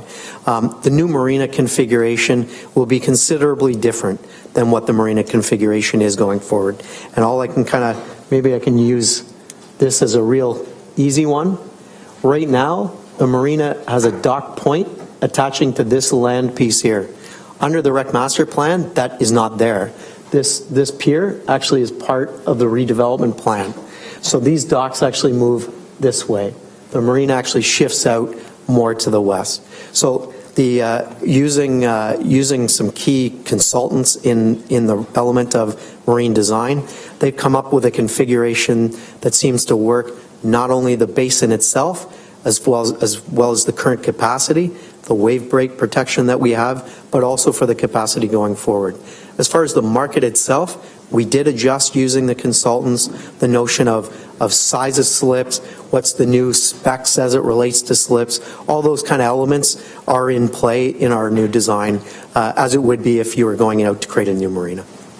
I appreciate that. The breakwater, there was always a plan to create additional breakwater in these locations. So you're saying the breakwater currently that seems to be doing what it was meant to do is at a point now that it needs to be replaced? Through you, Deputy Mayor, actually the breakwater from the assessments has been long overdue, needing to be replaced. And again, going back to the reconfiguration, I don't have a map, so the best kind of thing I can try to do is here. This is currently part of the breakwater structure, and then it kind of goes out here. Again, as the marina shifts more to the west, that breakwater structure will also move out to the west. The new structure, which was approved in the 13 and 12 capital budget, will actually be state-of-the-art, and it will reflect the true wave action that the marina has today or needs today for that area, as opposed to basically we're using 1950s technology out there to try to protect. As well as the assets themselves are at the shoreline ability. If the breakwater is not absorbing enough, it's then crashing more energy into the shoreline.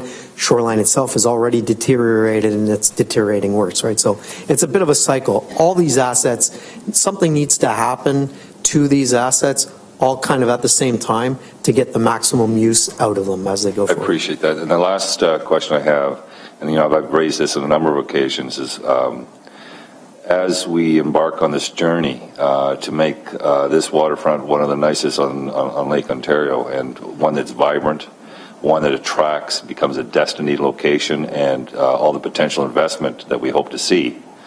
One of the issues that I've raised in the past is there's an inadequate supply of short-term slips in this area. Is this going to be part of that master plan? Through you, Deputy Mayor. In fact, Councillor Whitehead, we've heard you loud and clear on this, and the reality is yes on two different accounts. The first is that, I don't know, in last year's capital budget, in this particular area right here, we're actually in the process of building out right now with a project to build some temporary transient docking right there. Those would actually are outside of this deal itself. Those will actually be city owned and operated, and they will kind of sit right here in this part. And as part of the HPA deal itself, we did look for and received commitment from the HPA that they would agree to a percentage of slips for transient boating purposes. Great idea, and I'm glad that you understood that there's a huge boating community out there. They can leave their automobile home and jump into on their watercraft or boat or whatever, they do that. They go to Port Credit, they go to Toronto Island, they go to different locations, Port Dalhousie. So there are points of destiny, and we would love to see Hamilton become more of that point of destiny for a lot of those boaters that could bring revenue and spend in this waterfront. So thank you very much. Thank you, Councillor Whitehead. Councillor Clark, please. Thank you, Mr. Deputy Mayor. I want to start off by thanking the entire team, Mr. Phillips, Joe Speiler, Aldor, Rahesh, and all of the guys in behind and ladies worked hard on this. It's a significant undertaking. Just looking and trying to précis down some of the numbers. So we're really talking about $22.9 million in investment from the city right now. That brings in $500 million in private investment development costs, $600 million in private sales revenue, attract $7.5 million in annual new taxes, and provide 13,000 square meters of commercial or institutional space. Now, that's a significant undertaking. So very, very, very pleased with all of that. The only question that I had is I couldn't find the Marina Management Agreement in here so that I could actually read it. So I'm not sure where it is. Deputy Mayor, I think I'm going to let Janice. Through the Deputy Mayor, sure, the Marina Management Agreement is in its very final draft throes, if you will. There's some just final refinements that are being done over the next 24, 48 hours. So that's why it was not provided at this juncture. So if the GIC were to pass it today, we would have that agreement before council so that we could read the agreement, and if we had any concerns, we could raise it at council, I'm asking. Yes, through the Deputy Mayor, we can make that available. It's about a 50-page document, so, you know. Piece of cake. Yeah. Okay. Okay, so if we could have that proviso, that would be helpful. I'd just like to see the agreements, especially when we're talking about such a significant project. We might want to expedite that lobby registry even faster now, given the size of the project, but that's an editorial comment. Thank you, Councillor Clark. Councillor Ferguson. Thank you, and Chris, I'm glad to hear you're getting some transient voters in there. I can never find a spot to park and go get an ice cream. Walk down and get a beer or one beer at Sakura. I'm going to be consistent with my question, though. You've got 1,600 new residential units, which is a minimum, probably 3,000 people, and 13,000 square meters of leasable space, under 30,000 square feet, which is a lot. How are people going to get there and get out? I keep asking that question. I was hoping to see something up here today. There's a proliferation of stop signs getting there. There's roads have been squeezed in for traffic calming, a 30-kilometer speed limit. Who would invest in a commercial property when their customers can't get there? Or do you expect them all to come by GO train? Through you, Deputy Mayor, obviously, you know, I'm not a traffic guy. I think, though, first, going back to the servicing studies, there's no doubt as we approach things in a systematic way, parking and traffic management for this particular area, how this area will circulate is on the front burner for any kind of commercial development, or let alone the residential.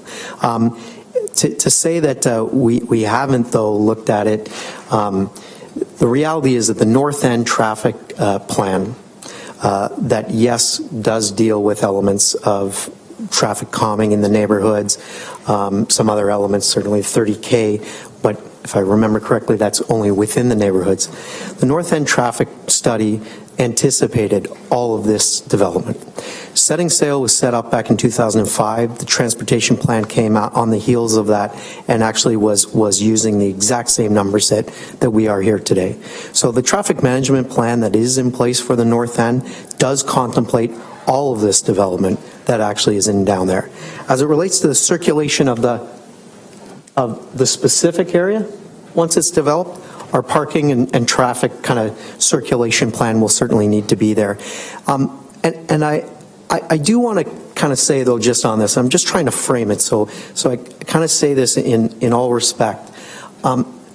any waterfront, whether you're Hamilton, Toronto, Buckhorn Lake, Bob Cajun, will have elements of it that there's not enough. There will be weights at different times. There will be elements of it at different times. There will be parking challenges at different times. What we're really focused on here, and what the development plan, and honestly, we've heard you, Councillor, we need to figure out that it has to pass the business case. And we're there. And that is going to be a key element of our plan working forward. But we have held focus groups with developers, with a whole basket full of them, from Toronto developers to low-rise to high-rise. None of them have actually said that traffic concerns are actually their issue. Their issue is two things. Certainly, parking standards is one, and the balance of choices to be able to get there is the other. So the parking standard, meaning, are you going to have one parking spot per unit, 2 per unit, or 0.5 per unit? Those are elements that certainly come up and they ask the questions of, but we haven't had a developer yet who's come and talked to us about the waterfront in any focus group and said that they do not see a market down here, having driven the exact same roads at the same time. And I don't really want to be as direct as that, but we kind of keep coming back to the same point, and I do want to kind of say we're looking at it, but the investment community is not saying that that's a deal breaker by any way, shape, or form. So you're asking for a lot of money today without answering that question, and I've been asking it repeatedly. And I, the parking thing will sort itself through because our zoning bylaws are very precise on how many spaces per square meter, and so I'm not sure the parking is as big an issue because it's locked into our zoning bylaws. It's how do you get there and how do you get out? And boy, I'm surprised you're not hearing from the people who are going to invest in shopping areas, not concerned about how the customers are going to get there and get out. I'm hearing something different than that. And so it just worries me that maybe it's just too big a problem.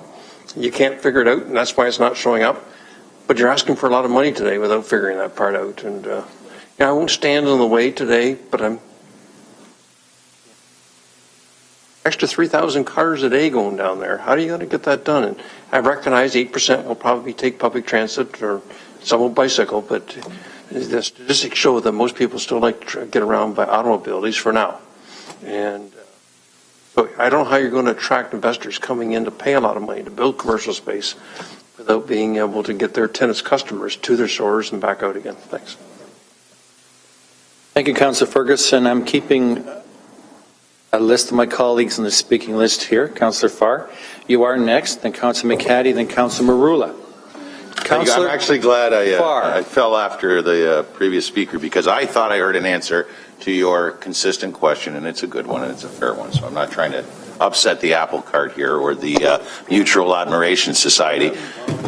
But as I noted before, as it relates to the transportation in and out, the NETMP, which is the North End Traffic Management Plan, resolved this, studied this as it relates to setting sail as a whole many years ago. Through you, Chair, isn't that what I heard you say, Chris? That's what the NETMP is. Through you, Deputy Mayor. Yes, that's my understanding, and unless somebody from... So through you to Jerry as well for confirmation, just because it keeps coming up.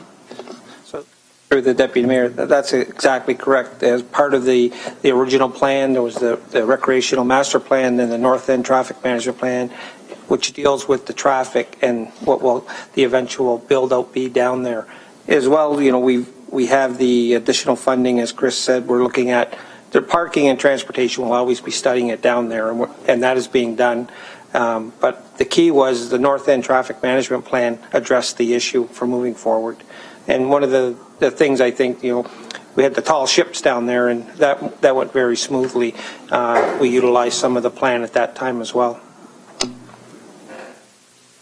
So thank you. And I just want to make sure we know on the record that the arterials are not squeezed. I heard concern over squeezed roads, yes, where we have the 30K, but the arterials, James and Burlington, there's no squeezing as part of the NETMP plan. Much of that plan over the last year and continuing through this spring and summer is taking shape, this 5-year pilot implementation. But James Street, the arterial, the roads we're trying to bring the visitors to, and eventually perhaps the residents to, are James and Burlington, the arterials, and they have not been pinched or squeezed in any way. And I appreciate all the studying that's gone on in the past with respect to addressing this important issue.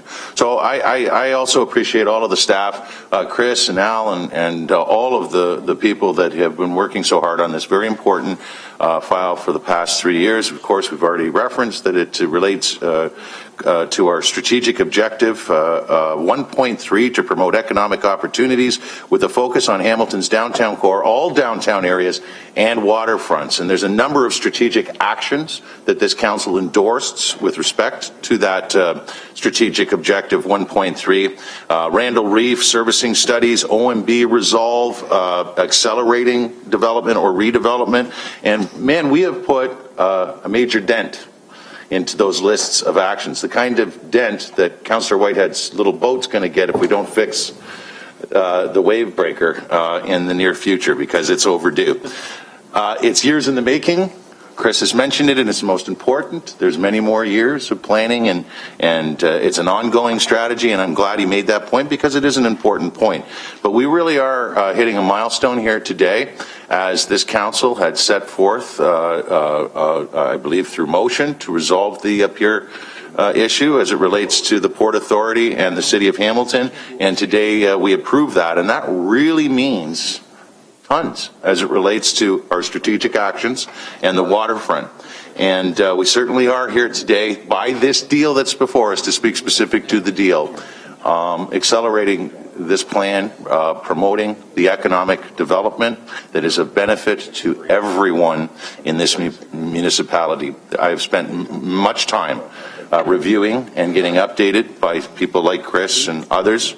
And I can tell you I've asked a lot of questions, and I've been very appreciative of their consideration to all of my questions and comments over the course of the last 3 years and a little bit. And I'm really excited to see what is before us. So thank you very much.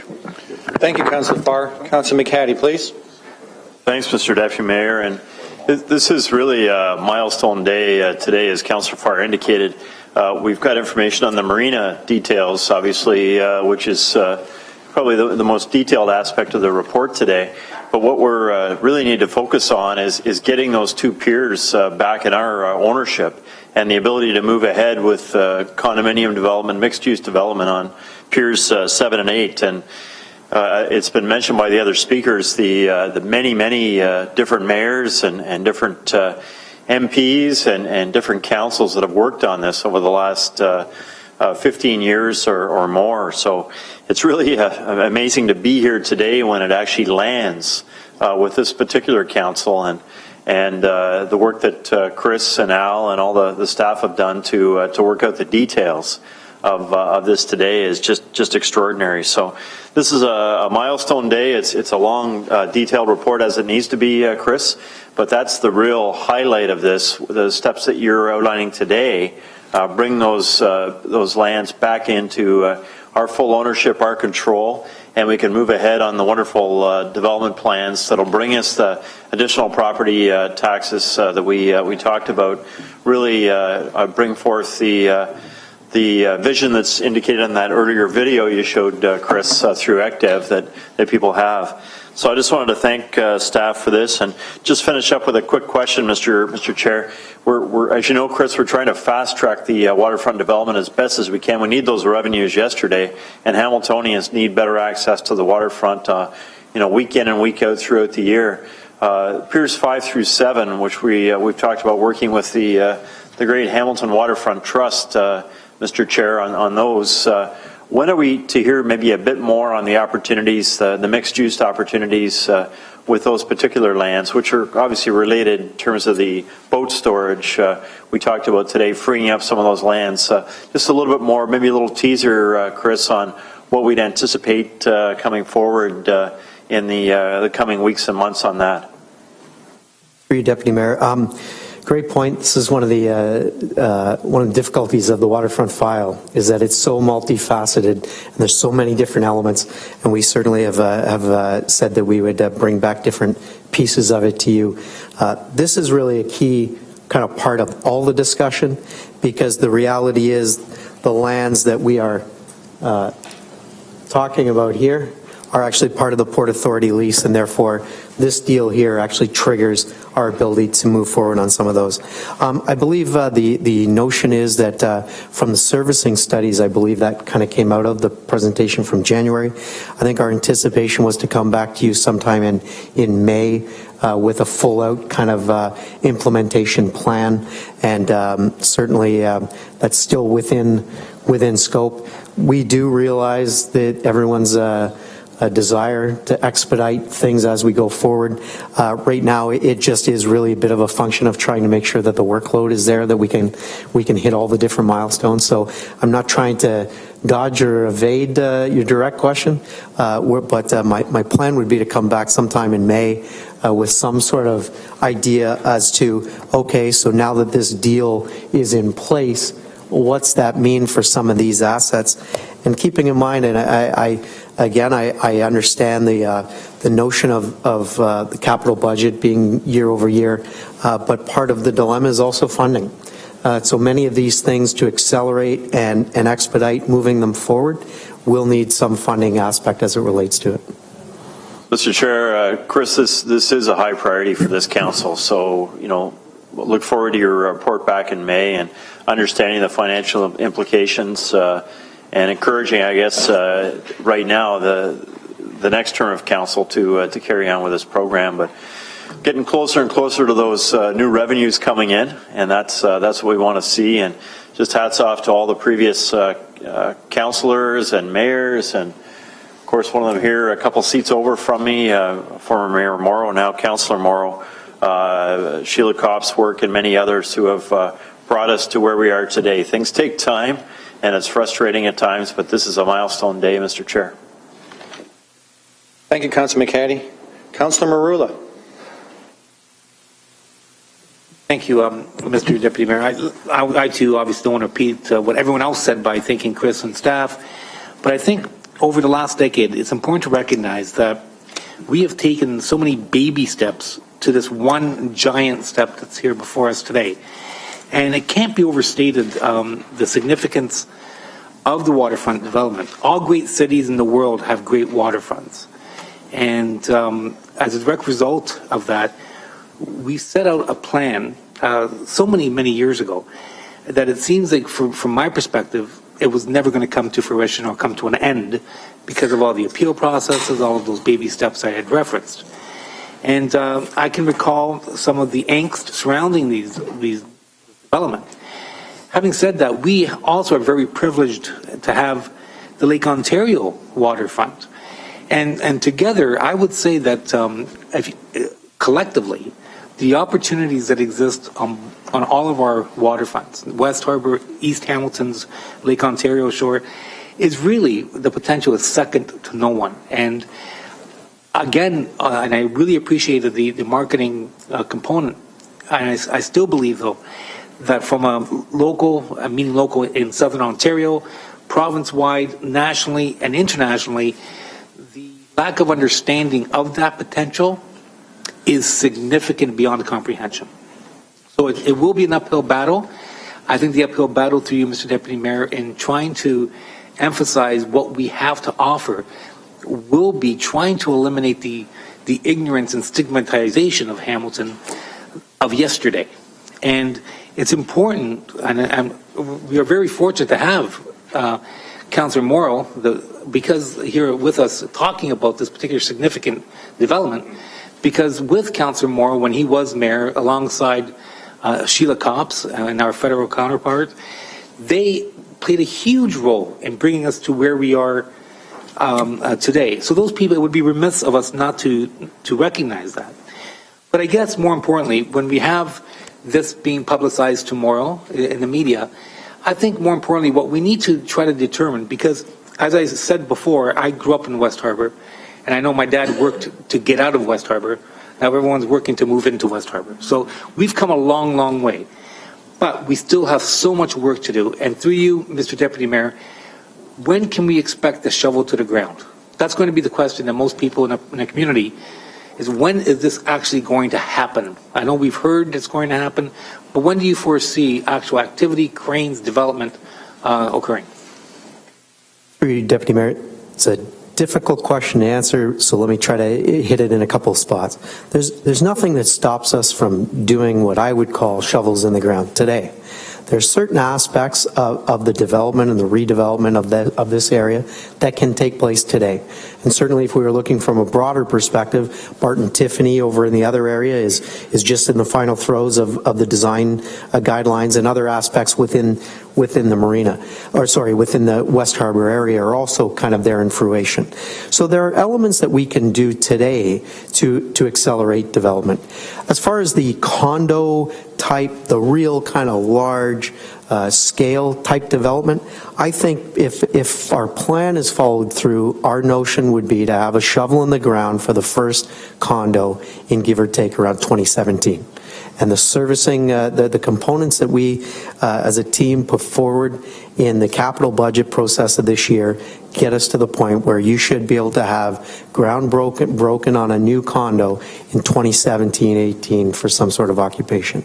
But I don't want to, I want to make sure that again, this picture kind of tells a bit of a story. It doesn't have to be the full build out to really start to shape how the waterfront goes.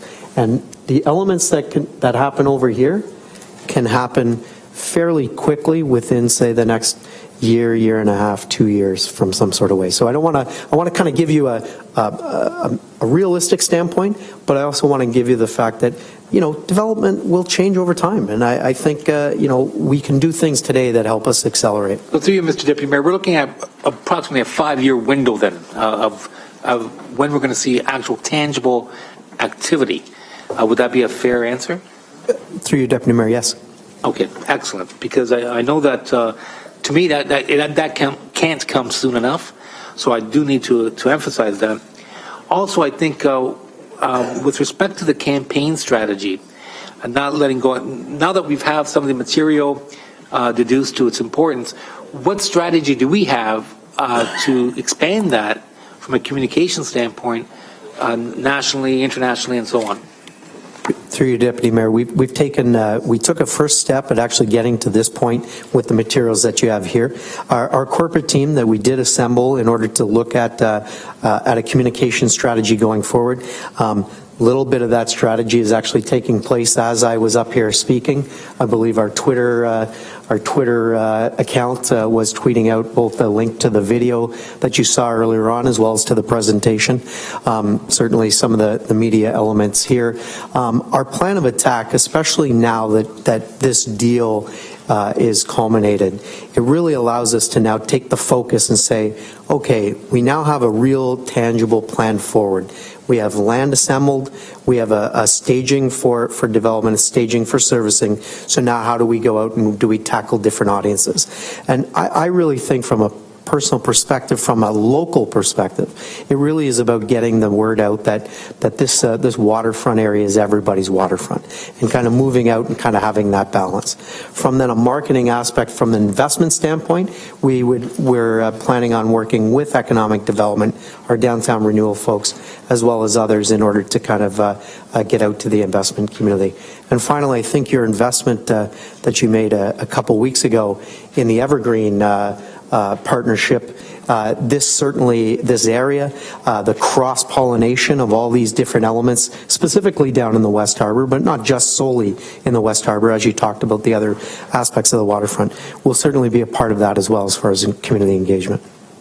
Okay, and more importantly, looking beyond the local investor, I know a lot of people make reference to Toronto and how many cranes you see driving over the Gardiner.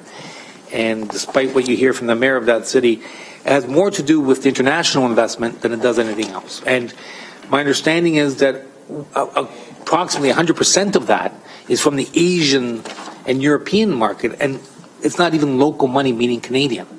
How can we go about showing basically this canvas to work with and the potential of that return for their investment that I believe would be greater here in Hamilton in the future than that of Toronto, considering the relative costs and return for your investment.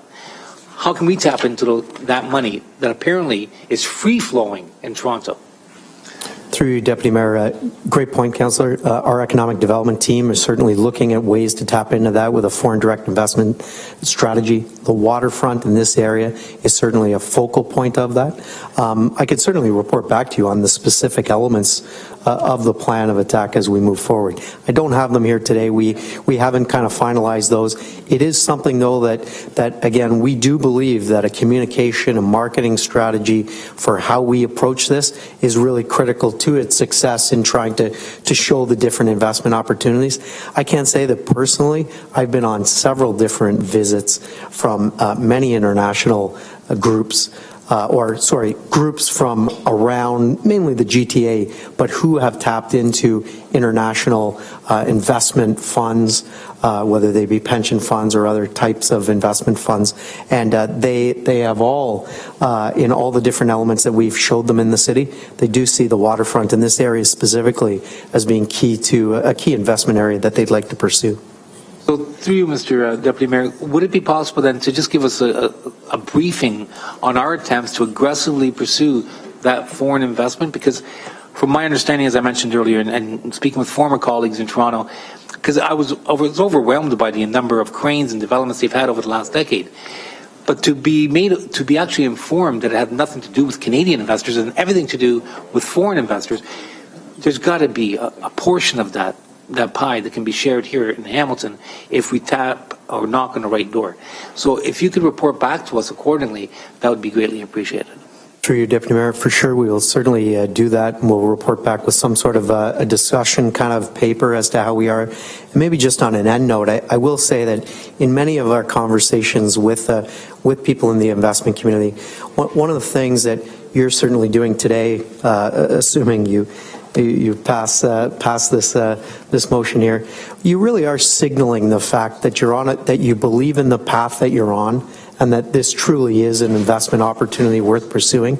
And that, more than anything, really hits to the heart of what many investors are saying to us and my economic development colleagues, is that if you believe in yourselves that you're on the right path and that you're committed to it, that helps accelerate their ability to buy into the overall plan. So we certainly will put that as part of the strategy as well. I truly look forward to it. I really appreciate not only the presentation, but the work collectively of everyone involved. And I thank you. Thank you, Councillor Marula. Chris Murray, did you have a comment? Just Chris picked it up at the end when he mentioned Evergreen. Evergreen is nationally recognized. We'll be leveraging them in any communication that goes forward, and you can bet the whole team is going to be communicating on this in a variety of ways. Okay, thank you, Chris. Next speaker is former Mayor, now Councillor Morrow. Thank you, Mr. Chairman. This is a giant step forward, and I perceive things in sort of three chapters. The first being the opening of the Pier 4 and Bayfront Parks in, I believe, 1992, followed by the development of the trail, and I guess the second chapter, the agreement that was thought to be impossible between the federal government and ourselves, and of course involving the then Harbor Commissioners and now the Port Authority. And that shoved things forward again. And with the work of Councillor Collins and others on the Waterfront Trust, which I also am very impressed with, the development there of the Williams and the Discovery Center, now restaurant, as part of Pier 8.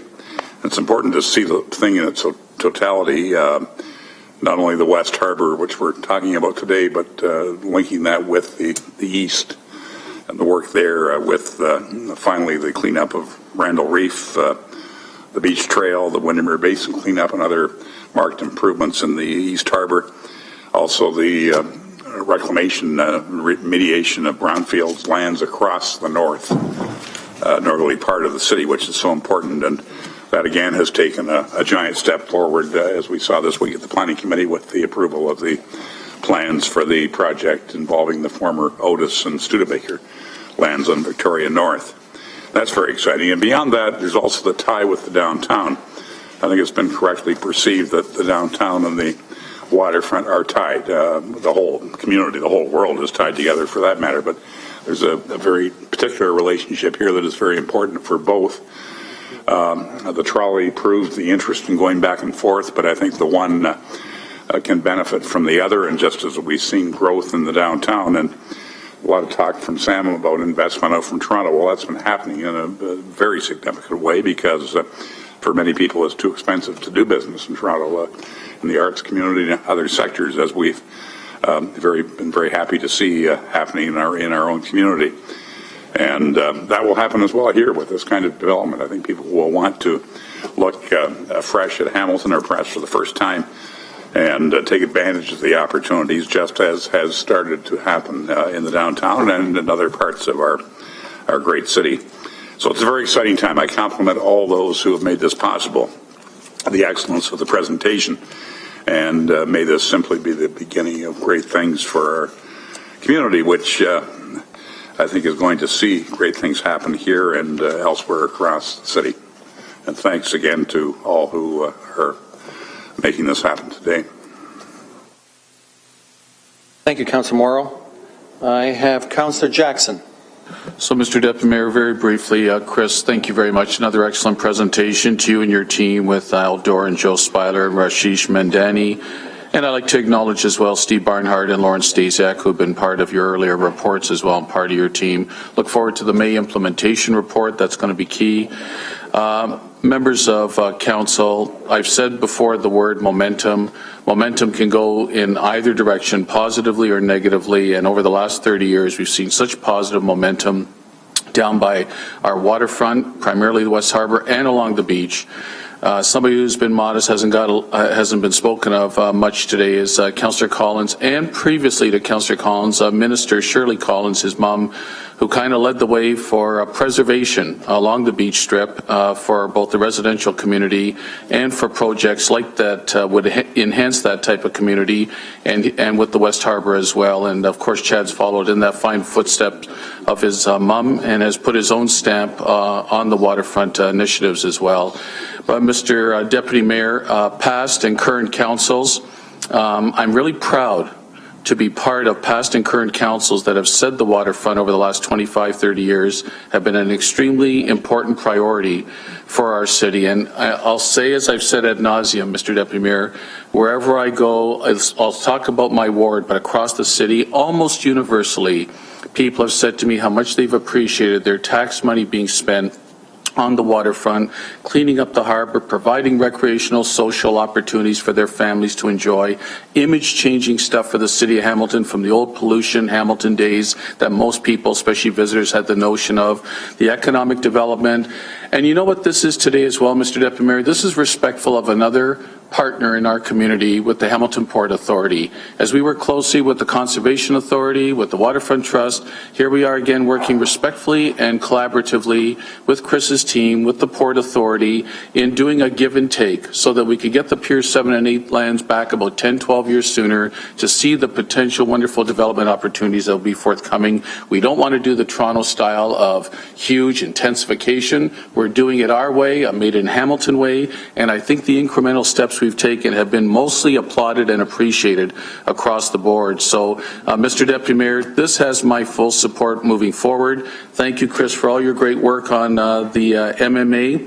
And Mr. Deputy Mayor, there's going to be a benefit and a win-win-win across the board, especially for our citizens overall and for tourists and visitors alike to Hamilton to see the new Hamilton. Thanks, Mr. Deputy Mayor.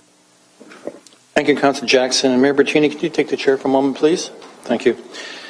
So I wasn't going to comment, but I think, well, it's been a lot of work done into this. 7.5 years I've been here, it's been an issue and ongoing at times, a little on the rough side, but moving forward. We have a unique situation here. It's a mix of uses. It's the West Harbour, and I know we had debate over the stadium and how it went, and I did my speech on that, how it links in with the center of the city here. But that's another story. But what we have here, as I said, unique, and we have recreation, and we have tourism, we have industry, we have trade, grain trade particularly. We have the elevators here that take and receive grain in. It's a combination of everything that makes for a unique harbor, which no other city in the area here has, like we have.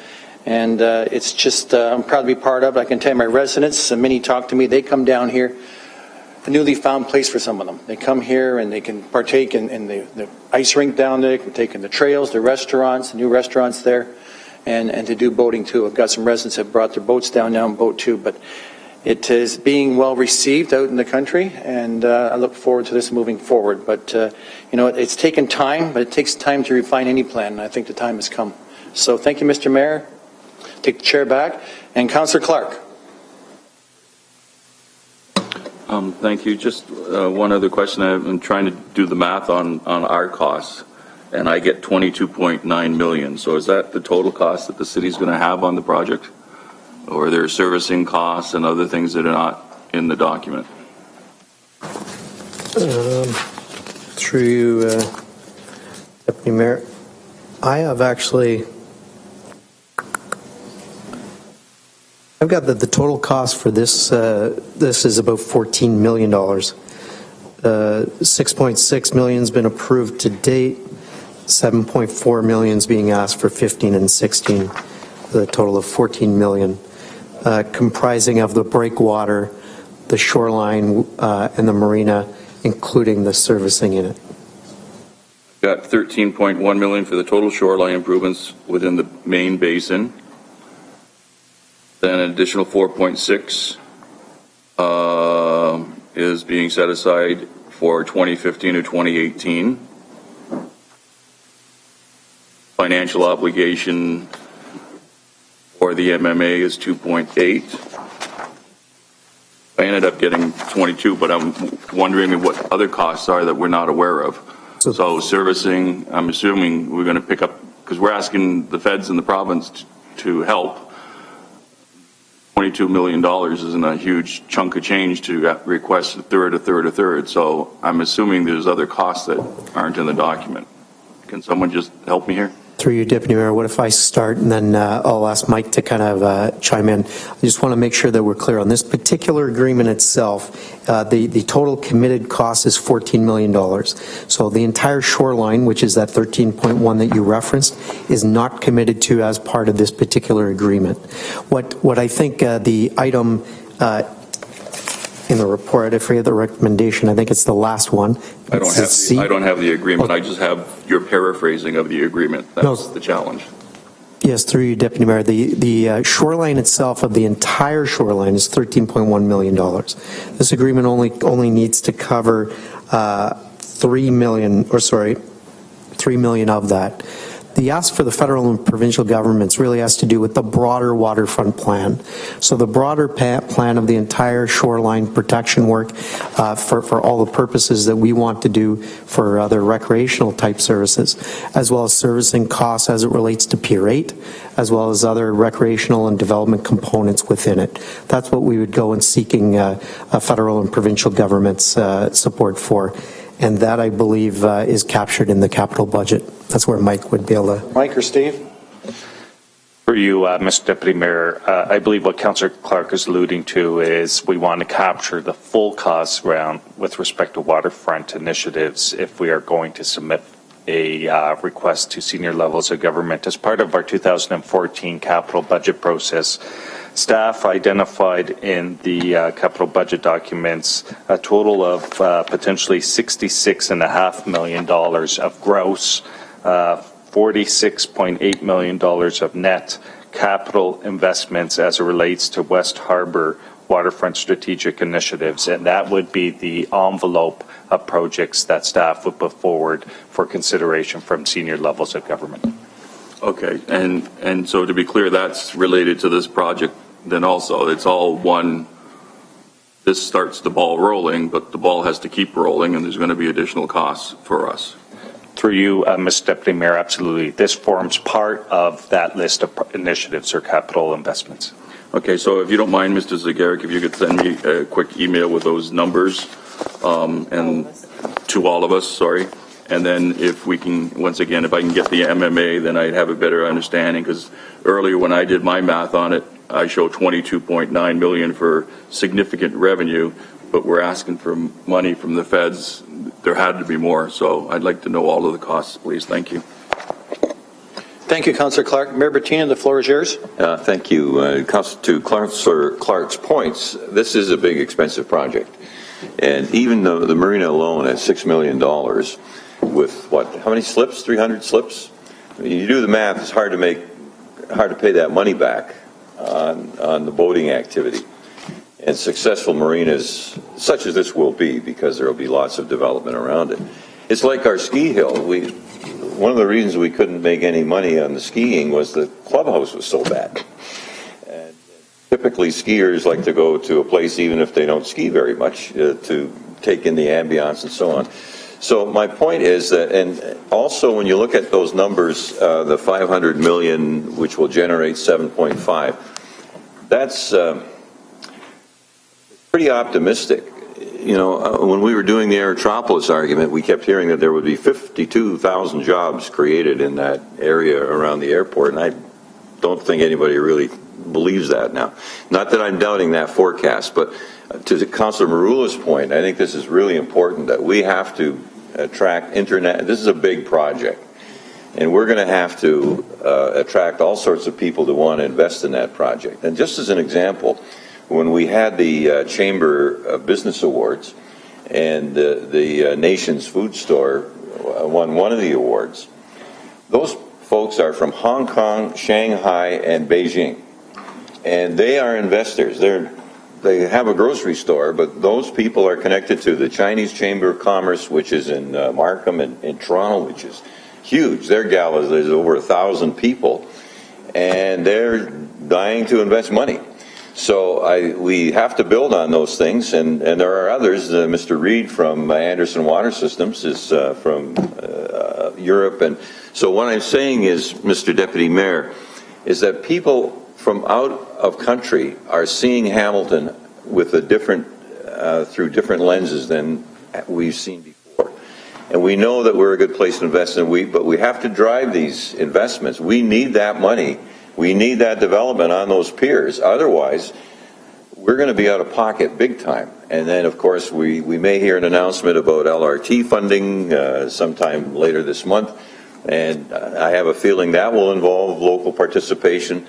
With all of the things we have, with the increasing debt load, we've got to be careful on how we move forward and be clear, as quite rightly Councillor Clark pointed out, it's not just the 6 million and the 13 million. Once you start that, you're connected into a much bigger envelope of money. So it is an important moment in our history, but we need that investment the same as we need the development investment if we're going to service the airport lands and so on. And that a lot of that is going to lie within the hands of our Economic Development Department, who have done such a great job.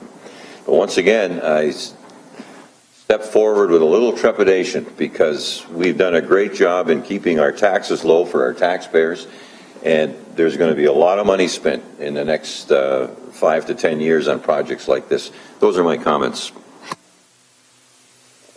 Thank you, Mayor Bettina. And I think my list has come to an end here. There's nobody else to speak on this. So I need a motion to receive the presentation. Councillor Pearson, Councillor Clark, all in favor? Carried. Councillor Collins? You have a seconder? Councillor Farr? So the recommendation here before us is moved by yourself, Councillor Collins, second by Councillor Farr. All in favor? Carried. Anybody opposed? Carries. Thank you. Members of committee, we're into 8.1, discussion items. Any questions with respect to item 8.1? Councillor Ferguson, you move it. Seconded by Councillor Collins. All in favor? Carried. 8.2, may I have a motion to approve the recommendations contained in 8.2. Okay. Everybody's thinking. Councillor McHattie. Who else do we have here? Collins. Okay, Councillor McHattie on 8.2. Thanks very much, Mr. Chair. And just to take a quick step back on this, just to where we came from, you'll remember several meetings ago, staff had come forward in terms of the citywide transportation master plan. And they had indicated, because there's been lots of interest in debate and discussion and profile on the issue of one-way streets, converting them to two-way streets, more discussion about complete streets, this idea of complete streets, which is a relatively new idea to us here in Hamilton. And their suggestion in that staff report at that point was to move the whole discussion on one-way, two-way, complete streets ahead in the transportation master plan as sort of one of the first phases that they would tackle. And at that meeting, I certainly sensed a discomfort on the part of some councillors. And I had a discussion in particular with Councillor Whitehead. I think Councillor Duvall also spoke up, perhaps Councillor Jackson and others. And to me, what happened at that point, and you remember what we did exactly that night, that day, was to table that report at that point and ask for staff to come back with a different process, a different way of tackling the one-way, two-way, complete street discussion. And the idea behind that was that we just don't have the consensus across the city to move ahead on those initiatives at this point in time yet, anyways. And I think we've talked Ward 2 next door, Ward 1, Ward 2, a little bit of Ward 3. Of course, the Cannon Street initiative is one of those. But still concerns from other parts of the city. So, I mean, I suppose that day we could have tried to ram it ahead and move ahead as best we could, and maybe we would have won a vote, maybe we would have lost a vote on that issue. But that's not the way to manage a city, Mr. Deputy Mayor. The way to move ahead as a city council is to build that consensus, take the time to build that consensus. So we took a step back. Councillor Whitehead and I met with staff. And we said, hey, remember that area rating citizens panel that occurred last term of council? And that, of course, was, again, one of those difficult, thorny issues, area rating, which had been with us for about a 10-year period and was hard to tackle for council, given the wide diversity of positions and ideas and politically charged issue. And at that point, we decided as a council to establish a citizens panel to evaluate all the information available on the different services across the city, the different areas, all the former area municipalities, the old city of Hamilton, and to come back to council with the recommendation or series of recommendations that would allow us to move ahead as a city council in a consensus format. So I think we were quite successful at the beginning. You remember the beginning of this term of council, we were able to move ahead with the recommendations of the citizens panel. Great work from citizens right across the city.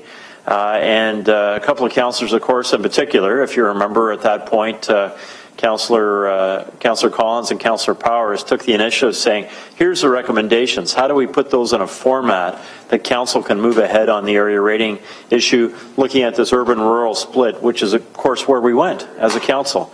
And that was a positive way to move ahead. We're looking for the same set of recommendations here, where we can maybe pull back some of the rhetoric that sometimes we as politicians engage in, and I can tell you I'm guilty of that as anybody is. But to ask folks from across the city to sit down as a citizens panel, get evidence from a variety of sources. I think of the McMaster Institute for Transportation Logistics as a group that knows a lot about this stuff. Other sources of information, evidence would be provided to that committee, to the citizens panel, and they would come back to us sometime early in 2015 with a set of recommendations on this issue. Now, that's not to say we can't tackle specific traffic issues that occur, that pop up, in the ensuing days, weeks, and perhaps months in this term of council. Pedestrian crossing lights or specific things, crosswalks and that sort of thing that we want to tackle on a work. But But what we're talking about here is a big issue, the one-way, two-way complete street issue. And we don't have that consensus. How do we build that consensus? I think Councillor Whitehead and I came to the conclusion that a citizens panel was the way to do that. And I think we're taking leadership here as two councillors, and we'll see what our fellow councillors have to say to establish that and to seek that consensus. And I'd like to thank Councillor Whitehead for sitting down with us, and Alan Kirkpatrick and other staff who brought this forward in a recommendation form to us today. Thanks very much. Thank you, Councillor McCaddy. Councillor Whitehead. Thank you, Mr. Chair, and I want to thank Councillor McCaddy as well. It's been pretty clear through the last number of years that the narrative, there's been a very narrow narrative geographically that really hasn't captured the interest of the broader community, certainly my ward. With all the meetings I've had and the discussions, it's pretty clear that there isn't consensus. And I think what struck me, and that's why this is timely, is we had a delegate that made a presentation to us, I think on citizen engagement from Seattle.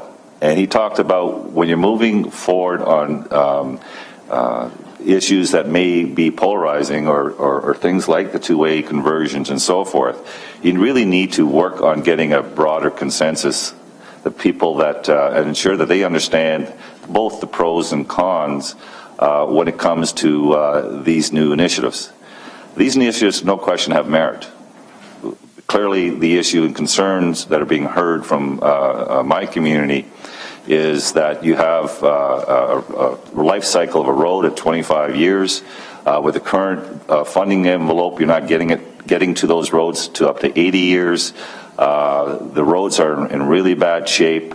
What does this do in regards to the work schedule, work plan, or capital plan for getting to these roads if you start introducing new concepts, new capital spending?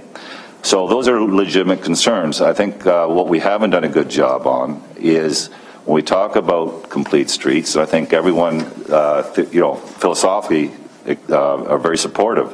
When you talk about bike lanes, philosophically, you will get a lot of support.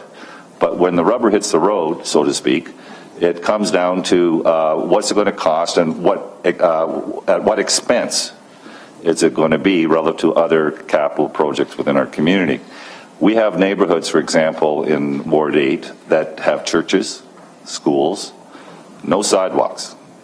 And certainly we're doing our very best to get the significant amount of money to urbanize those roads to ensure that we get appropriate sidewalks for our pedestrians to access those particular institutions.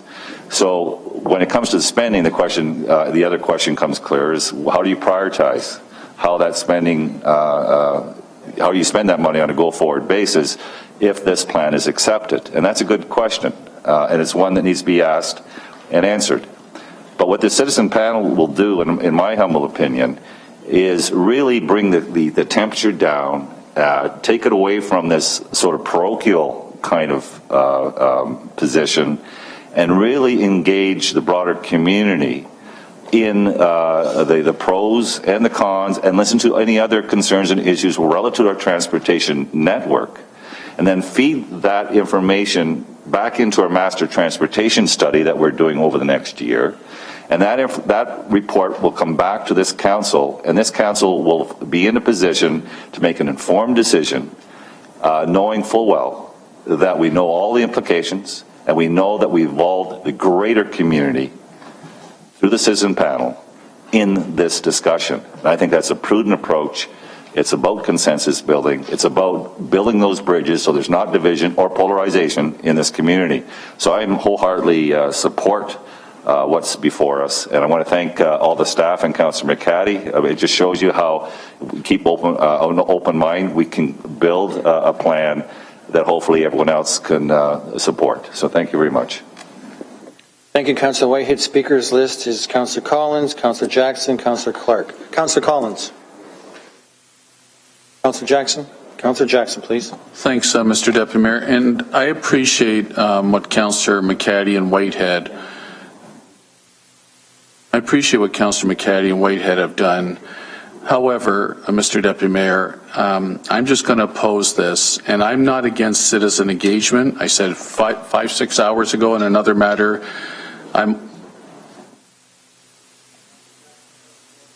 thank you, Mr. Deputy Mayor, that I'm supportive, always welcome engagement of citizens, and I promote it.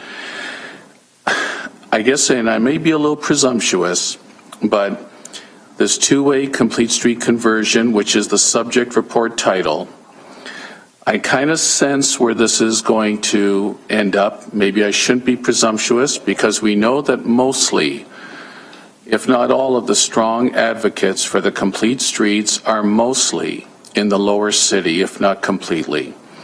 And so even though I appreciate that this will be, if approved here, will be broadened to include maybe geographically a wider spectrum of citizens on this panel, I suspect that if it doesn't end up going in the greater number of two-way conversions proposed back to council in the future, whether the rest of this term or next term, whoever's here, I suspect it's going to upset a lot of the lower city advocates, the downtown advocates who live downtown and who have been pushing for this for a number of years. And so I guess, Mr. Deputy Mayor, I kind of cautioned and forewarned my colleagues about a year ago. I supported dedicated bus lane on King. Can't even see the lanes, by the way, but anyways, that's another matter. I supported the recent bidirectional bicycle lanes on Cannon, not without a little bit of pushback from my constituents. I've supported 10 years ago the John James two-way conversion, one of the first big arterial two-way conversions in this city. A lot of people, especially on the mountain, the suburban communities, really were scratching their heads over that. I've supported Caroline Street conversion. I've supported more public transit. And yes, thank you, Council, recently, last few weeks, for increased public transit on the mountain finally. But I forewarned a year ago, Mr. Deputy Mayor, that if they're going to push too hard, too fast in the downtown for all these changes, you're going to end up potentially losing political and geographic support from other parts of this city. And my intuition tells me that is already beginning to occur. And so I, on behalf of my constituents, are just exhausted by the mammoth amount of changes that have occurred with the transportation in the lower city primarily, and up to now I've supported them, but the Cannon Street bike lane bidirectional pretty well tapped me out, and so it's for all of those reasons, respectfully, I'll just ask to be recorded as opposed to this item. Thanks, Mr. Deputy Mayor. Thank you, Councillor Jackson. Councillor Collins? Thanks, Mr. Chairman. Look, my take on this from the beginning was I had actually put the motion last year asking for the implementation plan. And so I'm anxious to move forward with these conversions. I think what I've heard from all members around the table is that we were not considering King and Main, I think, which are the most contentious one-way, two-way components of the transportation master plan that we have in place. I think when we speak to most residents around the city, and I understand they're residential streets as well, some people have tried to portray them as just commercial districts, but there are people living on King and Main. Those two corridors are probably the most used by residents across the city, especially for those in the lower city who are going to and from work or to and from other destinations. For me, I said for as long as those, we're not talking about those at this point in time, because we're not there yet with community, and I don't think we're there yet from a budget perspective, and we're not there politically. For me, this was about working with neighborhoods to find opportunities to convert one-way to two-way. And so I'm certainly supportive of all the projects that Councillor Jackson just referenced. I was working with Councillor Morelli last year on Victoria Avenue North. As you know, we had a debate yesterday. We had a brownfield development in front of us. The investor, in that case, who's investing millions of dollars in that property, had requested the conversion of Victoria Avenue North to a two-way street conversion. With that, staff had said, I think, that it was Burge had to follow, and so Councillor Morelli was working on those two. That project is still in the hopper. I know that Councillor Morelli, again, and now Councillor Morrow, I'm certain, are looking at the extension of the Wilson two-way conversion. We converted York. it stops at a certain point. I can't recall what intersection that is. And the desire, I know, from Ward 3 residents, at least through my discussions with Councillor Morelli, was that we were seeking to push that through all the way to Sherman Avenue. And there are others. I've certainly noted to Councillor Farr that I'm anxious to see what happens with Bay Street. We know that there's been discussions there. We've talked about Cannon. I think the next logical move with Cannon Street after the bike lanes is to, again, look at, now that we're going to have the lights on either side of the intersection, is to look at that two-way conversion. And there are others, such as Caroline Wilson, as I mentioned, and others. And so for me, these are neighborhood issues that need to be sorted out with residents. Why we would need to hire a consultant to go through consultation that essentially the ward councillor can undertake, come back to this committee, as we've done with the other conversions that have taken place, and they need to work themselves through the budget process. Certainly, I'd like to know how we're paying for these conversions, but I'm supportive of them, as long as we can iron those details out. So I'm not on for this. We're making it much more complicated than it needs to be. Hey, look, if this had King and Main included, then this would end up being, there's no doubt in my mind, a citywide debate. As I understand it, that's not part of this. This was about converting the primarily residential streets, the ones that I just referenced. I'm sure there are others. I know Councillor Farr's worked with Park Street residents, and there are others listed in the plan. For me, this is, I'm trying to understand what the implementation plan is rather than continuing to study it. And we know that, there's two sides to this issue. There will be some people in the community who, regardless of where they live, will oppose them just for the sake of, they don't believe that there's merit to it. It's not a wise investment. I believe otherwise. And I think there are benefits to converting many of these streets. And they're residential streets. These are neighborhood issues. They're local issues. Certainly the decisions are made collectively around this table. I don't discount that. But why we would hire somebody to help us, I think we should be able to do this work internally. In fact, this should be something that we could certainly work through the ward offices, through the respective councillors with their neighborhood associations and individual residents who reside on these streets, as well as the businesses where there is a business component or commercial component. Those are my views. I will be opposing this for a different reason than Councillor Jackson, just because I think we can accomplish ends in a different way. And anyway, those are my comments, and I'm certainly supportive of it. If those streets were presented through the budget process that I just referenced, I can't think of a reason why I couldn't support them. However, I do believe that, as we've mentioned all along, in past debates, going back several years, as well as most recent debates, it seems like the King and Main are the big ones that would probably require something much larger than obviously a neighborhood discussion. Thank you, Councillor Collins. Speakers list is Councillor Clark, Councillor Farr, Councillor Marulin, second time, Councillor McCaddy, and Councillor Whitehead. Councillor Clark. Just a quick question to the Ward 1, 2, and 3 resident or councillors. Last time we had this discussion, raised that there were a number of streets that had already been approved for two-way conversion, and they hadn't been converted. So are we caught up on all those now?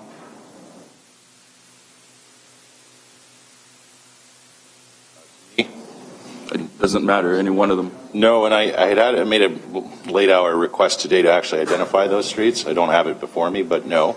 Some conversions have taken place. Caroline is a good example between King and Main. McNabb is another example of a conversion that has taken place. Park is not. However, that was on the TMP. And others, but I don't have that list in front of me. Can Mr. Davis enlighten us, or Patrick, please? Chairman, the previous streets that were identified for consideration of the two-way but not done are Queen Street, Bay Street, Cannon, Wilson, Victoria, Wentworth, Sanford, Sherman, Birch, Locke, Catherine, Mary, and then you mentioned King and Main. I asked which ones were considered and approved for conversion and have not been completed. You sounded like you said they have been considered, but we haven't approved those conversions.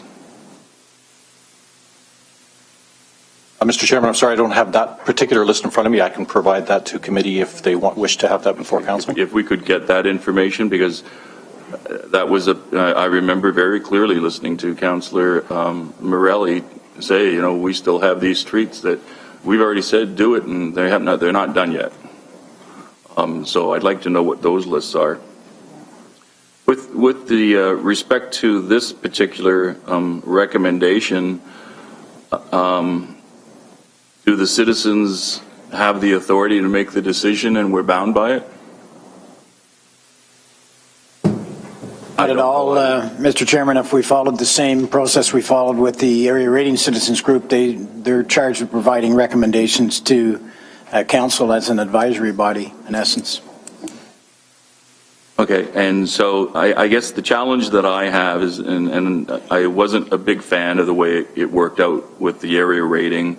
The challenge was that, you know, the councillors are charged with making those decisions, and then to ask citizens to drop in and now take on that role of receiving the resources, doing the work, and making the recommendation, and then it's not binding on the council. They go away, and I can tell you last time round there were a few of them that felt like they had been beaten up when they came to make the presentation on area rating, which I'm sure wasn't the intent of any of the councillors, but it was not a really great civic engagement project, in my opinion. Ultimately, what made it happen was Councillor Collins and Councillor Powers sitting down and talking about the two sides, urban and rural, and that's how we ended up coming up with that coalition. I don't know what we would actually call it in the end, but we collaborated to actually come together with a decision that ultimately everyone agreed to. We all voted for it, and it moved forward. So it's an indication that it's our responsibility. So I have a little bit of significant trepidation of asking residents to dedicate that amount of time to a process and then come down here and stand at this podium and present it to us, and then we all ask questions and they start to perceive that we're taking pot shots at their recommendation, and it doesn't prove to be a fruitful engagement. It's our responsibility. If there are specific roads that we now need to study, if you will, or identify, then let's have that discussion. If there's specific roads, as Councillor Collins and Councillor Jackson, Main and King, and I think Councillor Ferguson also, and I'm on that, no, those ones are main significant arterial roads for the city. Not interested in having that debate and changing that. That would be a significant issue right across the entire city. But if there are specific smaller ones that are residential streets, as I told, I'm on side with that because it's a residential street, and if it calms traffic and it's easier for the residents, I'm fine with that. But to do this process, just in my opinion, creates lots of problems. I'll caution all of us that if this passes, be aware of the timing that you are in.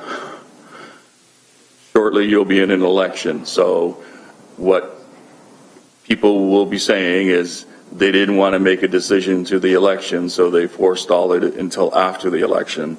And I understand that's not the case, and that was not ever the intention, but timing is inevitable here. So I'm not sure I want to be standing up and saying, yeah, I voted to make the decision in 2015 and let's go to the polls.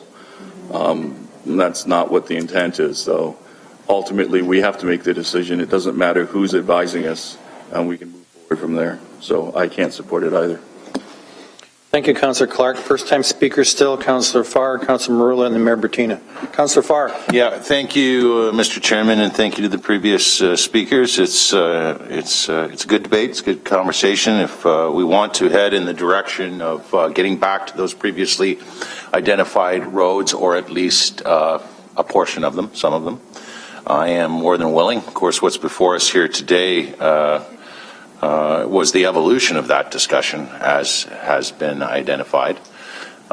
Specific to some of the streets in Ward 2, I could see Catherine, Mary, Wentworth South, and Queen as very doable and quick fixes, addressing what has been identified and as Alan had noted. So I'm more than willing to have that discussion. On the recommendations before us, Mr. Chairman, and under this citywide engagement process and specific to conversions of one-ways and two-ways, I cannot obviously predict what we would hear from those in the city of Hamilton not living amongst one-way thoroughfares, but I may safely say, I think, that I would not hear that those who live among two ways through an engagement process such as this would strongly urge those streets to be converted to one way. That's my sense from 3 years of discussing this across the city and here in Ward 2. We have done a lot of work, and we have experts on staff who can talk about things that are of concern and top of mind when we hear about this debate, and we have heard about this debate. And, you know, things like capacity issues, those who are concerned with a conversion causing them undue stress in their morning or afternoon commute or undue delays. And we can speak to those statistics, I'm confident, in a lot of these cases of why conversions shouldn't be necessarily frowned upon. So I'll continue to listen to the debate. It's heading possibly in an interesting direction. If it lands there, I certainly can identify 3 or 4 streets that we could address. At the very least, I think leave here today with staff being charged or requested to report back on the feasibility or specific to streets like Catherine or Mary cost. It's not that significant. And go from there. But that's what I'd have to say about both those issues. If we head in that direction, I'm ready for that conversation. I feel very prepared for that. If we continue with the recommendations before us, I really am interested in hearing how that citywide engagement goes. Thank you, Councillor Farr. Councillor Marula. Thank you, Mr. Deputy Mayor. And let me start off by saying that I do support what's before us. And sometimes I think we get wrapped up in some of these issues and not recognize that really the issue at hand is, I think, either a lack of understanding or potentially just fear of change. And I look at, for instance, the King and Main Street issue.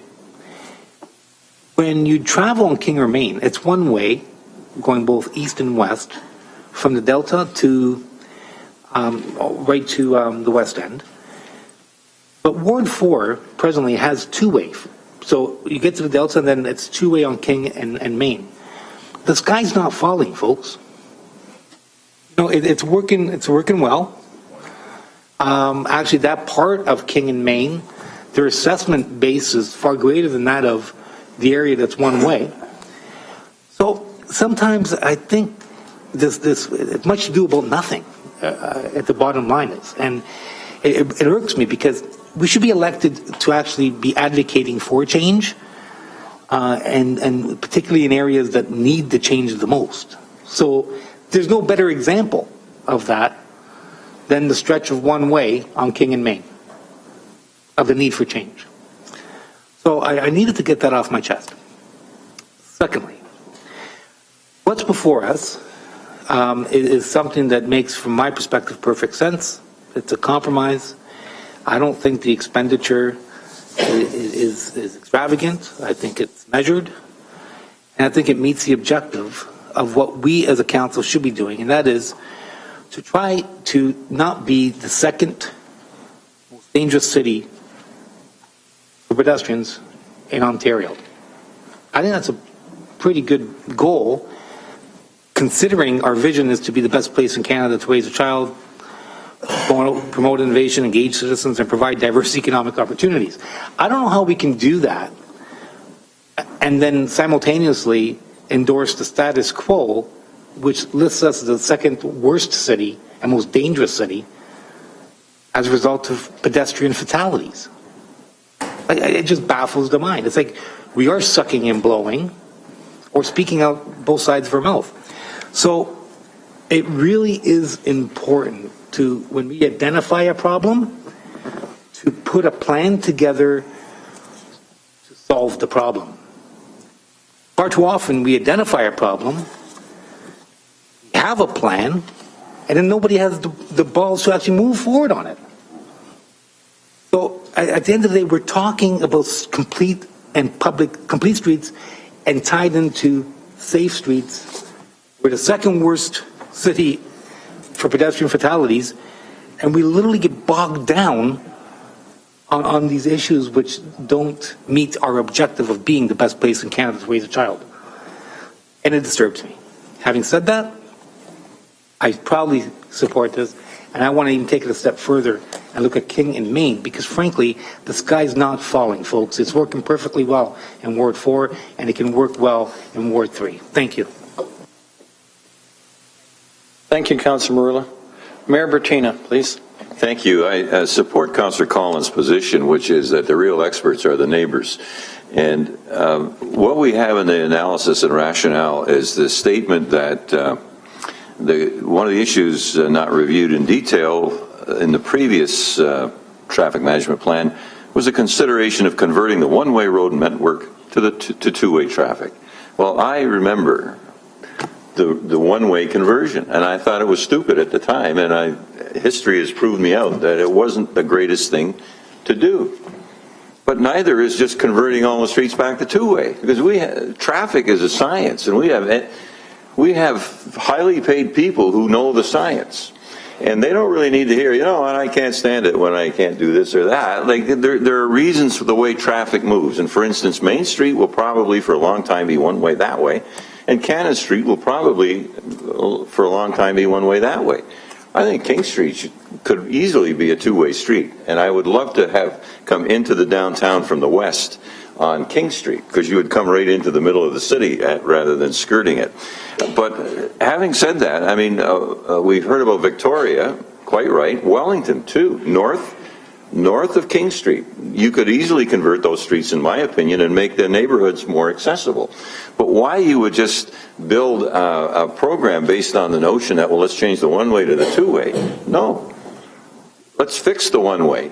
There are a lot of mistakes that were made in that plan. It didn't work out, and I'm not sure who's putting forward plans like that for municipal traffic planning anymore. But you just can't base a whole citizen engagement on a debate that I don't even want to hear anymore, whether, the one-way to the two-way. A lot of the inner city streets, as an example, Charlton, the folks at Central Presbyterian Church want more parking and they want access. And I was talking to one of the old adherents, and I said, well, the reason is, when this church was built, most people walked to it. They all lived right around Central, and they didn't have to drive their car, but I think most of them probably lived at a distance. So if you make it two-way, you're taking a whole string of parking out. There's no way you can make a two-way street and leave all the parking. So what do you want? And maybe you want that, but that's got to be taken into consideration. So I don't really want to hear a one-way, two-way debate. I want to hear scientific evidence of how we can move traffic around the city better, and not based on a simple bumper sticker slogan. So I can't support this. Thank you. Mayor Bertini, take the chair for a moment, please. Well, a couple of things that have come up. We're talking about traffic calming and pedestrian safety. When I came in there, it was a week ago or so, and the lady was hit over on Queen Street, and I come in on Main Inn, and every morning I come that way, and Councillor Ferguson, you pretty well come that way unless you get stuck on the 403. Councillor Partridge comes in through that end down there, and we go out on King that way. But the traffic, speeds they drive, we try to keep to our speed limit, which is set, but the traffic, the way they come into town, at nighttime when they leave on King Street here, we're on King Street going, we got a bus lane, which is not being adhered to by traffic. Last night, 8, 9, 10 cars, trucks passed me, and they're doing 80 plus kilometers. No police anywhere to nail them. I'll give you an example, another one which I see, and it's pretty well the same person regularly when I go out, depending on what days. Every time they come on the bus lane, they come to the next street, they put the signal on to turn right, and then they go to the next one, they shut off, go to the next one, put on to turn right, and keep going all the way out down to the 403. And we need for the police to be out there and do their job.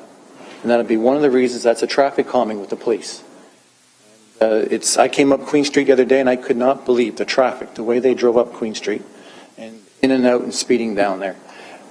Get the police there, nail them, set an example, and I bet you it's the same ones every day they're doing that pattern.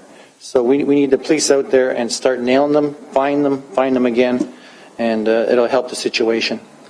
I don't know what to do with this one down here.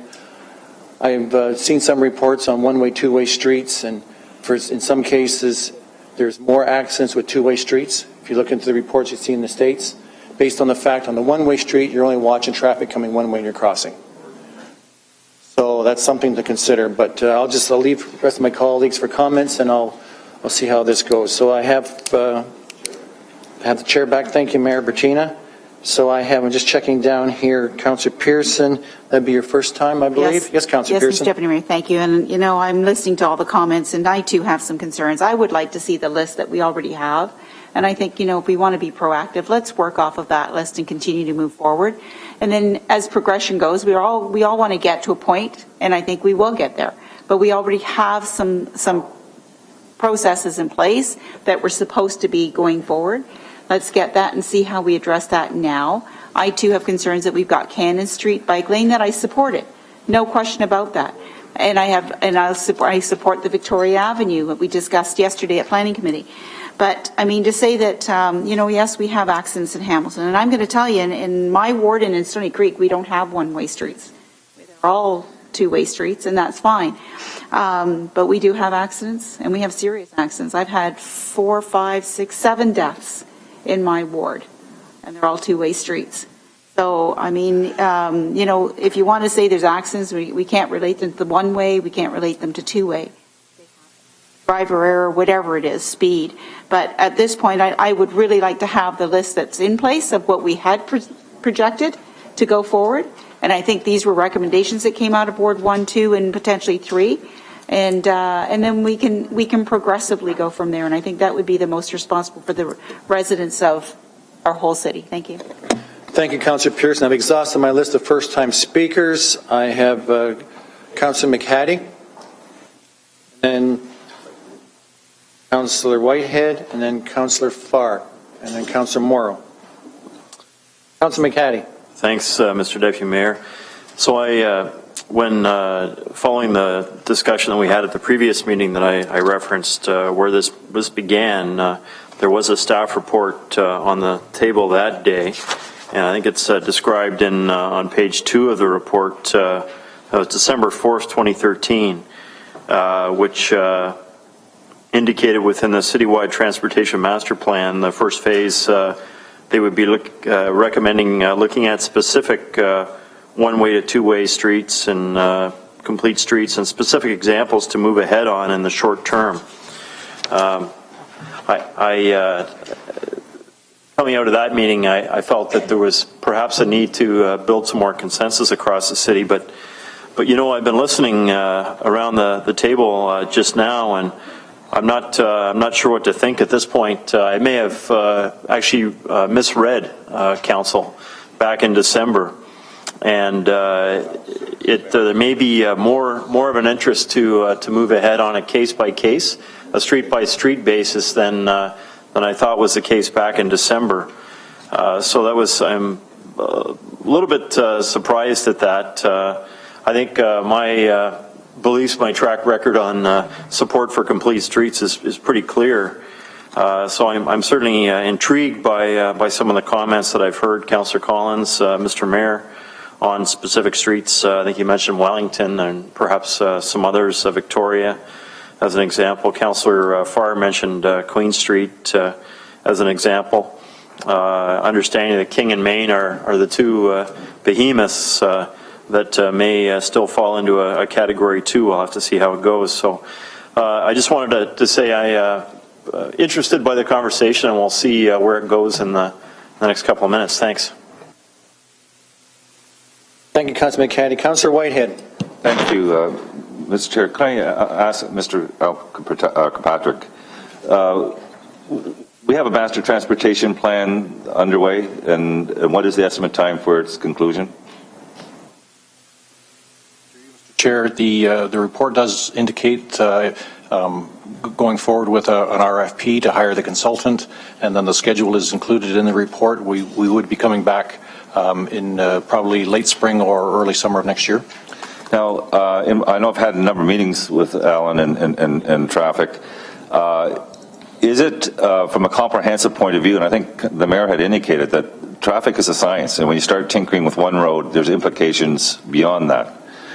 Was it the preference of traffic to take a look at this in the context of the master transportation plan, so we clearly understood the implications throughout the city? Through you, Mr. Chair. The short answer is yes. There was a number of staff directions to look at individual one-way streets. So in order to address those motions and to go forward with the Transportation Master Plan update, which was previously done in 2007, we indicated in previous reports that we would accelerate that process and use it as a priority. And then that item was of a concern by committee, so therefore that's why they asked us to come back with this, not to look at those as a priority, but to include it throughout the whole analysis of the TMP going forward. Exactly. Can you help me understand the difference between what has been defined as a residential street, which is predominantly utilized by the neighborhood, and perhaps an arterial street that is really not just for the benefit of the neighborhood, but for the benefit of the broader community? Through the chair, King and Main Street, Cannon Street, Wellington, Victoria, those would be considered to be arterial type streets, moving large amounts of traffic. A previous councillor mentioned Charlton and I believe Herkimer. Some of the more residential type streets, which are currently one way, would fall under the local category. And Queen Street? I believe that's indicated as a major collector because it is taking from the King and Main area and up the escarpment. It does carry a fair amount of traffic, so I believe it would be categorized as a major collector in the official plan. The other question I have is Hamilton has a unique geography, and I know that Alan and I have talked about that with the escarpment on one side and the water on the other side. And unlike some of the comparatives that we look at, if you start making too many conversions to create greater congestion, there would be a less ability to absorb that within the neighborhoods because of the geography. Would that be an accurate statement? Through the chair, yes, the geographics does play a component of that. Again, the land use surrounding where the road is situated also plays a part of that. And certainly the volume of traffic, the employment, all of those factors. And I also pulled these stats because I know that the biggest pushback I had in conversion, and I agree, some places it works, and some places it doesn't. James Street South, I pulled and had traffic provide me the stats from when it was a one-way to the two-way conversion. Has the accident rates gone down since that conversion? Through the chair, I believe that our traffic department has done that analysis, and I understand that the collision rate has gone up on James Street North. Unfortunately, I don't have the statistic in front of me, but I believe it has increased. Okay. Can I ask, I just had a document here that shows that Portland, Maine, which seems to be the model in regards to complete streets and conversions, the pedestrian traffic accidents have gone up 100% since the conversions. Is that something that you can identify with if you start converting one-ways to two-ways? Through the chair, we'd have to look at that. That seems to be a very significant amount. We'd have to look at, again, each of a complete street it's not a cookie cutter approach. It would have to be looked at on an individual basis, and we'd have to make adjustments during the design. The other question I was going to ask is the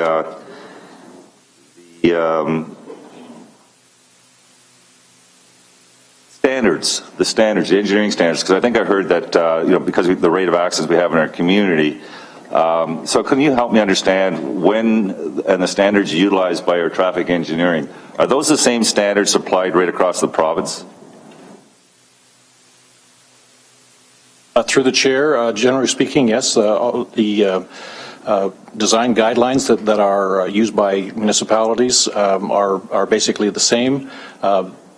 Individual municipalities do tweak them, subject to, again, the particular use, but overall, I would say they're generally the same application. And do we have the specific information, police reports or otherwise, in regards to the type, for example, pedestrian accidents in Hamilton?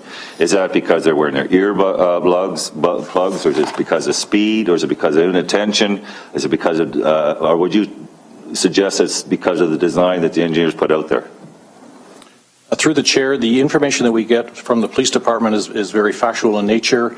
It does not get into the exactly what happened from the participants of the collision, as far as was the pedestrian wearing earbuds or were they texting. That's not available unless it's through a witness statement. And one of the other comments you've made, I know when we went through the bike lane, there was a suggestion from HSR that there would be there might be a delay, especially in peak hours, and might be consideration for another bus. So the question I guess I need to ask is, when you do these conversions, does that lead to greater level of congestion? Through the chair, again, that would be a street-by-street analysis that we would go through. We would look at travel time. We would look at impacts to HSR, to businesses. All those factors would be part of the analysis that would be done, and we would bring forward recommendations one way or the other. It's also part of the overall modeling that we look at. The Transportation Master Plan is a fairly high-level document that looks at planning our transportation network for the future. So, Mr. Chair, I just raised a number of issues and concerns that get raised from my community members.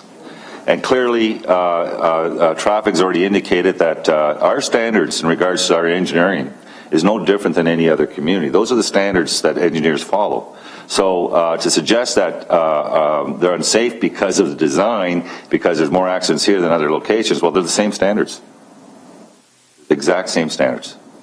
So, and when we leap on to these issues of whether it's car accidents or fatalities, we know, for example, that there's well, I'll ask Alice, is there more points of conflict on a two-way than there is on a one-way? Through the chair, yes, based on looking at the conflict points, there are more conflicts on a two-way street.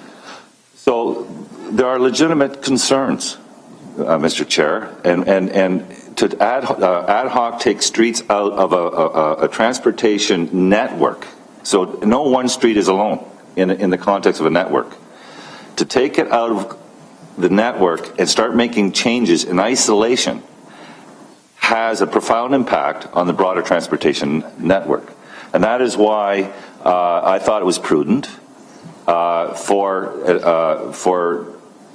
the citizen panel to talk about these issues, hear the feedback, bring back those discussions back to this committee, or plug it into the Master Transportation Study. At the same time, those same roads and those considerations are plugged into a broader transportation network and plan, so that when it comes back, it's a comprehensive report. It's an informed report complemented by the citizen panel. And that instead of doing ad hocs, one-off, which some people like to suggest, it's not a traffic preference. Their preference is to plug it all in. What streets do you want to consider? Let's plug those issues in. Let's determine what the implications are on the broader network. That would be the comprehensive, prudent approach to making dramatic changes to the transportation network. That's one of the things I hear loud and clear. Engineers and community members that continually utilize these arterial roads to get downtown and to get back up on the mountain. So I thought it was prudent to build that broader consensus because it is a pretty heavy discussion, and it will have implications, and there's going to be benefits, and yes, there's going to be sacrifices, and those sacrifices may be that because of the type of investment and the better quality of life, perhaps people will have to spend more time in their car, and that's something that people will support around this table. But to do it ad hocly is not a way that you design a citywide transportation network. So to go ahead with the consultation piece and the master transportation plan concurrently, which is a plan for about a year, which has been confirmed, and have that both pieces come back concurrently to this council puts us in a better informed position to have informed decision based on that comprehensive review. So that is why I think it's important. Thank you. Thank you, Councillor Whitehead. I had Councillor Farr next, but you're not. Councillor Morrow's first-time speaker. I wasn't going to speak, Mr. Chairman. I will speak briefly. I support two-way streets, and it's interesting that the wards with the abundance of two-way conversions are all very supportive of moving ahead and trying to do the right thing on a careful and cautious basis, of course. Can't just be done willy-nilly. I live a block from City Hall, and one of the streets I live on is Caroline, and it was converted back to two-way, and it works like a charm. You get a new degree of street life, of ambiance. You get new success for businesses along the streets. They're more pleasant, and it almost makes the one-way system an aberration that didn't work in many cases. It was well intended, and it was a hallmark of the city, I believe, instituted in 1959. And now we're trying to make up for some of the mistakes of the past, and that might be considered near the top of the list. So I support this very strongly. It's not just traffic calming. There are other abundant reasons for treating our streets with greater respect, looking at the built environment and what goes into helping people live their lives more pleasantly. And if you get into the East End, Ward 4, Main and King are two-way, and last I checked, they're operating pretty well. I dare say a lot of these stores are in better shape along that stretch of those two main arteries than some other parts of the city. And I think the two-way street system does work. It does improve. I've been very impressed with the council, although slowly was able to keep conversions happening and cheered them on as they happened. I know it was done with some consternation. There are complaints. It's controversial, and I respect those with different opinions about it. But for those most directly affected, we have not created traffic chaos. We have not hung the city out to dry. The city is doing better than in years because of the growth from Toronto and all the other factors that are lending themselves so well to a successful future for Hamilton. So I would hope we can be open-minded here and realize that it's got to be done carefully. You can't go slapdash making mistakes, but in every way where it does work, it won't work on every street. I agree with those who have said that, but where it does work, it will have benefits for the lives of people right there, and ultimately for those driving through. No one, at least there's no interest on my part in getting rid of the car, or the automobile, or trucks. Perhaps trucks in some cases can be better looked after, but that's not the point. The point is a more livable city, and I think we are in the vanguard of city building by looking at this kind of thing and doing it well in the process. So I support it strongly. I hope there can be support from the council, particularly from those who are not going to be directly affected in their own wards and neighborhoods. Thank you, Councillor Morrow. Councillor Farr, please. Hey, thank you, Mr. Chairman. The historical background, page 2 of this report, through you to Alan, PW 13097. This was December 4th, 2013. Since, correct me if I'm wrong, we've passed the pedestrian mobility master plan. Chair? Through the chair, I believe the pedestrian mobility master plan was approved in November of last year. Okay. Either way, if we moved on the conversions, this is A and B on the historical background, and if we were to consider this here today, based on the discussions that I'm hearing, would the Ped Mobility Master Plan be factored in? That new mandate, would that be a consideration? And any works toward a conversion?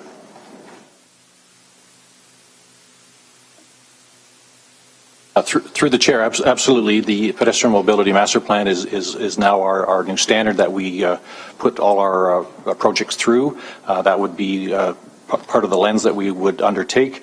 We would look at other traffic aspects of it, driveway access, traffic signals, painting signs, the whole range of amenities. Through you, Chair Al, if we move forward on what's before us from December, this historical background, Part A and B, where somewhere in there it reads, these are approved streets to be converted. Would that be defined as ad hoc, or if these are approved streets, can we assume that there's been some study here as it relates to the conversion? If it's okay with the chair, maybe take an opportunity to respond, Mr. Chairman. We've heard, I think, some very valid comments here this afternoon from members of council. One very valid concern, in our opinion, is that we are embarking on a number of one-off initiatives, and that's a very real concern for staff as well. We've also heard that we should really be bundling initiatives into a comprehensive plan. We also wholeheartedly agree with that. We've also heard that there are a number of conversions already approved by council, and we haven't moved on those. And those haven't been as a result of staff not fulfilling their work plans. They've been as a result of the availability or the lack of availability of human and financial resources to move forward. Maybe just a quick historical background is that we're here today because individual members of council or some members of council expressed an interest to move forward, perhaps in an expedited fashion, on two-way conversions. So our first response to that direction from council was to suggest that we could expedite that initiative as part of the Transportation Master Plan review that we're going to embark on very shortly. That subsequently was tabled, and we were given direction to come back after having met with the interested councillors and come back with perhaps another approach. And this would be our response to that approach, the citizens panel. I guess to kind of summarize on the three issues, the one-offs, they're a concern for staff as well. A comprehensive review is something staff thinks is absolutely the right approach. And then the outstanding list of conversions all converge into the Transportation Master Plan review. And that just as a reminder that the review itself, there are 22 categories of initiatives within the Transportation Master Plan. Of those 22 categories, there are literally hundreds of initiatives that are sitting, waiting to move forward, pending human and financial resource availability. So from a staff perspective, I think a comprehensive approach to moving forward is our best advice, and that if we're not going to move forward today with direction from council in terms of the Citizens Committee, then this initiative then would roll back into the overall Transportation Master Plan review, and would be considered in context with all the other 21 or 22 categories of initiatives that we have to move forward, so that when we report back, we would report back in the full context of all the transportation initiatives within the Transportation Master Plan. And I'm wondering if that helps at all, Mr. Chairman, in terms of this discussion. A little bit, thank you. I appreciate that, Don. But if I could just go to Alan, because I know you were HSR, and I think just specific to the historical background, I just want to hone in, Don, and I do appreciate that information you've provided.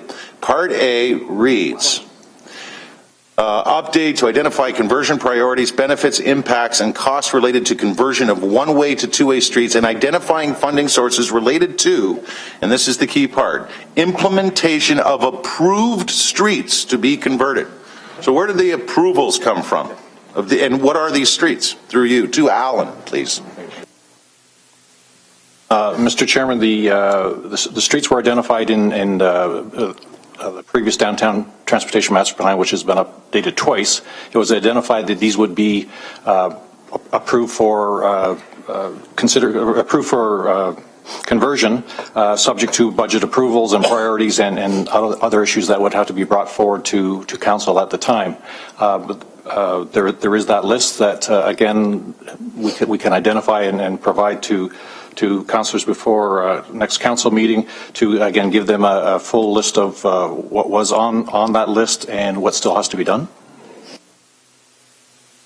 Okay, so through you, Chair. So what I'm hearing from you, Alan, is that there are one-way streets right now, particularly in the inner city, that have been identified, and these are called approved streets through the Chair to Alan.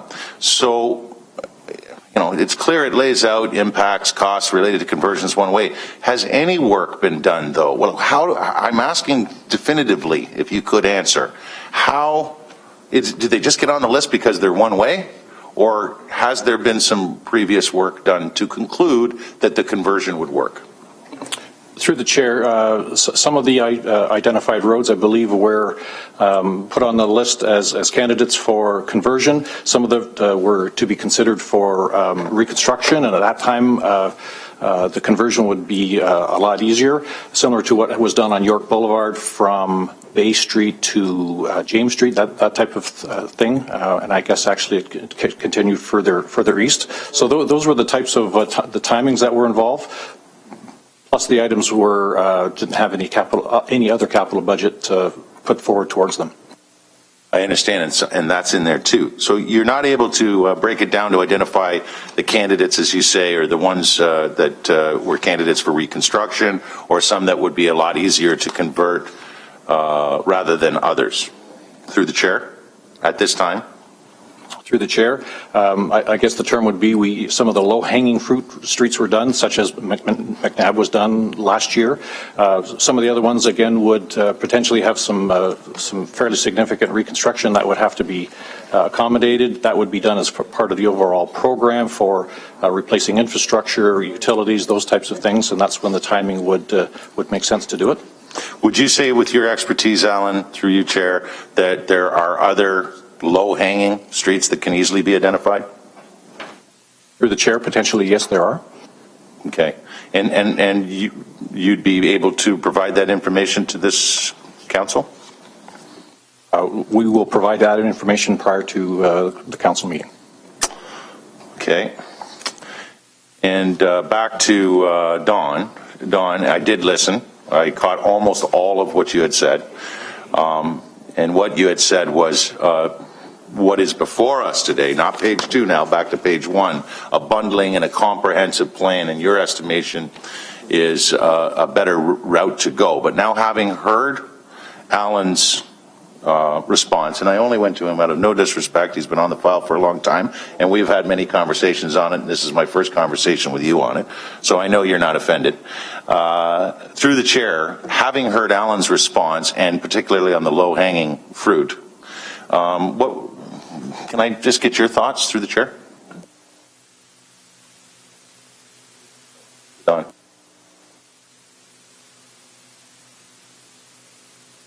It's my understanding that there's very little left that can be done in terms of one-way to two-way street conversion without, I would say, measurable capital and human resource investment, other than the conversion of Victoria Street North between Barnington and the tracks to allow the development to move forward that you spoke of earlier.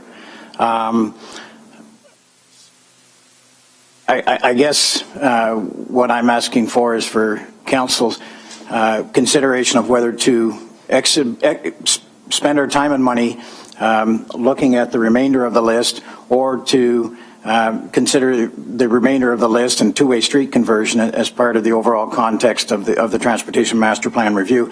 As I mentioned earlier, there are already 22 categories or objectives within the Transportation Master Plan. We would add to that the development of a complete streets policy as a 23rd initiative, and the two-way conversion as a 24th initiative. I guess we serve at the pleasure of council. If you would like us to report back specifically on the effort involved in completing the balance of the list of possible two-way conversions, we can certainly turn our minds to that and respond to you in a timely fashion. And, you know, my emphasis would be on a Mary, a Catherine, a Queen, Dawn, a Bay. And I appreciate the answer. And I think I also will look forward to future discussion. Queen Street is not part of the approved list, so I just want to make that clear because you keep. Councillor Whitehead.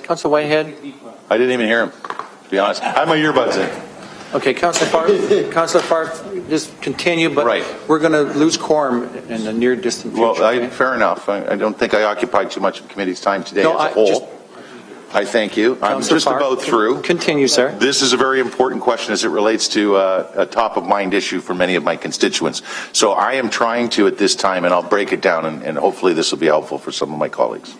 I'm trying to decide between supporting what is before us with respect to these recommendations that are good ones, citywide engagement, versus getting back down the track that somehow we got off anyway as it relates to low-hanging fruit.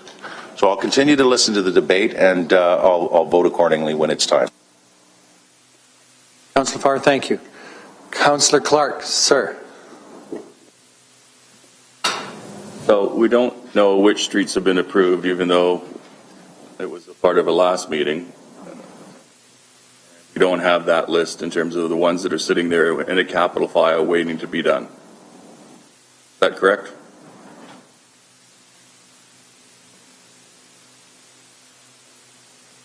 We have the list, and we will provide that to council before their meeting. So would it be fair to say, to use my esteemed colleague's choice of words, that that would be the low-hanging fruit, the ones that have already been approved for conversion that we have not yet converted because they're in a capital pile waiting for money?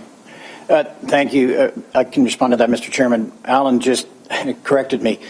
There, on that list, there's a combination of what I would consider residential streets that we would characterize as low-hanging fruit.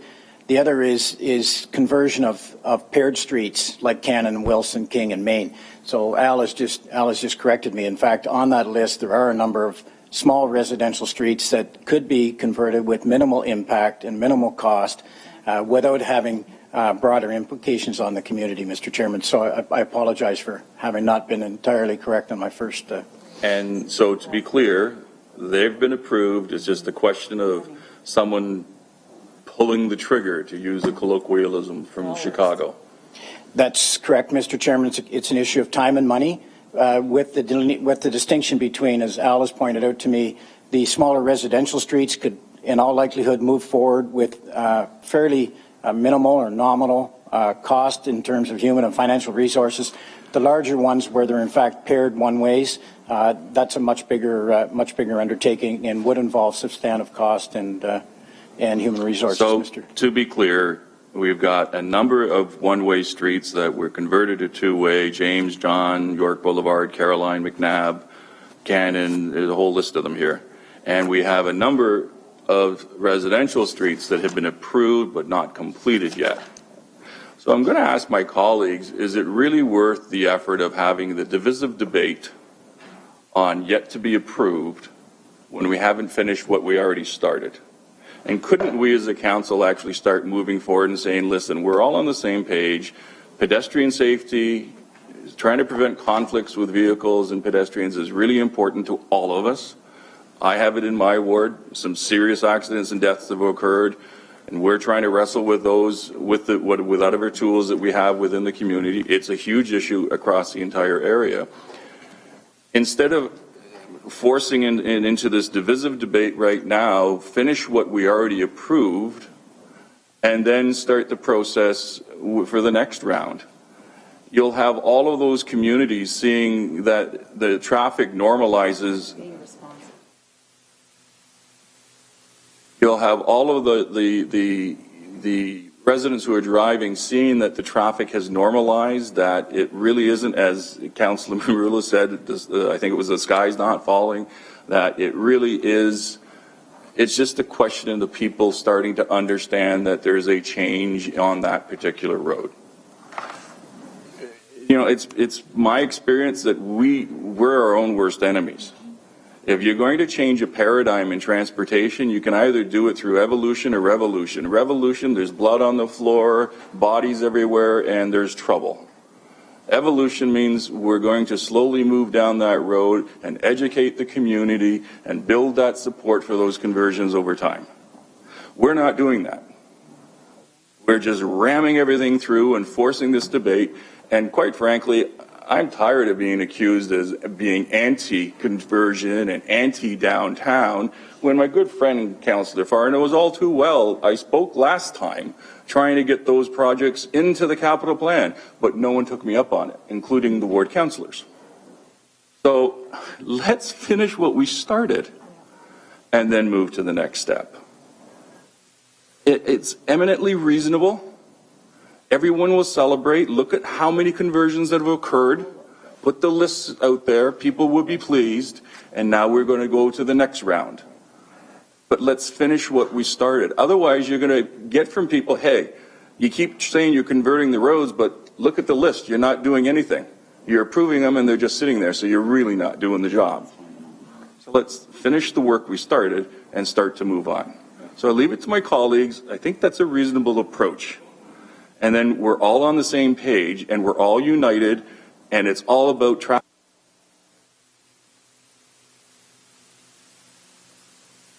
Thank you, Councillor Clark. Councillor McHattie and then Councillor Whitehead. Councillor McHattie, please.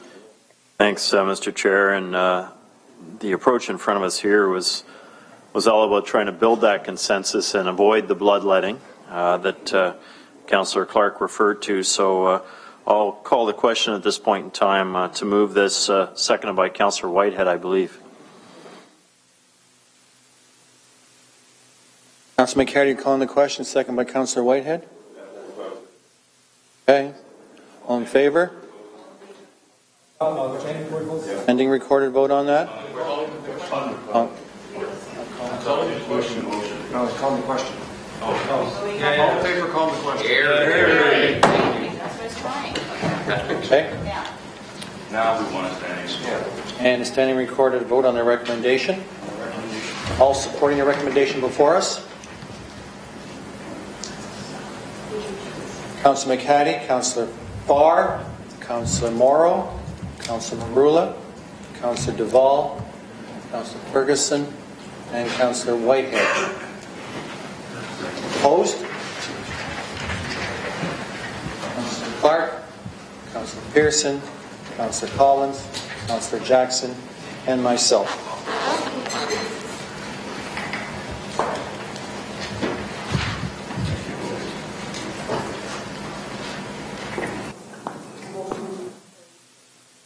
Carry 7-5.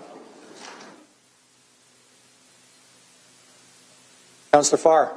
So I just wanted on the record that I'm still very focused on page 2, particularly the low-hanging fruit. And maybe by the end of this meeting, I'll have a notice of motion as it relates to that.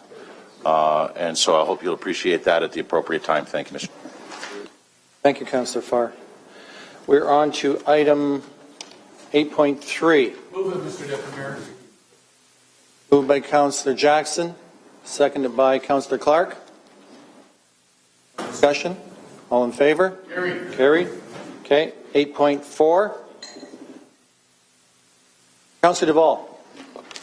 Thanks, Mr. Chair, and I just want to thank Councillor Marilla for chairing the last Steel Committee meeting as I was away at the FCM. And you have the minutes in front of you, and I just want to let these committee know, this council know that the mayor and I have met with U.S. Steel. Not much has changed, but I think we will be making a presentation or a communication to the subcommittee coming forward in the future. We're going to set up a date. And also, an economic impact statement by Neil Everson is coming forward. Some more information is coming in from the unions, and I just want to give everybody an update since that there, and I'll move the report.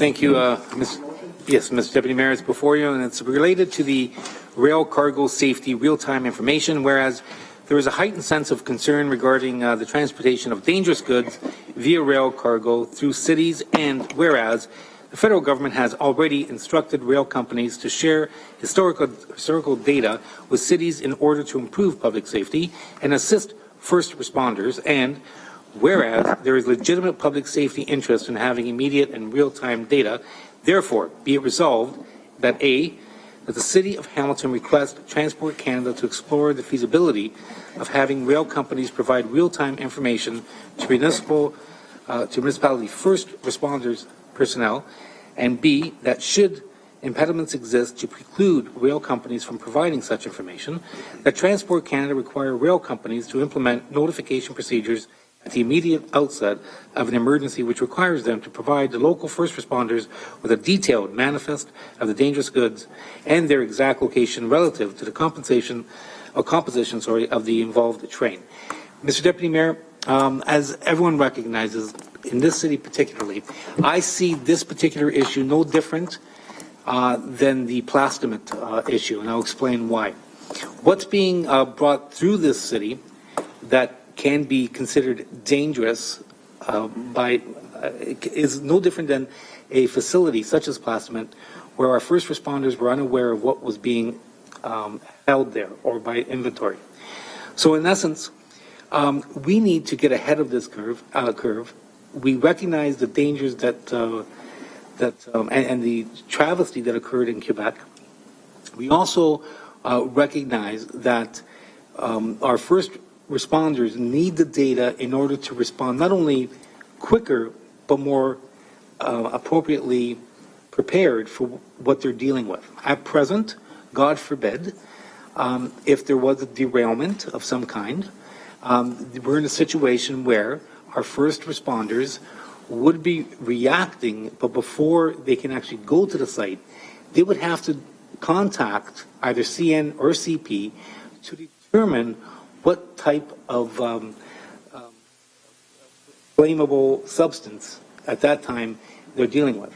So, in essence, what this does, it provides real-time response to ensure that when the 911 call is made, that they're responding already equipped with the necessary equipment to deal with what is at that site. As you know, and everyone knows, seconds matter when it comes to first responders, and in this particular case, more so than most. So what this, in essence, does, it is advocating from a City of Hamilton perspective. And as you know, Mr. Deputy Mayor, you look at the rail lines on the southerly part of the city and those in the northerly part, there is no area in this city that's not impacted potentially by a derailment. And in saying that literally hundreds of thousands of people that are subject potentially to a travesty that can be prevented or mitigated in the event, God forbid, of such an issue.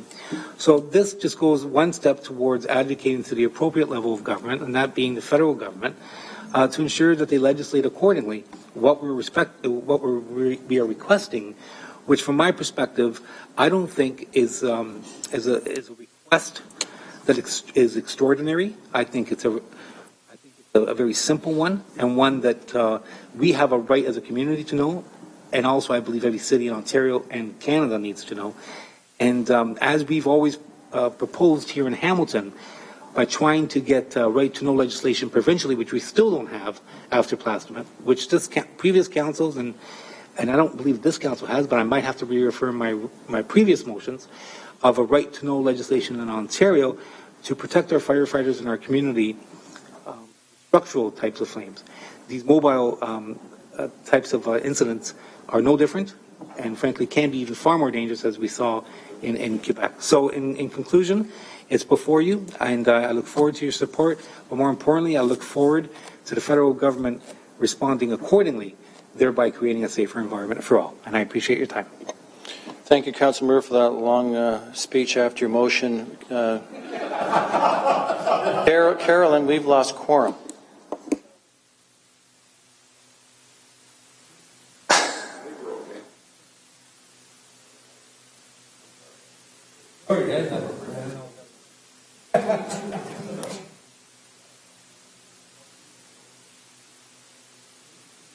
While we're waiting for quorum, I've got an opportunity here.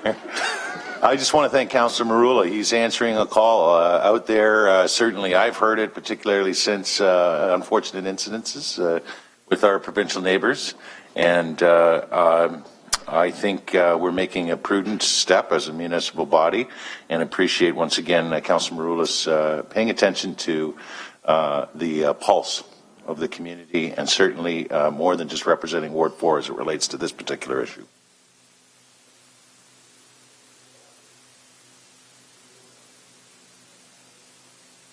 Where's Gary? I want it.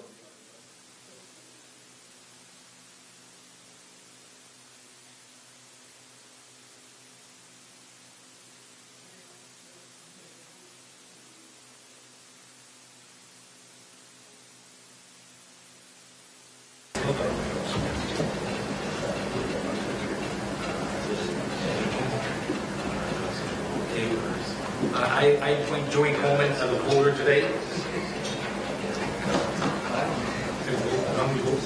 Before I need to know how you said. The right way.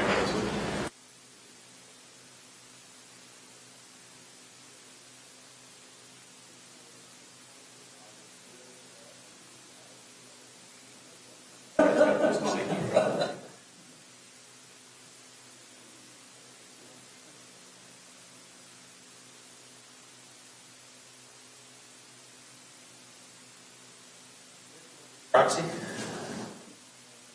I'm probably more skilled at this.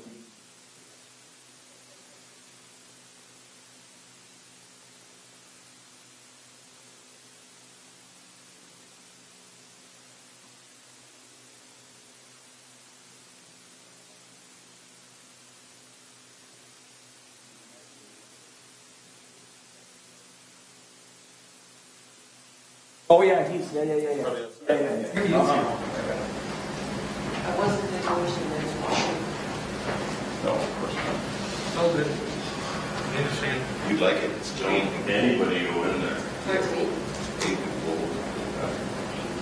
Yeah, sorry, it's a tile.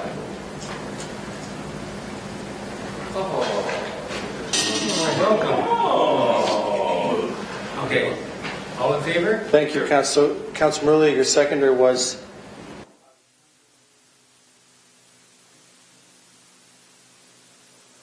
Collins on your motion. Okay. Moved by yourself, second by Councilor Collins. All in favor? Okay. Anybody? Okay. Nobody opposed to that one. We are on to motion 9.2. Councilor Collins. Yeah. Thanks, Mr. Chairman. And several times over the last 10 years, I've had to deal with Hydro One, who undertake maintenance activities along the beach strip, and they have legislation that permits them to remove as much as they'd like underneath the corridor. And as everyone around this table is aware, we have a significant amount of vegetation and a number of trees along the waterfront trail that runs not just adjacent to but underneath the hydro corridor.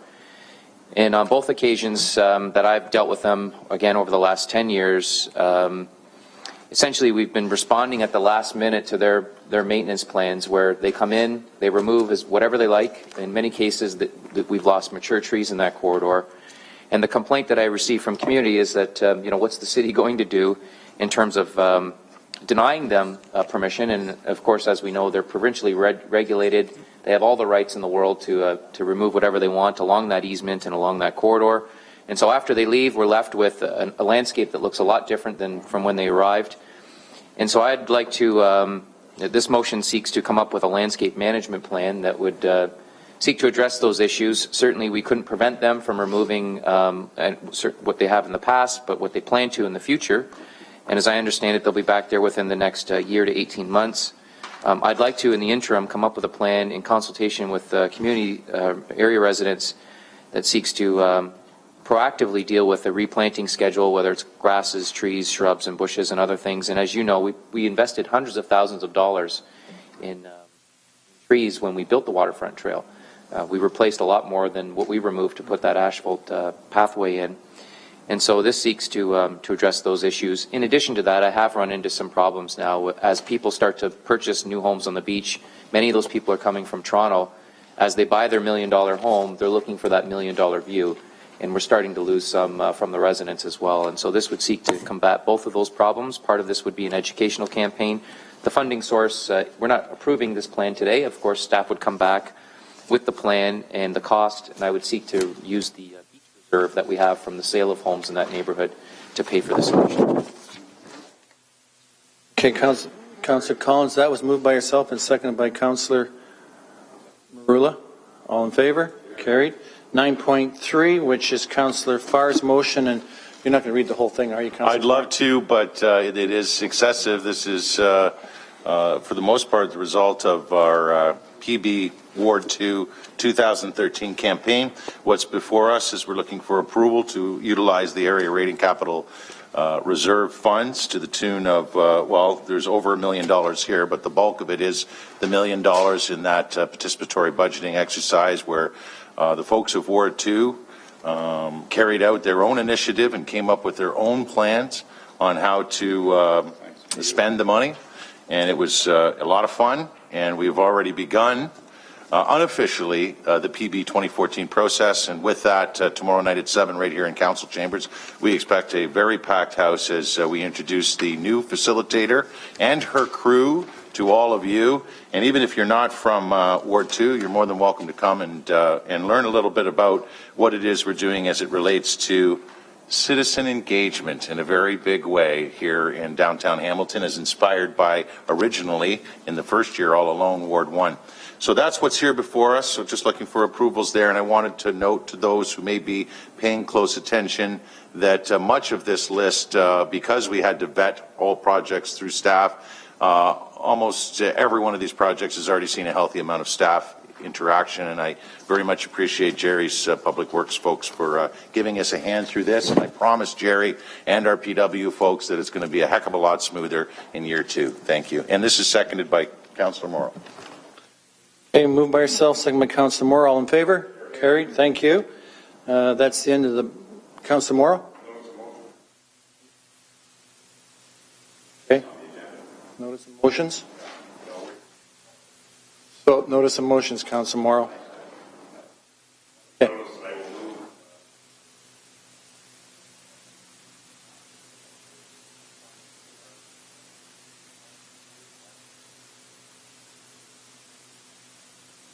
By the appropriate committee and staff on this issue to be brought back as soon as is convenient for them.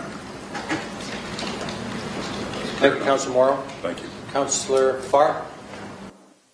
Staff be requested. Where I was. That staff be requested to identify and examine the low-hanging fruit as it relates to previously identified TMP-approved street conversions from one-way to two-way, identifying conversion priorities, benefits, impacts, and costs, and to report back to a future GIC.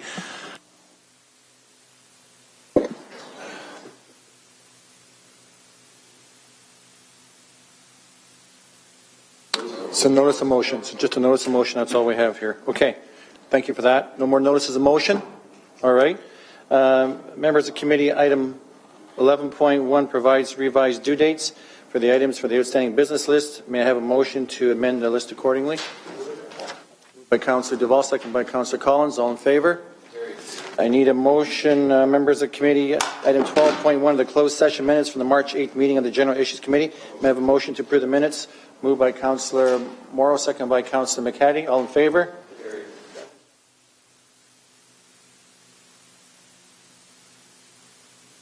Yeah, the minutes. Okay, Councillor Duval. Thanks. And to maybe Mr. Murray. Mr. Murray, were you going to get an update on this issue?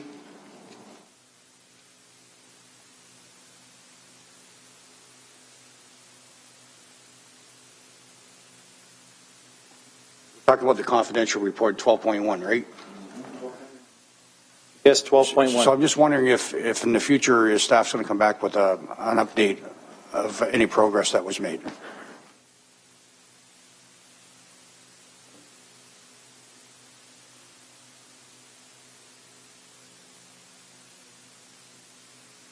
Okay, sorry. Through you, Mr. Chairman, yes, we are working on that, and we are going to provide you an update shortly. Okay, thank you. Okay, thank you, Councillor Duval. And okay, members of the committee, item 11.2 are items that are deemed to be complete and removed from the outstanding business. Let's have a motion, please. Councillor Morrow and Councillor Clark. All in favor? Thank you. I have a motion to adjourn. Councillor Clark and Councillor Whitehead. All in favor? Thank you for a long day.